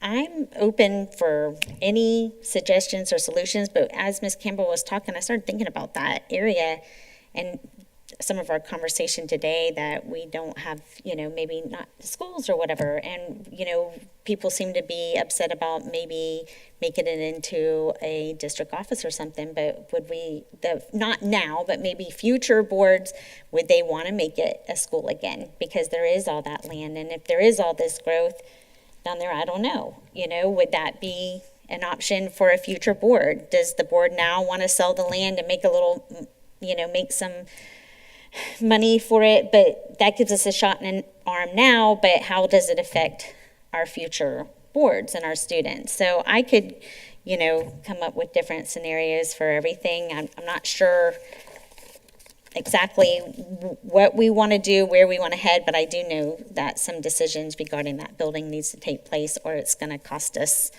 more in the long run, you know, so. I don't know. I know that wasn't very helpful. Well, actually, it was, because the way I see it is we've got 4 options. Fix it and use it, sell it as is, fix it up and sell it, or possibly lease it. So we would maintain control of the land, but lease the building if somebody wanted to come in and use it as an educational facility. I think that was Ken Osley that was here on behalf of Ambleside. So at least, you know, then it would be used in the capacity of education for kids.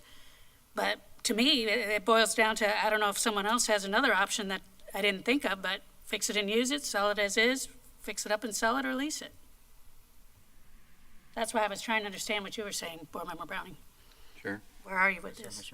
Yes, and that's excellent thinking, Board Member Thrower. The comparison, and this is sort of the way these things work. When you do a pro forma on a property, you have to look at the revenue center sources, and you have to look at alternative costs, competitive alternative costs. And I like this kind of a discussion because it is fruitful. It is really not frustrating. It's very fruitful in maximizing value. And the land you do not own is almost infinite in terms of being able to use it as a comparable. And I say that like when you're trying to decide the various options, and those are good options that you brought up, Mr. Orr, in addition to that, what does it cost outside that? What does it cost between here and Bellevue? I'm just using that arbitrarily. There's an enormous amount of land. It sits high, it sits beautifully, and it's in the north west. There's so many possibilities. I know there's a sort of a favoritism to get in tight to the city of Ocala. However, sometimes that comes at a tremendous expense and no added value. You can't turn a pickup truck around like back down where we used to be. Why in the world would we build there, for example? But somebody else could do it easily, like a law firm, and they could just fit in perfectly. And it meets that historic idea of retaining old buildings because the use is different for, say, a law office. I like the way downtown square has been done from a law point of view. It's like a cornerstone, close to the courthouses, things like that. That increases the value for that use compared to putting students there. So I just toss that in. Then how do you make those decisions? Like I've had some conversations really over since we've moved to this facility about this layout. And I think we need to have a little more structure, because I was just talking with Mr. Christian about the idea of some of the plans that were drawn for this. And there was never any real interaction on how we set up. I know we're moving forward, and that's a really good thing. I'm not complaining. But watch this. We've got that podium moving this way. We've got us moving that way or scooting around this way. And these are like these little decisions that get made inside an existing facility that's becoming usable, and we need to do it in a way that maximizes our performance and our value. So I use this kind of as an off on the side reference, but it really does pay off if you have the discussions we're having right now. Because you get these ideas out, and then the community hears them, then they bring in those ideas, then all of a sudden, value enhances. So you're saying you'd like to sell it as a law office? Well, that's a potential over. Yeah, if you, like our old facility, at our old yeah, and I think it's perfect for that type of use. The city took over what used to be the Chamber of Commerce. we moved out of the chamber. We took that building down and we moved the chamber over to the existing situation where they put in what they call the economic partnership. Those were utilizations of space that changed, where we used to have the building for the chamber now is a hotel, a downtown hotel. Changed the whole dynamics of for parking and for value in the city of Ocala. It's just huge, and that just doesn't happen automatically. You've got to get involved in like Danny Gaikwad and our builders and different people. Boy, they bring out in ideas. That's how you maximize. It's really a form of marketing, if you will. And that's how you maximize the value. I am kind of curious, though, if we do sell that property, how will it affect the schools that are there, like 8th Street and Osceola, and you mentioned buses and stuff like that. I'm kind of curious how that could affect that too. That's very interesting, Ms. King, because I'm actually sitting here. I'm hearing about us selling. I'm hearing about us doing a whole bunch of things, turning the law offices, all that kind of stuff. But I'm also looking at the fact of the matter that 8th Street is at 108% capacity, and Osceola is at 115% capacity, where we have property that's connected or adjacent to those two schools. I see things a little bit differently.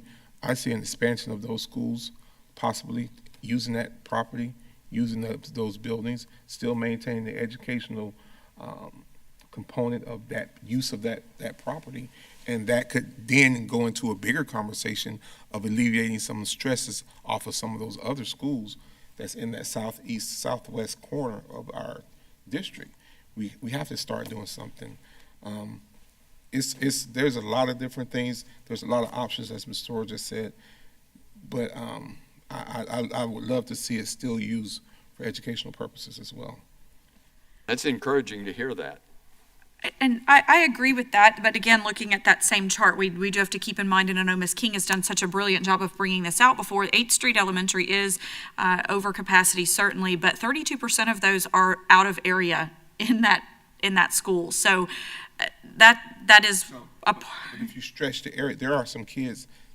I went to Osceola, and I know where I lived at when I went. Right, I'm sorry, so we're going to 8th Street specifically on that. 8th Street and Osceola, and there are some kids that that are actually going to that southwest corner, that if we built on that land, those kids could come back to those schools historically and alleviate that stress that we're having with Saddlewood, that we're having with Liberty, that we're having with some of those schools out there. There are some kids that stay right behind N.H. Jones that are now being bused to Liberty.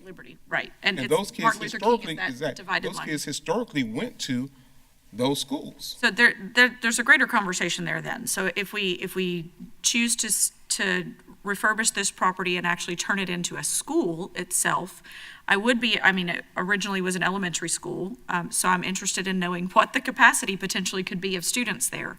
But I'm also, if we're actually considering talking that way, what the impact is of the Marjorie Stoneman Douglas and the Jessica Lunsford on that piece of property. I guess there would just be the one way in and one way out through the front door, where the fencing might not be. There's some things that we've just done at 8th Street and Osceola to fence that entire 2 blocks or whatever that is, because of the requirements we now have by law that we have to do. So I don't know how that would be impacted, because if it was an extension of those 2 schools, I don't think we could do that by law now, with it being a whole parking lot away. I don't know the answer to that. And I also don't know, we certainly would have to bring it ADA compliant, which is a whole cost in and of itself if we were to have students there, because it is a 2-story building, similarly to what we had to do to Osceola to have an elevator and so forth. But how, just walking that building, just thinking about it, how many classrooms could that even be? And maybe it's more than I'm thinking, but just that one section, I guess we could potentially take over the information systems and I don't know, that's a whole conversation I hadn't considered, because our significant overcrowding issues, while Southeast is a part of that, Southwest is where we're gonna have to put so much emphasis. I hadn't considered us taking over that downtown to build, to turn that back into a school, our school. That's a greater conversation. It is, but it's a conversation. It is, no, I mean, that's why we're having it. Yep. Ms. Thora? And Barb Davis can probably answer this, or Mr. Knight. How much does it currently cost to add a wing? Because when I think of the old Central Elementary, it almost looks like a wing to me, not a school, based on today's designs. Well, good morning, ladies and gentlemen. That's a loaded question, quite honestly. It depends, obviously, on the size and whether you're going up 2 stories or what have you. But I would suggest that the cost per square foot is probably easily $350 to $375 a square foot. So if you think of a typical classroom wing, it's usually about 12,000 square feet. So do the math based on that, and probably add another 25% for design and the contractor's costs, and that's about what that is. If you already own the land and there's no need for additional infrastructure. So I'm not quick enough in my head to do 12,000 times 375, but that's a ballpark and what it might cost to build a wing. Is it about 12,000 square feet, you think? Yeah, a typical 8 classroom wing, when you figure bathrooms, mechanical rooms, and hallway, you figure roughly 1,000 square feet for a classroom. That takes care of the classroom itself and part of the bathrooms. And so 8 classrooms, 8,000 square feet. Then you add another probably 12% of that for the mechanical, electrical, and some of the other spaces. But rounded upwards, it's about 12,000 square feet for 8 classrooms. $3.5 to $4 million, something like that. Yes. When I did it at $375 per square foot, 12,000 square feet, and I got 4.5, which is ironic because that's about what we were talking about too, if we renovated it. Mm-hmm. So that 4.5, just thinking broad terms, that's us building from the ground up, potentially, on adding a wing, is that what? So this would be us having to remediate, take down into the bare walls, and then replacing what's inside. These are rough numbers that you haven't ever calculated uncertain for this purpose, but I'm trying to make sure that we in fact are talking kind of apples to apples, that if we were to renovate it and create it as a district office, it would be about 4 to 4.5, and if we were to renovate it to create it into a classroom or classroom building, it still would be about the same cost, but I don't know that. Well, there's a catch here. If you're going to keep that footprint, you're going to keep that exterior, keep in mind that what we have in there now are offices. They're not 850 square foot classrooms. Right. And you do not have the current infrastructure in there to support the bathrooms you'd need. You probably, you're going to be held to a state requirement for educational facilities for a classroom, which is much different than that of an office. The bare bones things are, well, you need better lighting, better roof, better plumbing, better bathrooms anyway. But it changes drastically the configuration. You're not going to have everybody in the second floor going all the way down to the first floor just to use the bathroom. And so as you start to look at, well, now I got to add plumbing that doesn't exist in the second floor. Do you have the structure in that building to hold it? If the answer is no, that changes the ball game, and you might as well throw the figures that we just talked about out the window, because it does drastically change depending on the use. And what we can do in an office, you can't necessarily do in a classroom. There are very strict standards that only we, public schools in Florida, have to meet, not private, not charter, not the rest of the world. So I would say that I wouldn't count. The figure of $4.5 million for a wing would be flat piece of property, you build a 1-story building, 8 classrooms, and everything needed. That's what 4.5 would represent. I would think that would be much different and much more complex if you're looking at a locked-in footprint that you've got to gut, if it can even work, because you cannot leave the brick walls exposed. The energy code alone will not allow us to do that, because there's almost no resistivity value in an existing wall like that. Sure. Which was interesting to me, Mr. Knight, because of the fact that like old warehouses and things like that have become so appealing for people as apartments. And a big part of the appeal is the exposed old brick walls. So What's up with that? Well, Florida Energy Code is another one of the standards that we have to follow. And before you go, if you go to renovate a building, you have to look at, and you're going to bring it up to current code, and especially if you got the building barring any drastic change in legislation, we would have to follow the modern code. And the Florida Energy Code has a specific resistivity rating on the envelope. If you build brand new, you simply build to the new code. If you inherit something existing, we would have to ensure that the envelope meets a certain rating in order not to over design and overbuild the air conditioning system. And because even if you look at SREF, we're required to have heat, we're not required to have cooling. Doesn't make a whole lot of sense, but that's actually how it's written. And when you start factoring in what you have to meet the energy code, old brick walls don't have a lot of resistivity. And so again, residential, you can do almost whatever you want to. Public education, completely different ball game. That's the reality for us. I hear people all the time, well, at my house I can do this. And I said, you can't do that in a school. You know, in your backyard, you dig a hole and you fall in. Nobody really cares. At a school, you dig a hole for a garden and you don't cover it up if somebody falls in, problems. So I think it's just the nature of the fact that we are a public education wing of government, and we're held to a different standard, like it or not, than the rest of the world.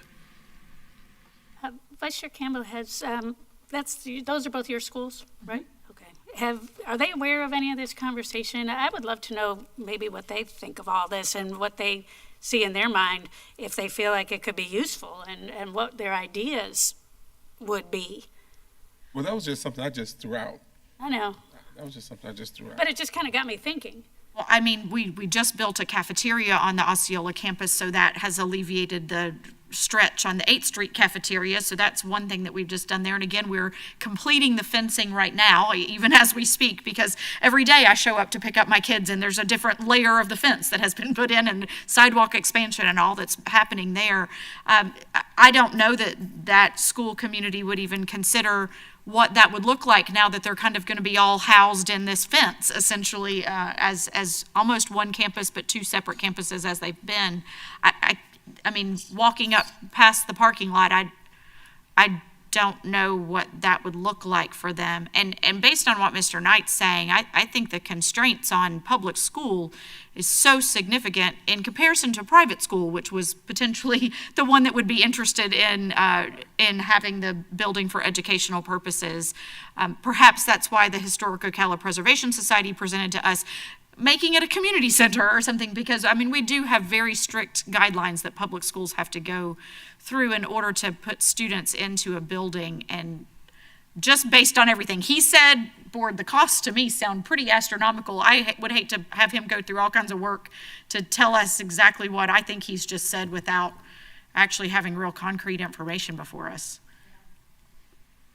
Chair. Yes, sir. Yes. Speak again. You made a reference a few minutes ago about our needing to meet regulation that charter and others don't have to meet. Elaborate on that, if you would. Sure. Everybody that builds anything in Florida has to meet the Florida Building Code. But there's a section in the Florida Building Codes referred to as Chapter 463 that only applies to Florida public education, and specifically K through 12. So try to give you some examples. In order to meet lighting requirements in a classroom, you have to meet 40-foot candles at the desk. So it's not a matter of, well, we had 6 lights in there before, we'll just go back with 6 brighter lights. They have to be positioned in a way that you have to meet a standard at the reading surface. And public school doesn't. That's all public. That's public. Private schools don't have to meet that? No. No. Charter does not have to meet that? No. They have to meet everybody has to meet Florida Building Code, which is the base standard for how to put up walls, a roof, and have safe and secure infrastructure inside a building. The Florida Building Code that applies to us, which gets its cue from state requirements for educational facilities, has to meet much more than that. There is a whole guideline in Chapter 5 of state requirements for educational facilities that tell us at an existing school, here's the list of things you have to accomplish and maintain. At a new school, go see the Florida Building Code, which has all these detailed things in there about, and the Florida Energy Code shall be met, and there shall be a minimum resistivity value of the walls and the roof and the envelope. You shall use certain type of windows. You have to use a certain type of lighting. Matter of fact, we're even forbidden to use anything other than LED. We've been using LED before it became a requirement.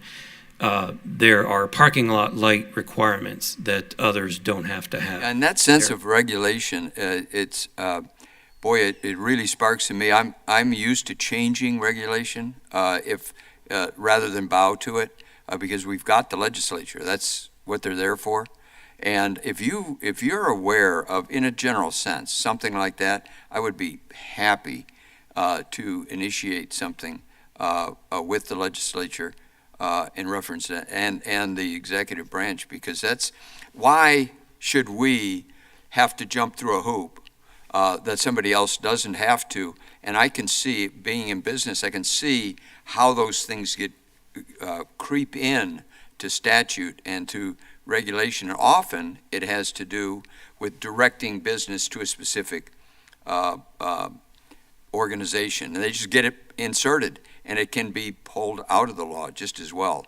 We've run into this with towing services, for example. It just so many things where legislation ultimately makes something totally impractical. And if this isn't something that would really benefit the mission of education, I'd sure like to know about it. So it can even be in a list. I would be glad to kick that off. McLean, Representative McLean will be in charge of some education, and he can really run that up the ladder with solid support. And it could have a huge impact on us.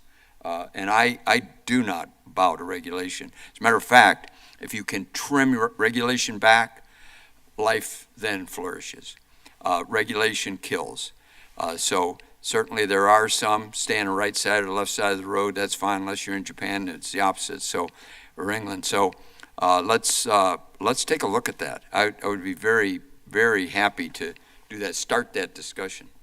Thank you. That was good. Just that you all brought that up. No, absolutely, Mr. Browning. I think that if you ask any one of our district staff, in addition to any of the board members and any other surrounding boards, I think that we all can explain how the legislature has been very pro-charter school, very pro-alternative public school, and so there have been PICO funds, for example, we mentioned earlier. There have been funds and regulations that have been diverted out of public school, or additional regulations put on public school that are not on private sector, essentially, on charter school and other alternative education entities. And so while we certainly can go down the pathway of trying to have our legislators potentially make legislative changes to help us, in turn, what they might do is actually start regulating charter schools.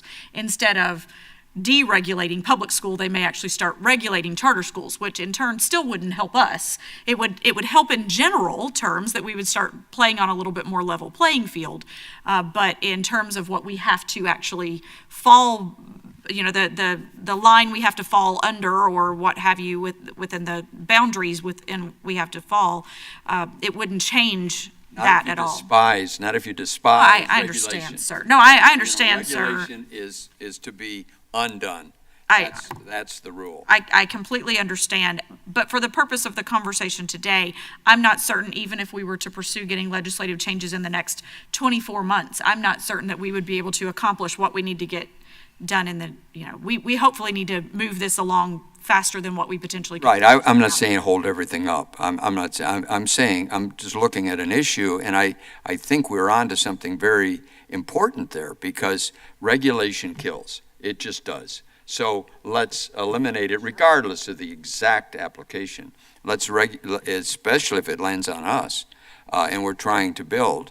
I don't want to jump through hoops, expensive hoops, for no reason that somebody put in. And sometimes it's enlightening, and they love the idea that you bring these up.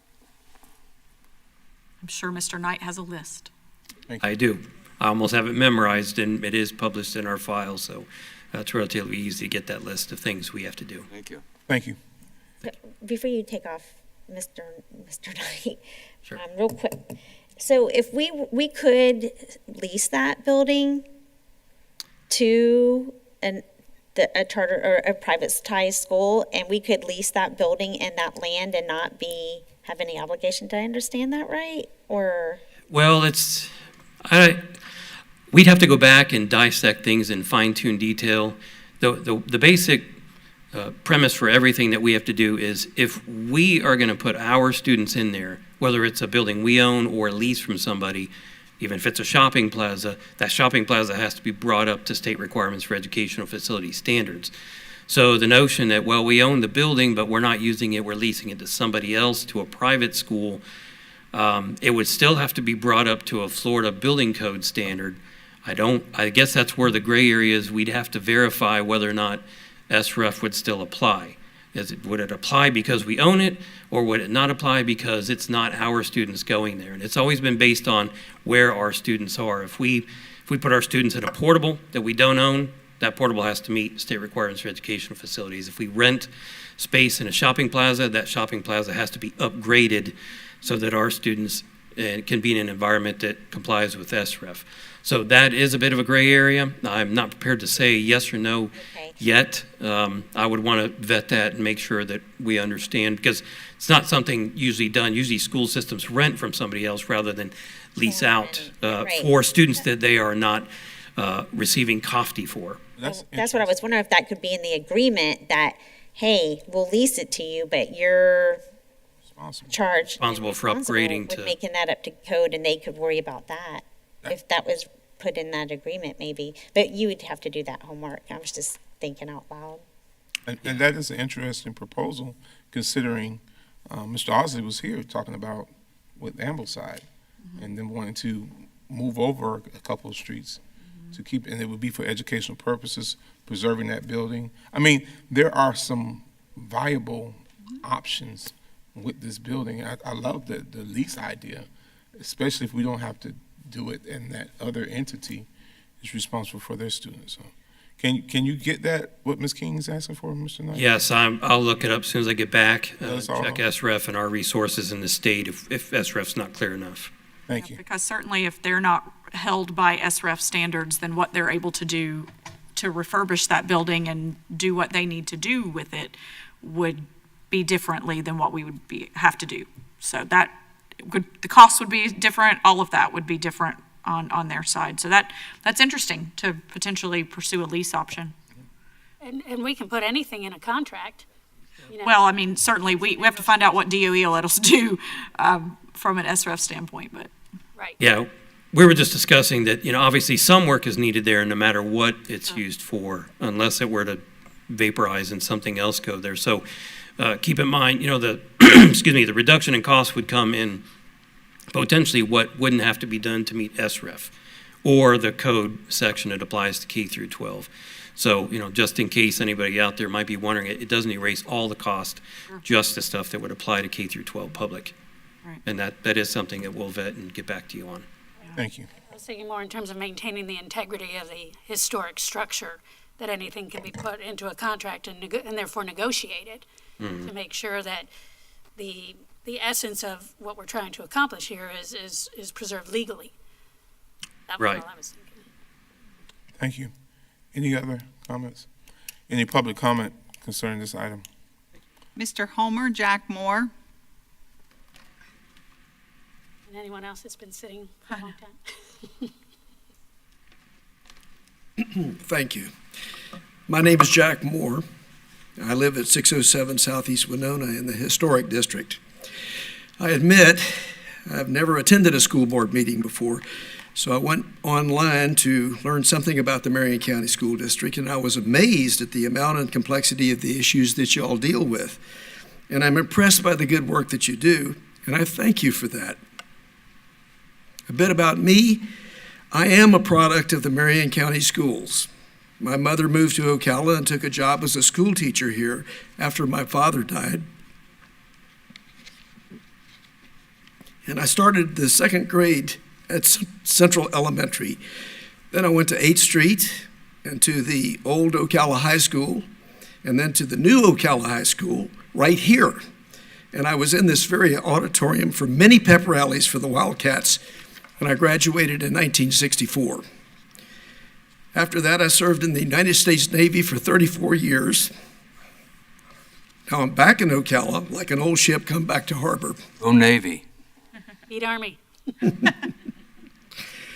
When I was a boy, the streets in Ocala were brick. Now they're paved over with asphalt.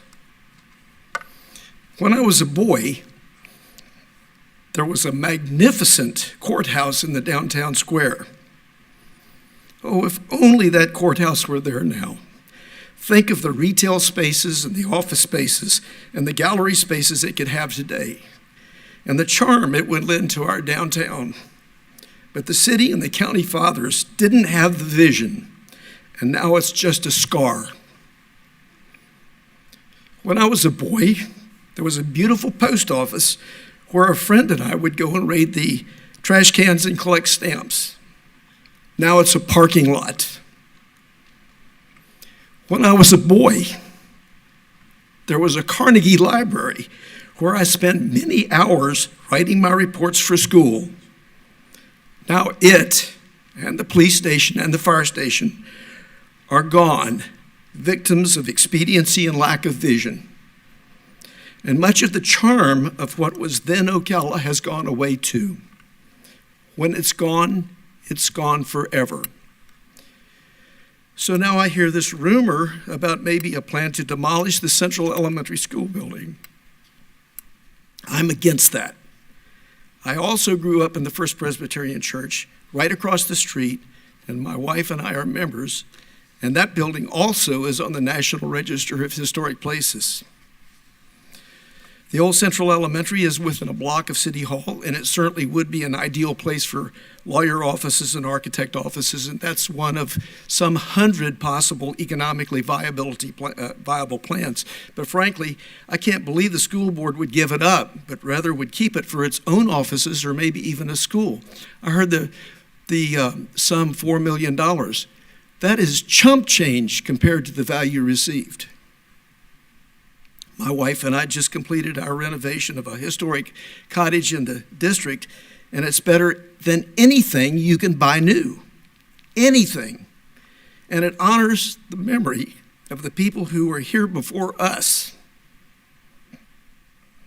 I'm asking you today, look beyond the expedient. Look to the vision. Give honor to the generations that attended Central Elementary, and discover any one of the manifold potential uses of that valuable and historic property. Thank you. Thank you, sir. Any other comments? Mr. Matt Grow. Mr. Steve Sweat.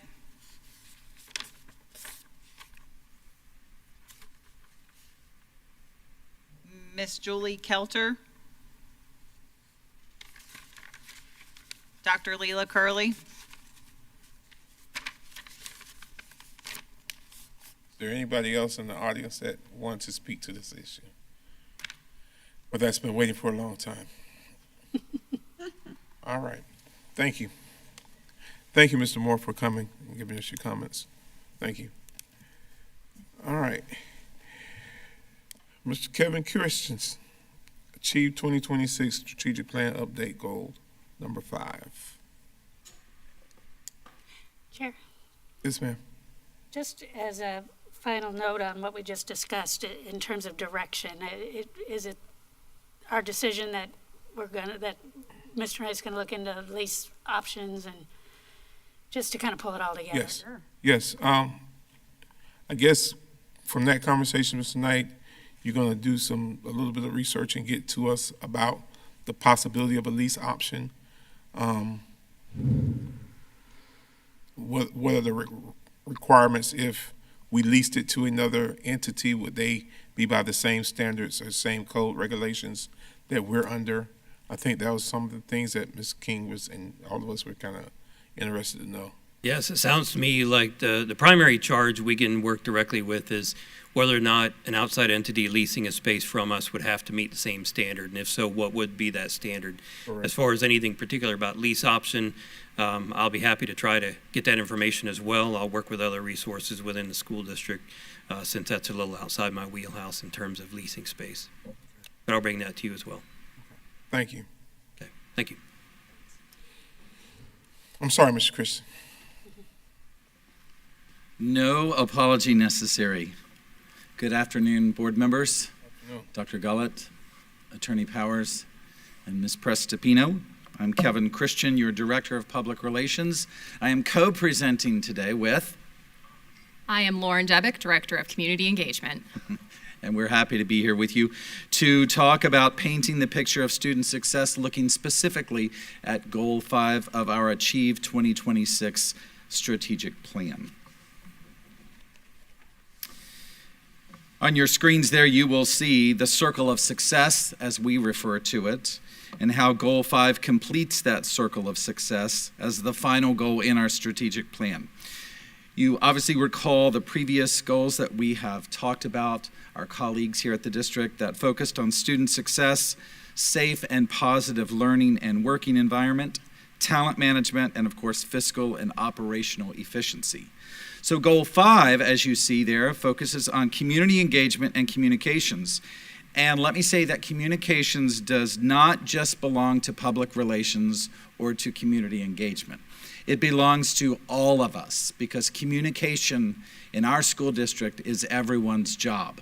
Whether you're a custodian, a bus driver greeting a student in the morning or saying, "Have a wonderful summer," or you're answering the phone, we all are part of the communications team. So I want to stress that first and foremost.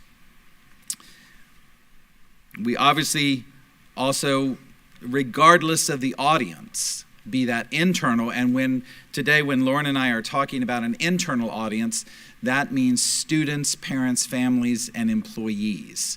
Our external office, or external audience that is, are those folks who don't have a direct connection, don't have a child in the system, don't work for us, but they do have a connection as a taxpayer. So I just want to make sure that that differentiation is clear up front. Goal 5 rounds out that circle of success, and Lauren is going to talk a little bit now about our community engagement aspect. Thank you. Good morning, or good afternoon. Good afternoon.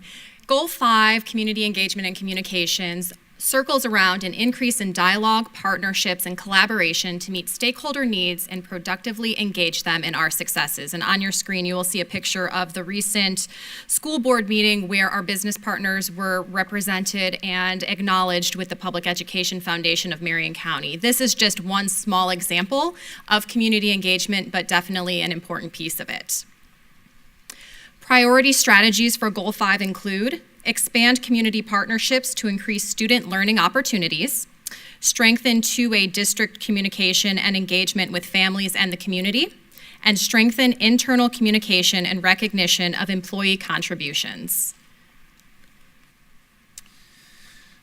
Our outcome metrics for Goal 5, you'll see 3 of them there, and I want to read and comment about each one. The first one is establish a measure of community satisfaction with district communication. And again, you'll notice that word community satisfaction. We're talking about our external audiences with this first outcome metric. The next one targets internal audiences. That is to increase the percent of families indicating satisfaction with communication from 78% in 2021 to 90% by 2026. That is measured for now with our annual district survey. Last year we did hit that 78% benchmark. That means that those people who responded to our survey, who were part of our internal audience, were either somewhat satisfied, satisfied, or very satisfied with the communication efforts. This year, we hit nearly 92% with those same categories. So we're very pleased with that result, and of course, we're shooting for even higher marks next year. The final bullet point there you see as an outcome metric is to establish a district-wide staff survey that captures satisfaction rates across all 5 goal areas of the strategic plan. And of course, moving forward, we are always looking at ways to add additional metrics from our audiences when it comes to their satisfaction with our communications. So that's where we're at that point. Lauren, priority strategy A. I will now go into sharing some key activities for Priority Strategy A. And as a reminder, that is to expand community partnerships to increase student learning opportunities. Key activity number 1 is to create a district-wide liaison to identify and lead innovative partnerships and improve communication with external stakeholders. I was hired as the Director of Community Engagement back in August, and it has been an absolute pleasure being able to work with this team and be a part of the strategic plan as it is coming on board and as we move forward with it. On the screen, you'll see me addressing our Leadership MCPS class, which you'll hear a little bit more about later in the presentation at our very first session at Forest High School. Key activity number 2 is to establish strategic partnerships within the community to improve early learning, literacy, and student success. There is so much fantastic work going on throughout Marion County Public Schools, and one of the first things that I did once I started was take inventory of the groups we were already working with and make sure I connected with them so they knew who I was and how I could help moving forward. Once I established that, I did start reaching out to other groups in the community that from my previous positions I had had relationships with. So a lot of conversations, a lot of collaboration has taken place over the past 9 months, and just a small sampling of some of these strategic partnerships include the community partners that we've been able to plug into our parent partnership events. So I've been working very closely with Dr. Reese and her team to include these community partners as exhibitors for our parent partnership events, connecting with the Hispanic Business Council, with our Governor's West group, with the Marion County Hospital District. I know we heard from them back in October, along with United Way and Reading Pals. And again, that's just a very small sampling, but I'm working with many of these different community partners. There's been a lot of conversation about mentoring opportunities as well, so that's something that's high on my radar, and I'm working with those partners as we move forward. Key activity number 3 is to explore opportunities to utilize expertise and knowledge in our local community, including retired educators and subject matter experts, to expand engagement to optimize support areas of need. Some of the items I've been working on in relation to this key activity is letting our community partners and businesses know about our Business Advisory Council. So I've been working closely with Mr. Whitehouse and the CTE department and making sure they know that this is an option to plug into. Something else that we've done differently for the first time this year is have career fairs at our high schools. So I have been instrumental in getting word out to the community, entrepreneurs, different groups who want to play a part in that and really get in front of those seniors. And it's not just seniors, because we did have one in a middle school a few months ago. So that was really exciting to be able to showcase these businesses and get them in front of our middle school students. And Publix was one of them. They hire at 14, so some of those 8th graders might even be able to get jobs this summer. So that's been really exciting. I've also been working very closely with the Chamber and Economic Partnership on an initiative called Classrooms and Community. The idea behind Classrooms and Community is we are pairing industry experts in the community, in businesses, with our classrooms. So surveys have went out to both the business community and our CTE teachers to see what kind of industry expert speakers they would be interested in having in their classrooms. And then as we move forward, we will make those connections and have those speakers come into the classroom for the following school year. Key activity number 4, create leadership and learning opportunities to engage business and community members, including leadership MCPS and job shadow experiences. I'm very excited to share that we are halfway through our first cohort of leadership MCPS. Leadership MCPS, it's a program where community members had to fill out applications to be part of this initiative, this project. Each month, we take them to a different school, a different department, and they really get a hands-on look into what goes on to make a school system run.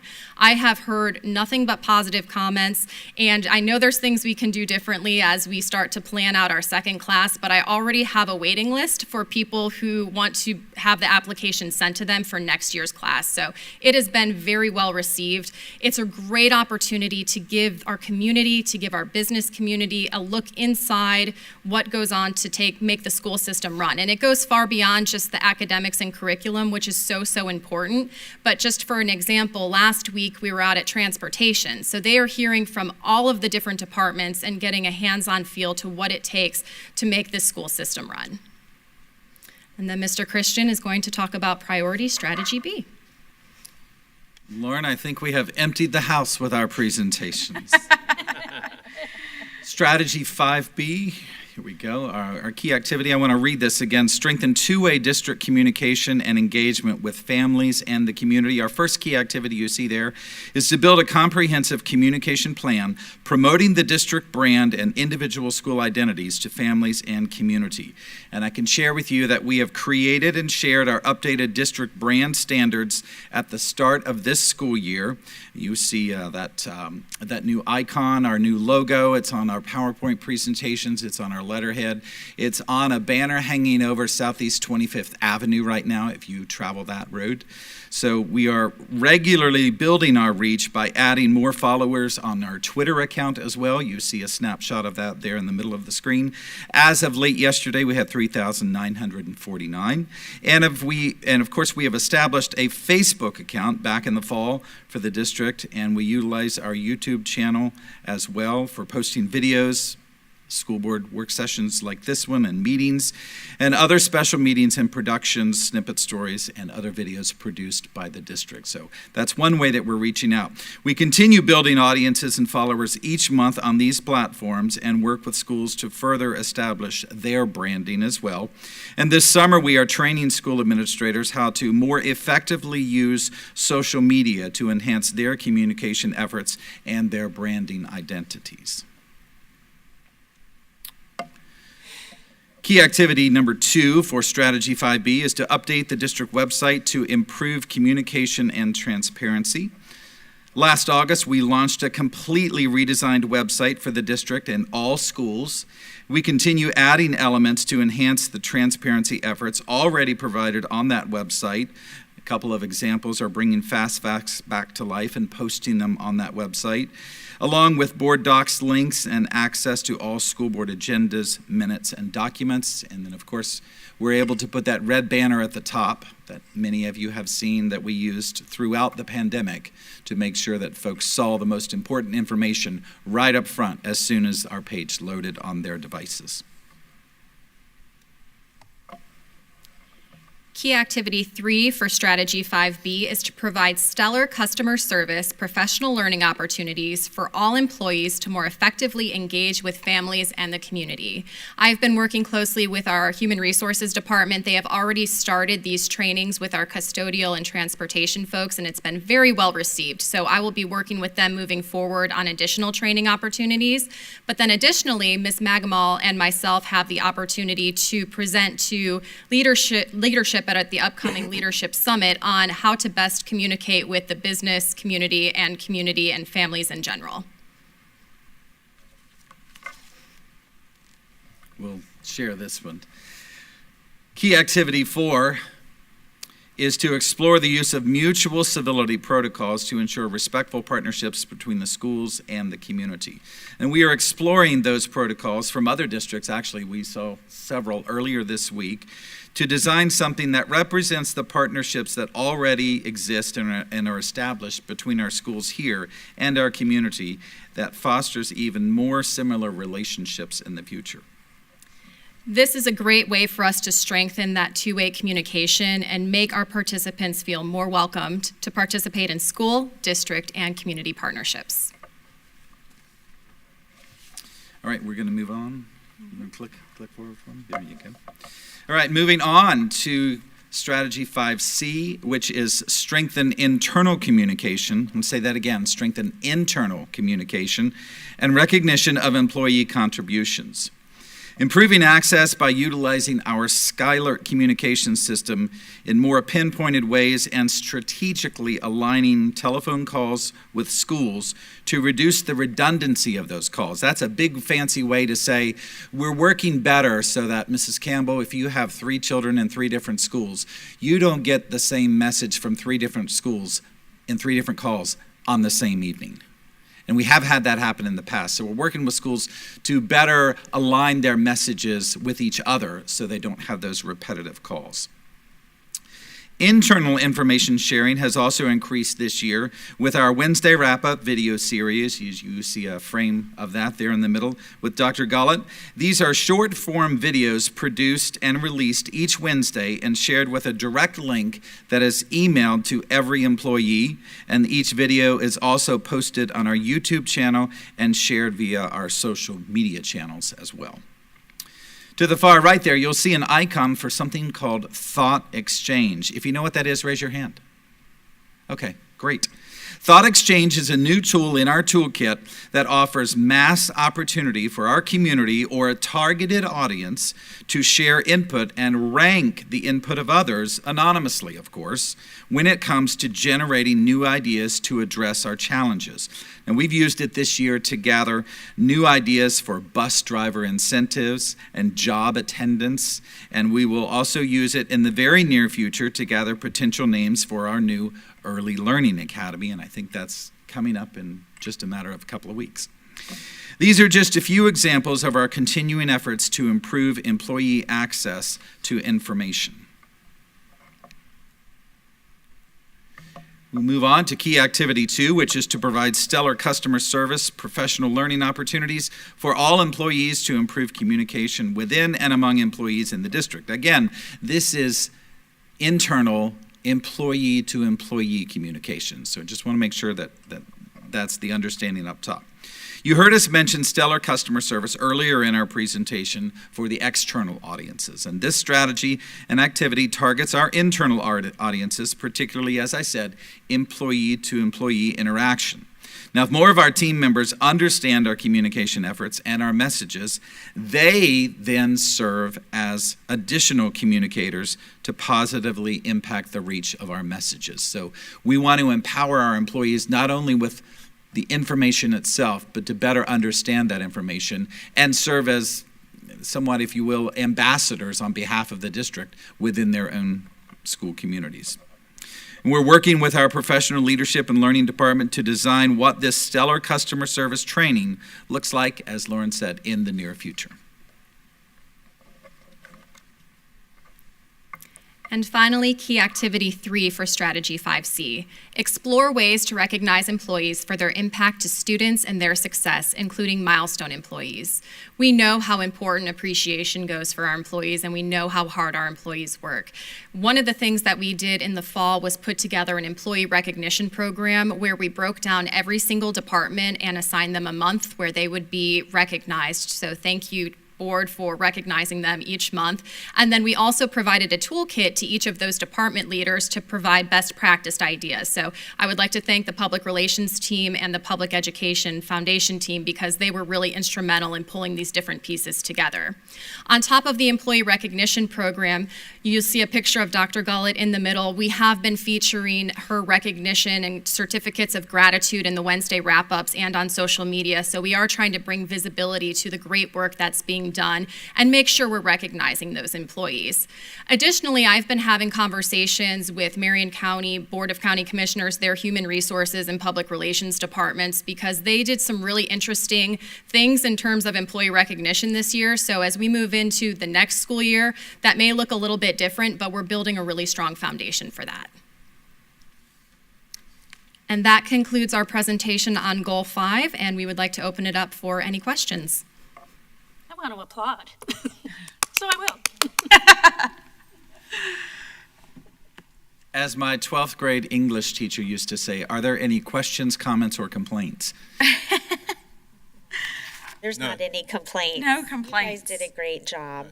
And I appreciated that you're communicating externally, but also internally. I'm marrying those two together, put that together. So I appreciate that. If our own folks don't know what's going on, we will never succeed. Absolutely, absolutely. So I know you guys, we have identified that sometimes, we struggle with that, but we're working on it, and we appreciate that. Go ahead, Ms. Campbell. Ms. Campbell. Go ahead, Ms. Campbell. You guys know this is my wheelhouse. I'm so excited about this being a part of our strategic plan. I have mentioned before, and because I'm a data nerd when it comes to this kind of thing, I would love, personally, just as me, maybe all the board would be interested, probably not, but the baseline data where you said that we were at 78% and then this year we're at 92%, because I'm interested in participation rates on those surveys. I'm just curious to know if we're still comparing apples to apples. But that's already great numbers, because we're already well on our way to reaching what we were trying to do there. I am interested, once we get to the staff survey, to see what that baseline is and how we continue to improve. Because as Ms. King pointed out, internal communication is one of those challenges that I know we've all identified. The rumor mill is still very strong and alive and well. And I know I was meeting with an employee yesterday, actually, just talking about all the things that were concerning and all the things that are in the works. She didn't know all of these things because they've been talked about and what have you. So I know there has been conversation about an intranet, and I know that's not completely a part of your presentation today. I don't know what our timeline is on that, but I think that also will help with some of that rumor mill once that is implemented. We don't have to go into that at this point, just I know that that's one of the strategies and tactics that we'll be using. And the only other thing I want to say, board, is as we looked more towards employee recognition, I would love to see us at some point get to where we actually recognize longevity awards, and that may be what you're talking about with county. But I know the city and the county, they do a very fine job of, at their county commission meeting, at the city council meeting, all their 30-year employees actually come to a meeting and receive something and are photographed with the elected officials. And that's something this district I don't think has ever done. And so I think that would be a really great way for us to recognize those folks. I know we had the extended day or Marion after school program folks the other day that had all these 30+ years experience that were here. But they just happened to be invited, I guess, because it was Marion after school week or whatever. So I just would love to see us get to that point, and I didn't know how you felt about that, but I think that would be wonderful. Not necessarily proclamations, but just giving them something as framed certificate that cost hardly anything for us. I see Dr. Gullett leaning towards her microphone. So I am going to try to talk. My voice is still a little rough. Vice Chair Campbell, yes, actually, I'm smiling out at my team members here because that's something we've been working on, and that was part of the intention when this plan was designed for not just what you see, but for all of those other things. But we have some, without giving this away, we have a plan coming up very shortly at a board meeting to recognize employees at a certain level that have attained that type of longevity with our district. So stay tuned. Thank you. Wonderful. Thank you. That's all I wanted to say. Y'all are great. I love this.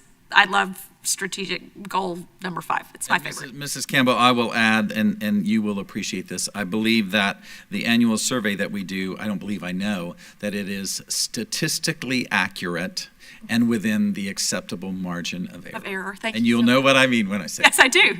Thank you so much. If I could just expand on the annual survey also, something that we did differently this year that we haven't done in the past is when we sent it out, we did give participants the option to answer as a community member, a parent, a student, or an employee, and depending on their indication, it took them down a different set of questions. So again, we're in the gathering of the baseline data for a lot of these different pieces, but we are trying to reach all of those stakeholders with our communication. Perfect. I'm so excited to see the baseline and then to see where we go from there. You guys know I'm a data nerd when it comes to that thing. Thank you. Thank you. Ronnie. Yes, thank you. Wow. Well, Lauren, since you've come on board, I have seen a number of, let's just say, exciting marketing moves, communication moves, smoothing, that type of thing. And this isn't meant to be criticism of the past, because we are always striving to do better. But there's a lot of improvement, and some of it, Kevin stepped on it, and he addressed it. The idea of the voicemail, multiple voicemails coming to a parent out of various schools, that type of thing. And I just want to make comment that I like catching people doing something right, and the idea that the improvement of tone of those communications in the last golly, since I've been really paying attention, because I didn't get them. It's been a while since I've had a student granddaughter in school, but the improvement in tone and in marketing strategy, and I like to compare it like the Ford Motor Company or something like that.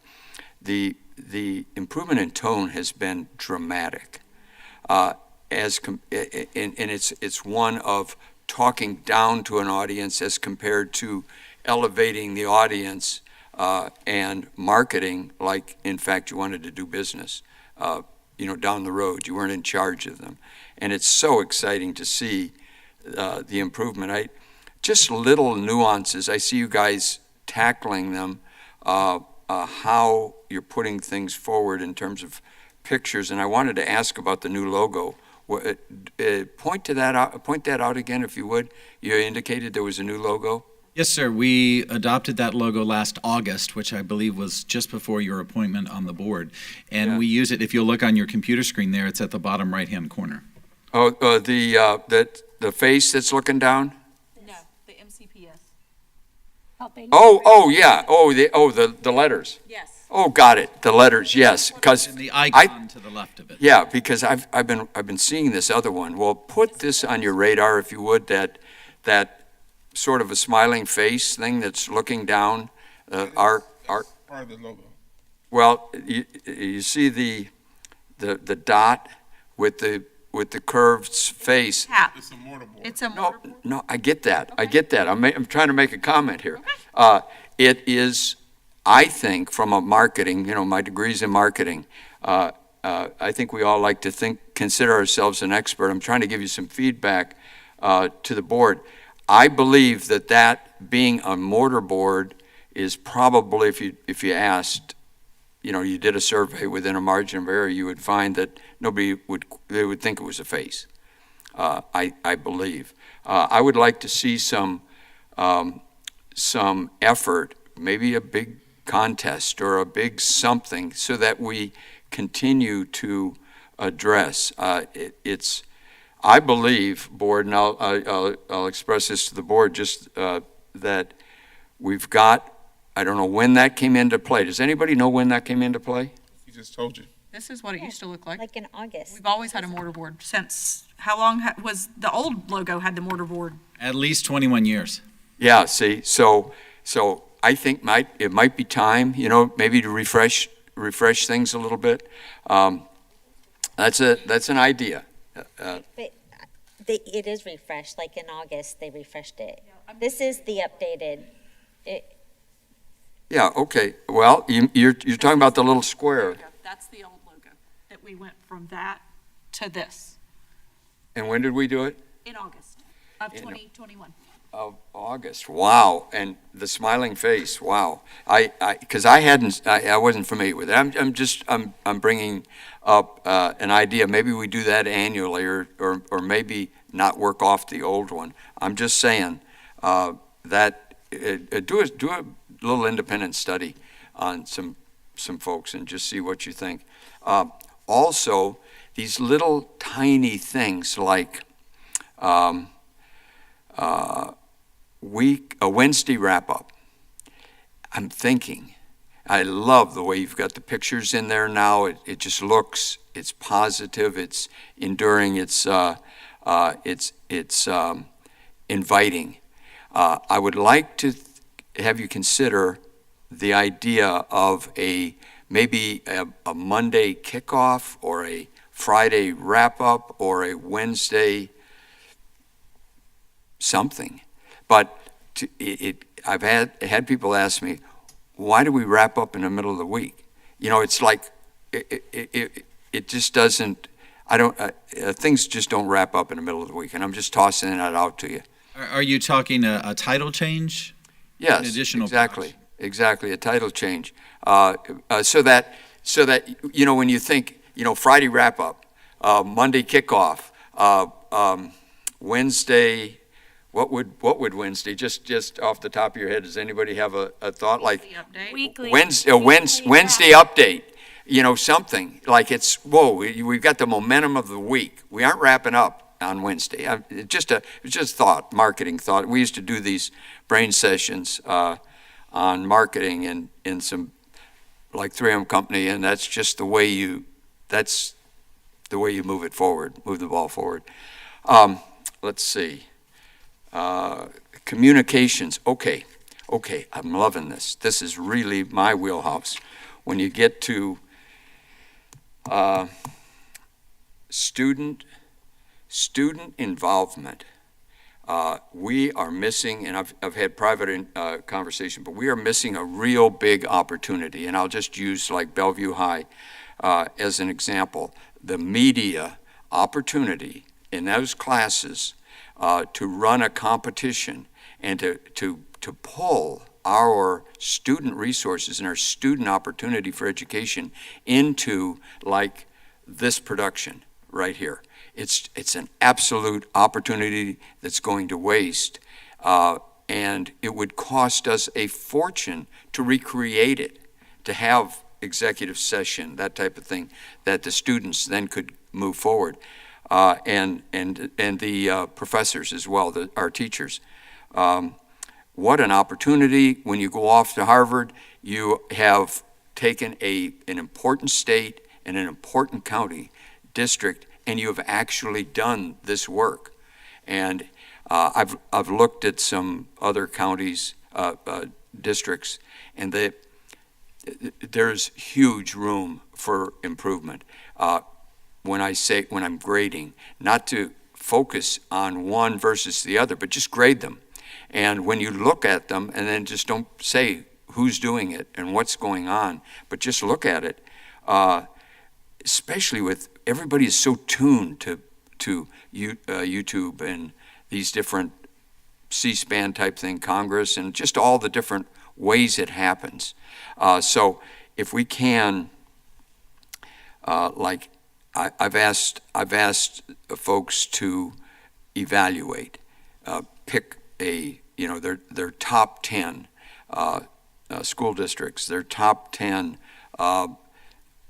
programs that they've put together in their curriculum, like at Bellevue High, and they've been all very receptive. So I think we've got an opportunity here to create a classroom environment that we can send experts out into the world, and it's a freebie, and what an opportunity. And it blends in also to things like the communications of like moving us forward or getting us closer, or pulling people up here, the kind of things that I'll talk to in my closing remarks. But there's just so many neat opportunities, and both of you, I know you're working really, really hard, but I think this is incredibly important.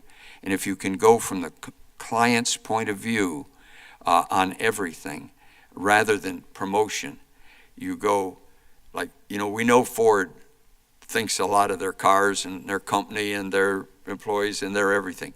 But when Ford is really successful, it's when they talk about the people that buy their cars.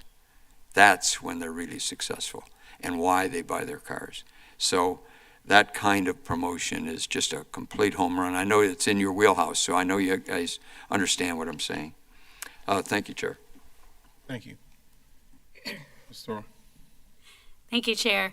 And I just want to start by saying thank you to Dr. Gullett. It's your vision and passion to improve our district that created the Director of Community Engagement position, and we were fortunate enough to poach Lauren from another job that I know that you loved and did extremely well in. And we've always had a strong chain, but there's been a few missing links that needed to be strengthened, things like that. And bringing that together, and Kevin, with all of the great work that you've done over the years, I've been getting the messages forever, for decades, and that friendly voice that's encouraging, it always brings a smile to my face, and even to my parents' faces, because somehow they started getting the messages too, and they're like, "This is such a nice young man." So it's pretty awesome, and so thank you, Dr. Gullett, for your vision with this, because it is really exciting, and I believe that this is all in each of our wheelhouses in their own way. You know, I think of that old commercial, Got Milk, and in my world, it's Got Data, because data drives everything when you're looking at student improvement and outcomes and pretty much everything else. I wanted to say as well that I really salute you for sticking your toe in the cesspool of social media and doing such a good job with it. Because to me, technology is neutral. It's just all in the way it's used. And what I see from our district is that technology, we're using technology. Technology is not using us. And so that fits right in with my passion. And so thank you for that. Knowing that Leadership MCPS now has a waiting list for applications, that's huge. That is unprecedented in this district. Welcoming citizens in, yes, they have to pay for it, but it is money well spent to have the opportunity to see what's really going on in our schools. And it's not sugar-coated, because I've been to almost every single one of these activities. So it's not just a dog and pony show. It is the real deal. So anyone that's listening or going to be watching later, if you're a citizen and want to be involved in our schools, this is a great way to start. I also love that you are going to middle schools to share with kids opportunities.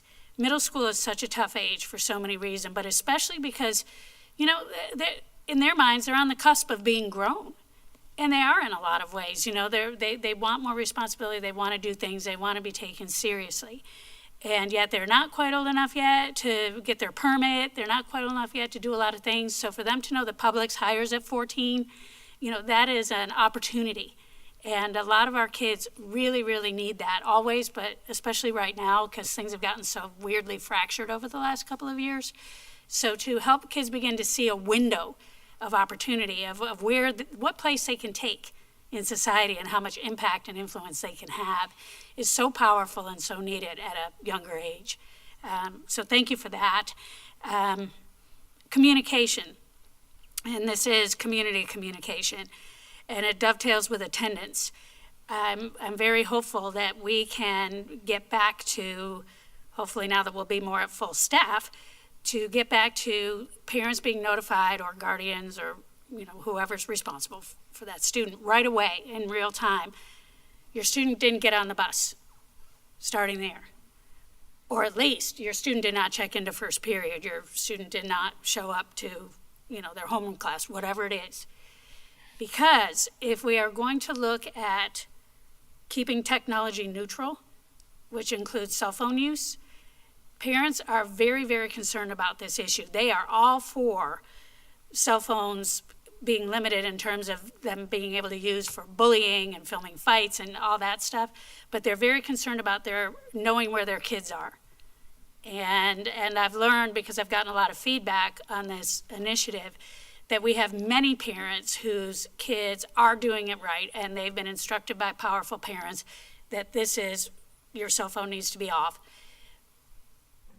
But being able to replace that constant use of a cell phone with a technology that helps parents be reassured, you know, that they can get the information they need about their kids pretty much in real time is important anyway, but even more important when we're looking at maximizing instructional moments with kids and reducing distractors. So that's just an idea that I had, and I think that's, and then the last one I have for an idea is, you know, as teachers and district staff, we all love to count down the last few days of school and, I can't wait for vacation and I need a break and all that stuff.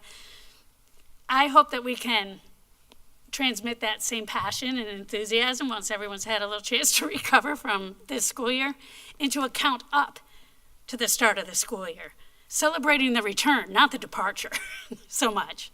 I mean, obviously I'm a realist and people want to celebrate the departure. I get all that. But at the same time, transferring that to let's get excited about the kickoff to the school year. And how many more days before school starts? So never again will we have a parent that said, I just saw a bus go by. Did school start today? That does happen. Thank you. Thank you, Kevin and Lauren. I really appreciate this part of the strategic plan. I love the fact that that last component of it, where it's the internal piece. I think oftentimes organizations don't work well because they're not communicating within the organization. And I'm so excited that you guys made sure that that component of this strategic plan was not left out. It's imperative that we communicate with our own folk in the house if we expect folk outside the house to understand what the house is doing. So thank you for that. Also, I love the new website.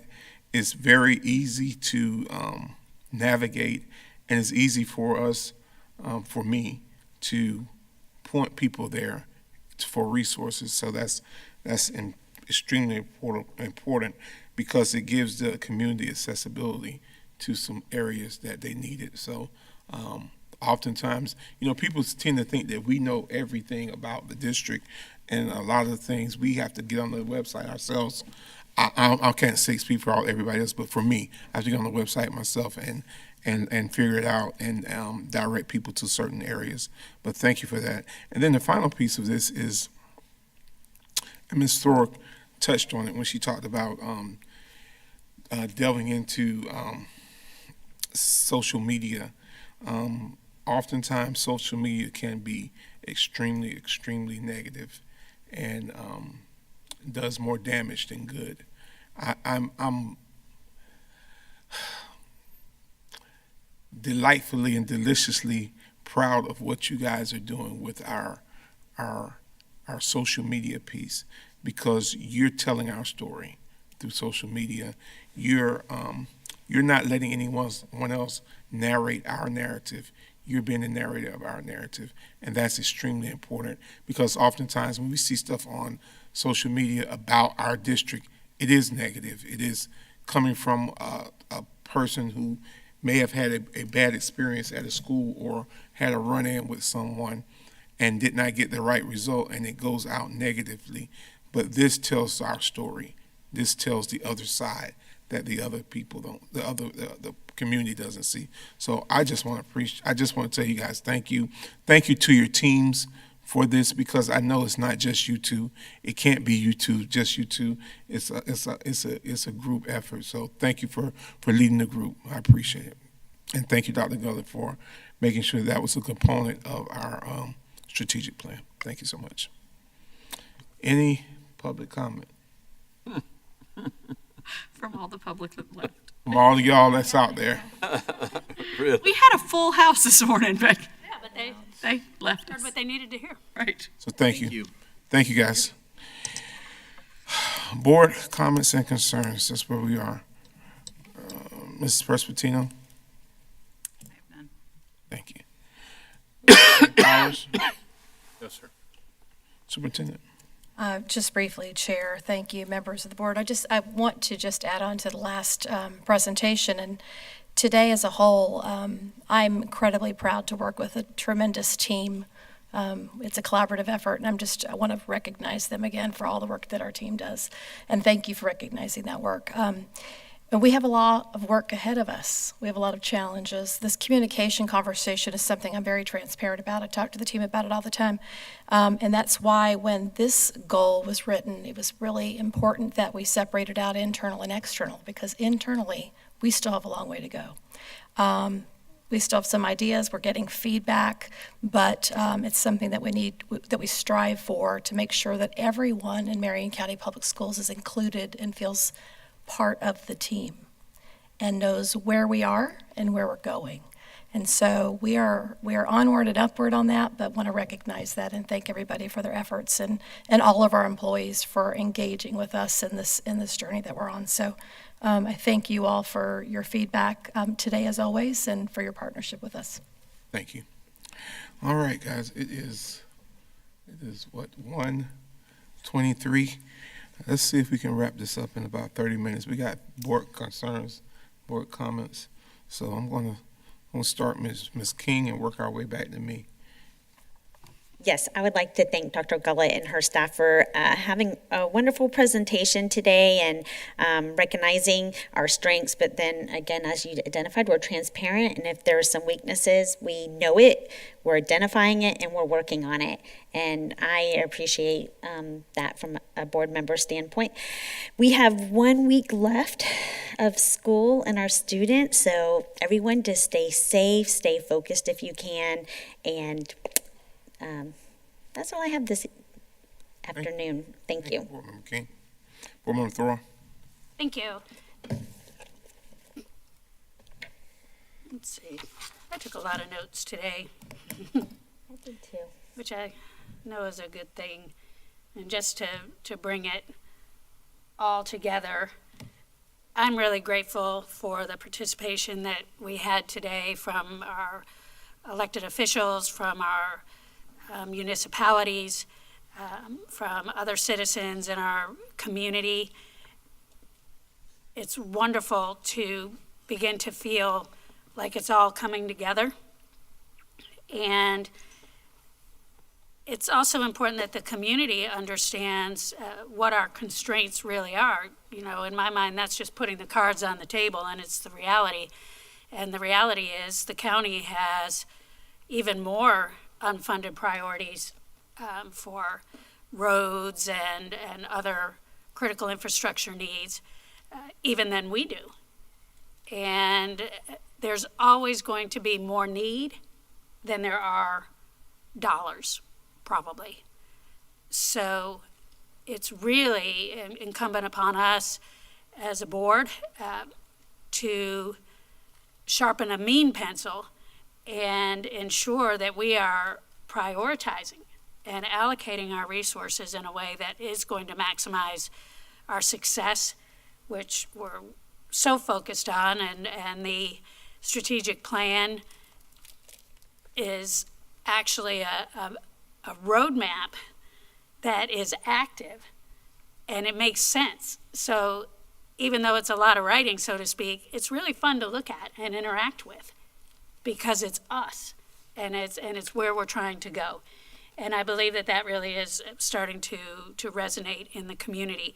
And the community is important because we have invited them in, we've encouraged them, we've practically begged, and now, you know, here they are. And I have heard loud and clear the passion of the community regarding our historic buildings and our decision-making process when it goes with that. So it's also important for them to know what our what the potential challenges are to honoring their passion. But just a word of caution, you know, we ignore the community at our peril. You know, I think that, you know, to welcome them in and then perhaps have them leave feeling like they hadn't been heard would probably be the worst mistake we could ever make. So I'm looking forward to not making that. Doesn't mean we're going to be able to deliver on everything that they'd like to see happen, but continuing to engage them and help them understand, again, the full picture will go a long way towards coming up with a solution and a project that everyone is, for the most part, is going to be able to get behind and appreciate. So that's really exciting. The last thing is, it is more operational, but I was involved with it, so I'm going to ask. It's regarding the We the People initiative, which are the mock congressional hearings that became so big before, all the way up until the pandemic, when the courthouse shut down and everything else. We had well over 100 students participating, high school age mostly, I believe. And my understanding is that, again, when you have a 2-year lapse, that sometimes just even the knowledge that a program like that exists goes away. You know, people move on and they don't remember, and there's other priorities, and before you know it, it's gone. So I also did hear from a citizen. I want to thank Mr. Oswald for writing in. He's passionate about this project. Anything that teaches civic engagement to our students and helps them understand, you know, what it really takes to run things, I feel is important to preserve and maintain. So I don't know that the program is going away, but that appears to be the rumor.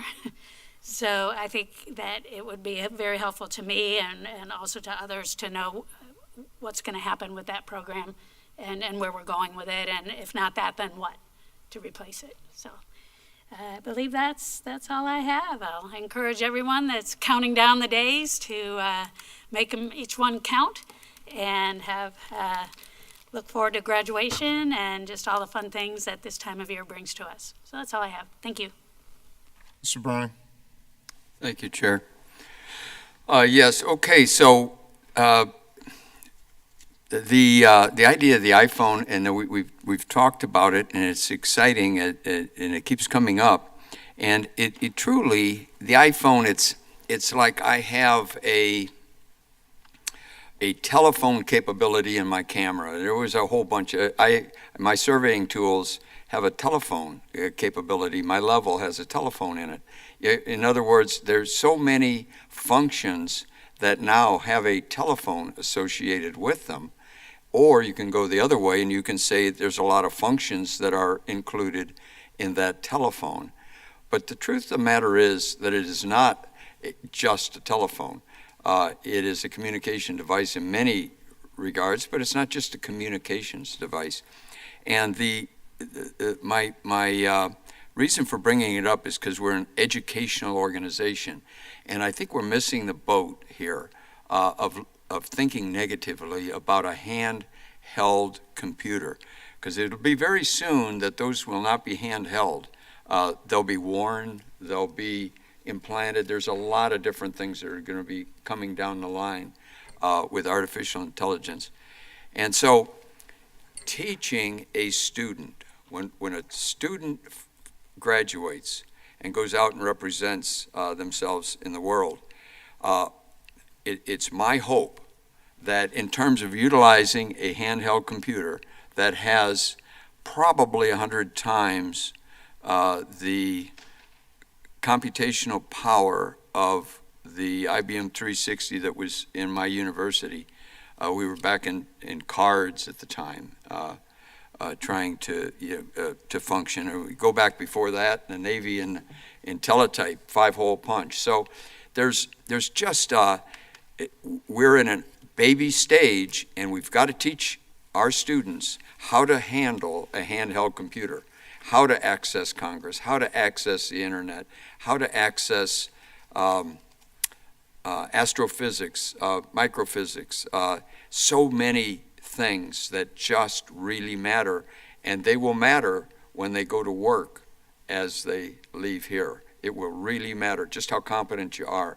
So we make a big mistake when we put a negative tone on it. Yes, I understand there's auto racing and spinning of donuts in a parking lot for cars, but we've got to teach students how to responsibly use a car, for example, and not just castigate and run down automobiles as an analogy. Stanton-Wearsdale, near and dear to my heart. We've had some wonderful community engagement at Stanton, and it came as a result of some of the activity here and newspaper coverage. We had additional reporters down there, Channel 20, a big shout out to them. They interviewed a lot of our leaders in that community, and there is a much clearer understanding of the ownership of the road. And most everybody's walking around now with the survey, the county, the school district survey, which claims the road. So as we get this cleaned up, I think we'll all be able to be a part of the Stanton-Wearsdale solution, which likely will go statewide. It could even go nationwide for pockets of underperformed service communities. Let's see, we've covered it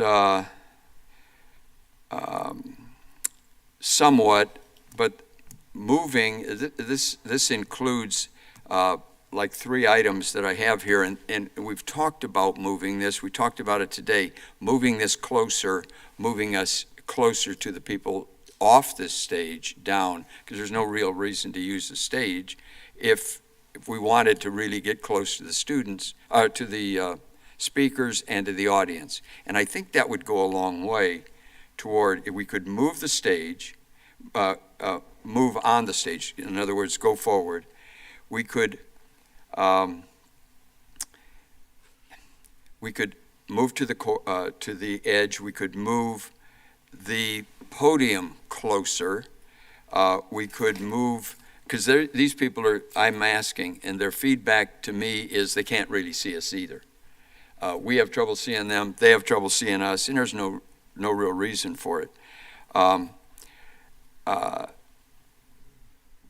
Those 5 steps would all be met if we turned it this way and we utilize this, which is again 50% larger than we've used in the last 20 years. So it's a huge, and we have overflow automatic in that direction.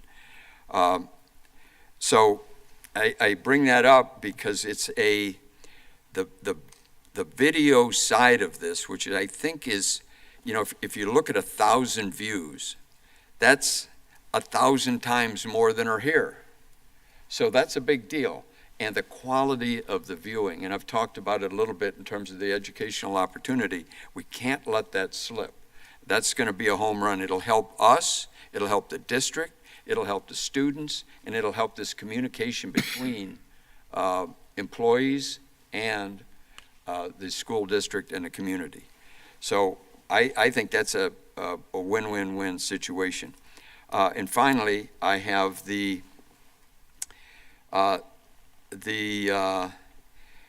we've got 2 people, and there seems to be a little bit of a pattern here that these are people associated with me in some regard, really through the Tea Party, but they've been forbidden to come on the property.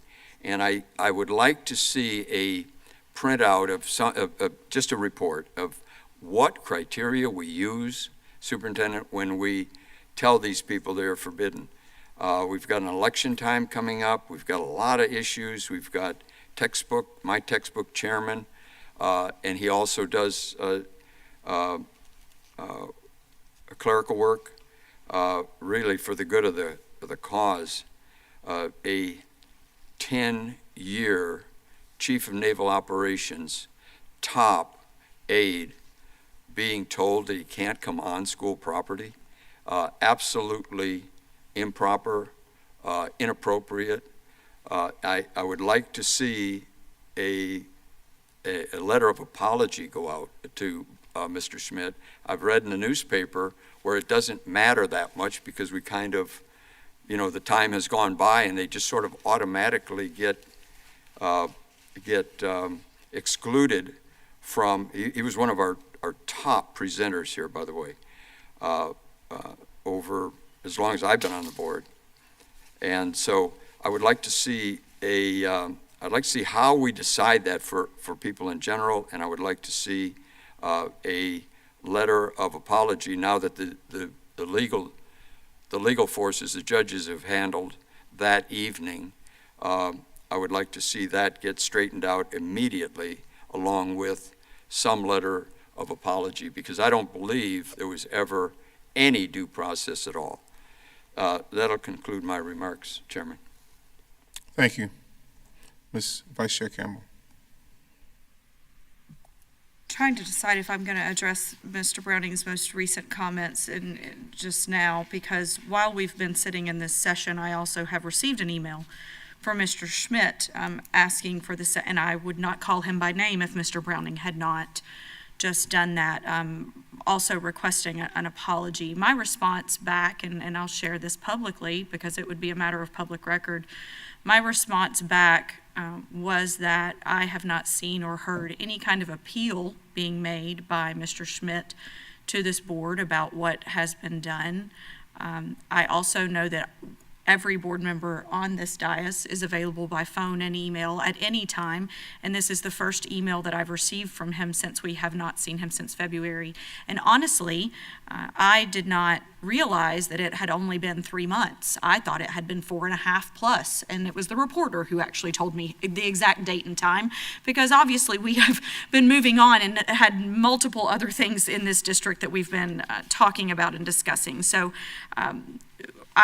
while I apologized to him in the email that if he interpreted my comments as being some sort of derogatory towards him or what have you. That was not at all the intention in the newspaper, other than to simply offer some banter about it.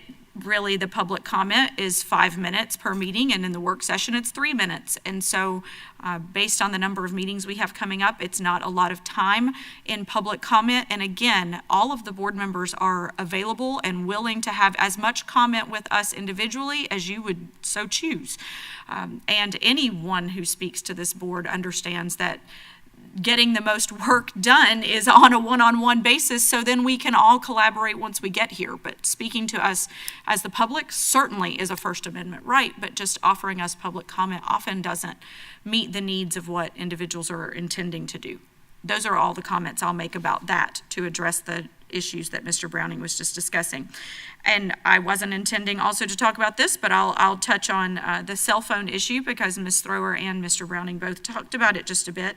I understand the issue potentially is digital literacy that we would be asking for to try to ensure that our students not only understand the handheld computer, as Mr. Browning has indicated, that they do have at their disposal. Often, many of them do, not all, but many of them do have at their disposal, and understanding that digital literacy is important and how to access and to use it. But I also believe a part of that, and potentially what Ms. Thrower is indicating, is also to teach our students how to use those devices in moderation. I recently learned of a former Marion County Public School student who has now been on 2 different jobs. And both of those jobs was removed from positions after 3 months' time because they did not know how to get off their cell phones. And so if we're not also ensuring that our students are leaving as productive citizens, understanding how to utilize their cell phones in moderation, I also believe we're doing a disservice to this community. That's just one minor example. I will continue to say that our policy is what it is, and we determined after a lengthy discussion that we're not changing policy, and it all is up to individual administrators for procedures. But I did want to offer that one little story just to make sure that we are aware that there is an issue, that this generation is being raised and has grown up with handheld computers, absolutely. But they also have not been taught or trained or given the opportunity to know how that exposure is impacting them and potentially will also be impacting them in the job market. Okay. Now on to the other things I was going to mention. Yesterday I participated in the Dr. N.H. Jones time capsule exhumation, however you pronounce that word, and that was pretty fascinating, though it was disappointing that the previous generation of folks who put that in the ground didn't account for the water intrusion that would occur. So some of the materials that were put in there, unfortunately, were somewhat destroyed, but the new time capsule that has now been put in the ground and will be exhumed in 25 years is sealed, and it's an actual time capsule. So that was pretty fun, and it was great what they had done. They brought in former students, former administrators, teachers that had been there then and are still there now. One of our principals was a student, and her mother was so it was really great just to see what and how N.H. Jones did such a good job in their little ceremony yesterday, so kudos to them. We have graduations going on. I know I'll be participating in at least one this weekend, and I know all of you guys are ready to don your gowns as well, so excited about that and what that is for all of those students who are graduating and all the awards presentations that are going on. I know this facility is being used for multiple awards, multiple graduations for the middle school and elementary schools, and all of that is it's just a great time of year, and we do still have 5 days left of school, so some classes are still having end-of-year exams. They need to focus on those. Students don't just go out with a blaze of glory. Make sure that you are ensuring that you're doing all that you need to do from an academic standpoint. I also heard something that actually Mr. Browning, I think, was mentioning this a bit when we were hearing the strategic plan goal 5. Something that triggered in me would be more like an internal internship. He didn't really say those words specifically, but in something he said, it made me wonder. I hope that that's something that we are pursuing. We have lots of jobs within this district that unfortunately I wasn't able to stay for the entire career signing day. I'm not certain that we actually did sign any of our incoming graduates to Marion County Public Schools. So if we did, my apologies there. But I know that's something that we have 7,000 employees. I mean, we have open positions like crazy. Not all of them require a college degree. And so if there are ways, even those that might want to pursue college degrees for something in the district, if we can offer internal internships, this summer would be a terrific time for students to actually do internships in video production, in public relations, in finance, in all of those human resources, in those departments that I consider as unilateral departments, that you can go and work human resources in any industry, anywhere. And what a great opportunity for a student or two or more to have internship opportunities. So while we may not be pursuing that this summer, I think that next summer we certainly need to be looking at that in career pathways and working. That's a community engagement piece as far as I'm concerned as well. And the final thing that I wanted to bring up was about other than having a future meeting with the government entities. I'm grateful that we had a lot of conversation today about development and had so many people from the community here. And I know that we said that we'll be working on having a future meeting with those government entities, but I'm curious to know if there's any additional follow-up that we might want to do as a board. And I'm going to specifically say, and I don't know if this is our role or if this falls into operations, but I'm very concerned about the way out-of-area placements look. I know that we have some that are professional courtesy, and I understand that, but I also had a conversation with a principal yesterday that just had a parent blatantly say, well, I'm just going to have my kindergartner come to your school even if I don't live there. And that people are working the system and they're intentionally doing it. We know that the only thing that we require of folks to say that they are in that zone, I guess, is some kind of like the power bill's been turned off or something, but yet we never follow up to see that they turn it back on the next day. I heard another story of a family that's moved out of the district and they just dropped their child off at their family member's home and the child catches the bus there. That's against our policy. Certainly, if you're not living there, you shouldn't be riding transportation from a location that's not your home. We have students that have been on the homeless list that are no longer homeless, yet because they're on the homeless list, they get to choose whatever school they want to. There's just lots of things in this out-of-area placement that I think warrants a lot more prudent checking into. I don't know that that's necessarily this board's responsibility, but if it falls on operations, some of this localized overcrowding that we're experiencing, and specifically in some of these schools, when we know and we have record of parents that are gaming the system, for lack of a better term, not everyone is doing that. I'd completely understand that. But we do have some that are. And when we have 100+ students in schools that is overcrowding and 100+ students that are there because they're out of area placements and not district assigned, and I think that warrants additional eyes on. So I don't know if that's us to follow up or if that's with Dr. Gullett and her team, but I didn't know if there was any additional conversation we as a board wanted to have specifically about localized overcrowding and additional short-term solutions that we might be able to fix on that. And Ms. Thrower has something she wants to comment. That's all I had, so thank you. Yes, regarding our next interlocal agreement committee meeting is Monday, May 23rd, so next Monday.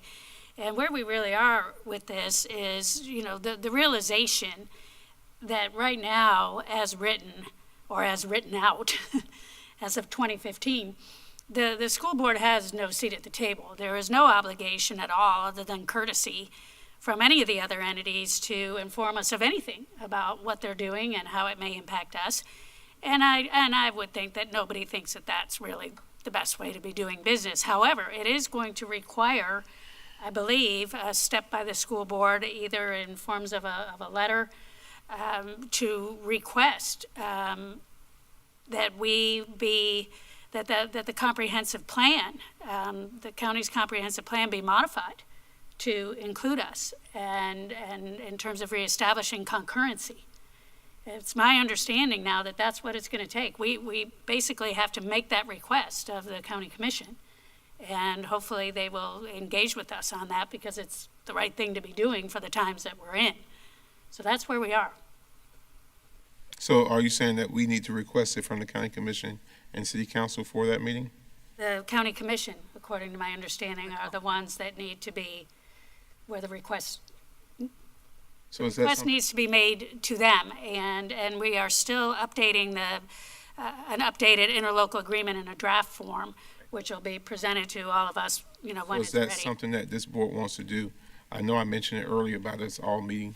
I think it's something that we do need to go forward with, especially so that we don't keep running down these rabbit holes. We got some money. We got so many different assignments that we need to take care of, but we do need to address this and at least know the plan for it. Right. So to make that request, do you have expertise in how that request would be made? I know in the end, the county commission has to vote to agree to it, but And you're talking about a request to initiate a new interlocal agreement, or are you talking about a request to participate in? Comp plan change. Comp plan change. I can look into it and get back to the board. Chair, I would like I can appreciate it. I would like to focus more on communication than physical. The interlocal meetings, I think we should certainly not wait 5 years to do it, but we should not get ourselves superimposed on their venue. I believe we should foster communication back and forth between the various entities. But I don't want to be sitting at a Bellevue City Council meeting or a Dunellen City Council meeting. I just don't think it's appropriate. You can use any city for that example, or the county, but the communication is what's needed. So as these things come forward, the information can come, and our information can go out, and then we'd be tied in. I don't think you learn that much sitting in, because certainly at that last one we had, the cities were outside of the envelope. Mayor was at a table. Mayor of Bellevue was. Everybody was off, and so they really didn't have. You really didn't have that interaction. However, the venue is not bad for that, but we could set it up properly and maybe have that once a year. But in the meantime, we could have an awful lot of interaction, and I'd like to see it. Like I'd like to be copied on some of these major programs you see in the newspaper, especially coming out of Ocala.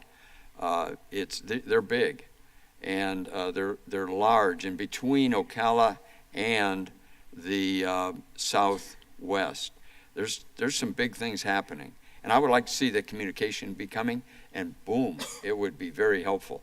Maybe a tiny bit expensive in terms of the documents that might be flowing, but wow, I would sure like to see that, because it would help with the overall picture.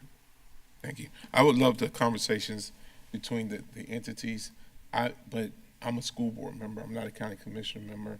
I'm not a city council member. I don't want to get in their wheelhouse or get in their lane of trying to do things. But where those areas of where the school system intersects or crosses with issues within the county commission and within those cities, I think those are the conversations that we need to have. Mm-hmm. So Attorney Powers, can you move forward with? Yes, sir. And then the point is, an interlocal agreement formalizes the duties or responsibilities of communication and sets out a framework to make that happen. Our last interlocal agreement, there was attempts to amend it. Those failed, mainly because at the time we were strongly engaged with the city in litigation regarding stormwater and other issues. So at that point, there was no ability to amend it because we could not reach agreement on amendment.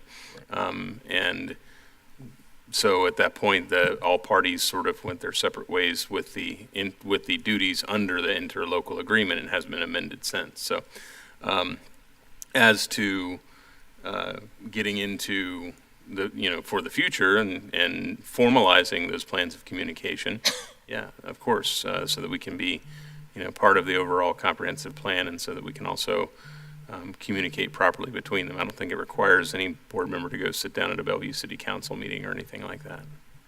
Thank you. Thank you. Sure, and on the comp plan, I mean, my understanding with the county is they have amended how they amend the comp plan. So it doesn't require just a once a year or once every 6 months, or they can amend it at any time, obviously with public notice and so forth.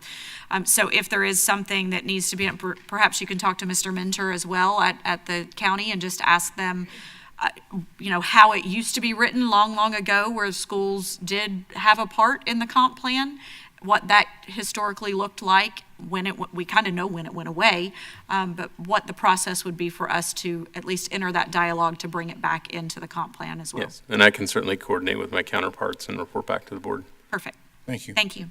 Were you finished?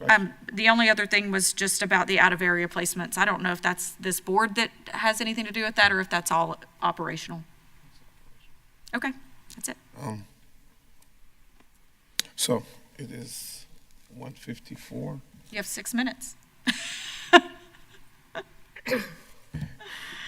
Okay, so again, thank you everybody that came out. Thank you to we had an officer here today as well. Thank you to that OPD officer that came out this morning for this, and to the community that showed up, as well as the elected officials that were here to hear the discussion that we talked about with the growth issues. I do want to thank Superintendent Gullett and the entire team. We've sat here for several weeks and heard and saw the strategic plan, and I am pleased with what I saw with the plan. The plan is, I see this plan as our roadmap of how we're going to get to our destination. I don't see it as the vehicle to getting to the destination. I just see it as the roadmap. I see the students, the staff, the parents, the community as those who are the vehicle to getting us to where we need to be. And I'm excited about it. I'm so glad that we now have a map, and now it's time to get on the road and head towards the right destination, and that's an A district, and doing those things. Ms. Campbell, I am also concerned with the out-of-area placements as well. As you said, you hear the reports of people trying to game the system or whatever, or and I understand it because I've saw people doing everything right to try to get their kids in certain schools and to hit walls. Mm-hmm. But I also have seen and know of when special favors have been given to district staff, high-level district staff, to get their kids into certain school. That has to stop. If we're going to stop it, if we're going to talk about it, let's have the real conversations and let's do it across the board. And those types of things they shouldn't call me or the superintendent and we do a favor and that kid gets in school. If we're saying the rule is the rule, that needs to be the rule. For every school, for every kid, for every family. I know for years we tried to get one of my sons into a school, and it took an act of Congress. My son actually ended up going from 8th Street to Wyoming Park before he could ever get into Madison Street, and every year was the same reasoning, and we did it the right way. Every year we got to wait for one black boy to leave the school to get him into this school, and that was unacceptable to us. So I understand the frustrations of that. However, let's do it right. I appreciate all the conversation that we've had this morning about all the agenda items. Very spirited, and but I heard something in comments, and my comment is not for debate or anything like that. I'm just telling you what I heard, and it made me concerned to hear this. Not that I hadn't thought about it before, but I actually heard it today, and it just concerned me. And I'm not sure if it's a ethical issue or it's a legal issue or maybe it's an oversight of something. But when I hear a board member state that one of their paid employees is now on a committee that they appointed them to, I have an issue with that. That to me, no. I said no comments. It's not the debate. It was, you said that you're an employee. So when I hear those types of comments, to me, that makes it unethical. That makes it something wrong with this. And then to be here canvassing or lobbying for that person that's a paid employee to have their, when they've done something wrong in a board meeting, and to have to demand this board to apologize for something, for breaking a rule. I have issues with those types of things. I think there has to be a way, if that person who was trespassed wants to address the board or wants to send a letter to the attorney or some course of action, I don't think we as board members should be lobbying for those types of things. That's me personally. I could be wrong, but I see some problems with that. But again, people can do things the way they want to do it. I just choose to see an issue with that. I'm personally, and I've said it before, and I come from the law enforcement side of it. I will not be apologizing to anybody concerning that situation. I will not. If the board chooses to reinstate anybody, the board has that ability. If that's the process that's set up, an attorney will tell us that. But me personally, I would not make a recommendation for it, and I'm not in favor of it, because if I break a rule in the streets or anywhere else, I have to abide by the consequences of me breaking those rules. I teach my kids, if they break rules, they have to deal with the consequences of breaking those rules. That sends a bad message out when you tell someone that they can break a rule or violate something, and then they don't have to deal with the consequences. That's just me. That's just Eric Cummings. That's just how I roll. There is no comments about my concerns. This is about to be the end of the meeting. I waited. I heard everybody else's comments, and we've addressed it. But it's not. Sir, I would It's not up, Mr. Browning. With all respect, there's not a motion for this. It's not an opportunity to make a motion. This is my board member concerns. So this is not an issue to be voted on. This is not an issue to be debated upon. This is just my comments and my concerns. Sir, you misunderstand. You are Mr. Browning, I'm going to end the meeting at the end of my you are misquoting me. Mr. Browning, I'm going to end the meeting. According to with Robert. Let me interject. Board member concerns are a time for board members to address their individual concerns. It's not open for debate or discussion unless specifically invited by that particular board member on a topic of interest to them. So each person has an opportunity to speak their piece, and as the chair in this case does not wish to have further comment on his comments, then certainly you can address that during your next round of commentary. But sir, Thank you. With that being said, Robert's rules is Okay, your objection is duly noted. With that being said, this concludes my comments, other than we are in the midst of graduation. I pray that all of our kids are having some great graduations, that they will be safe. Please don't be speeding, trying to get there on time and running late and all that type of stuff. Be safe, get there, enjoy graduation. We did baccalaureate at Westport last night. Slow down, seniors. This is the only time you will ever graduate from high school. Don't rush this moment, but slow down and enjoy this moment. With that being said, meeting is adjourned at 2:02 p.m.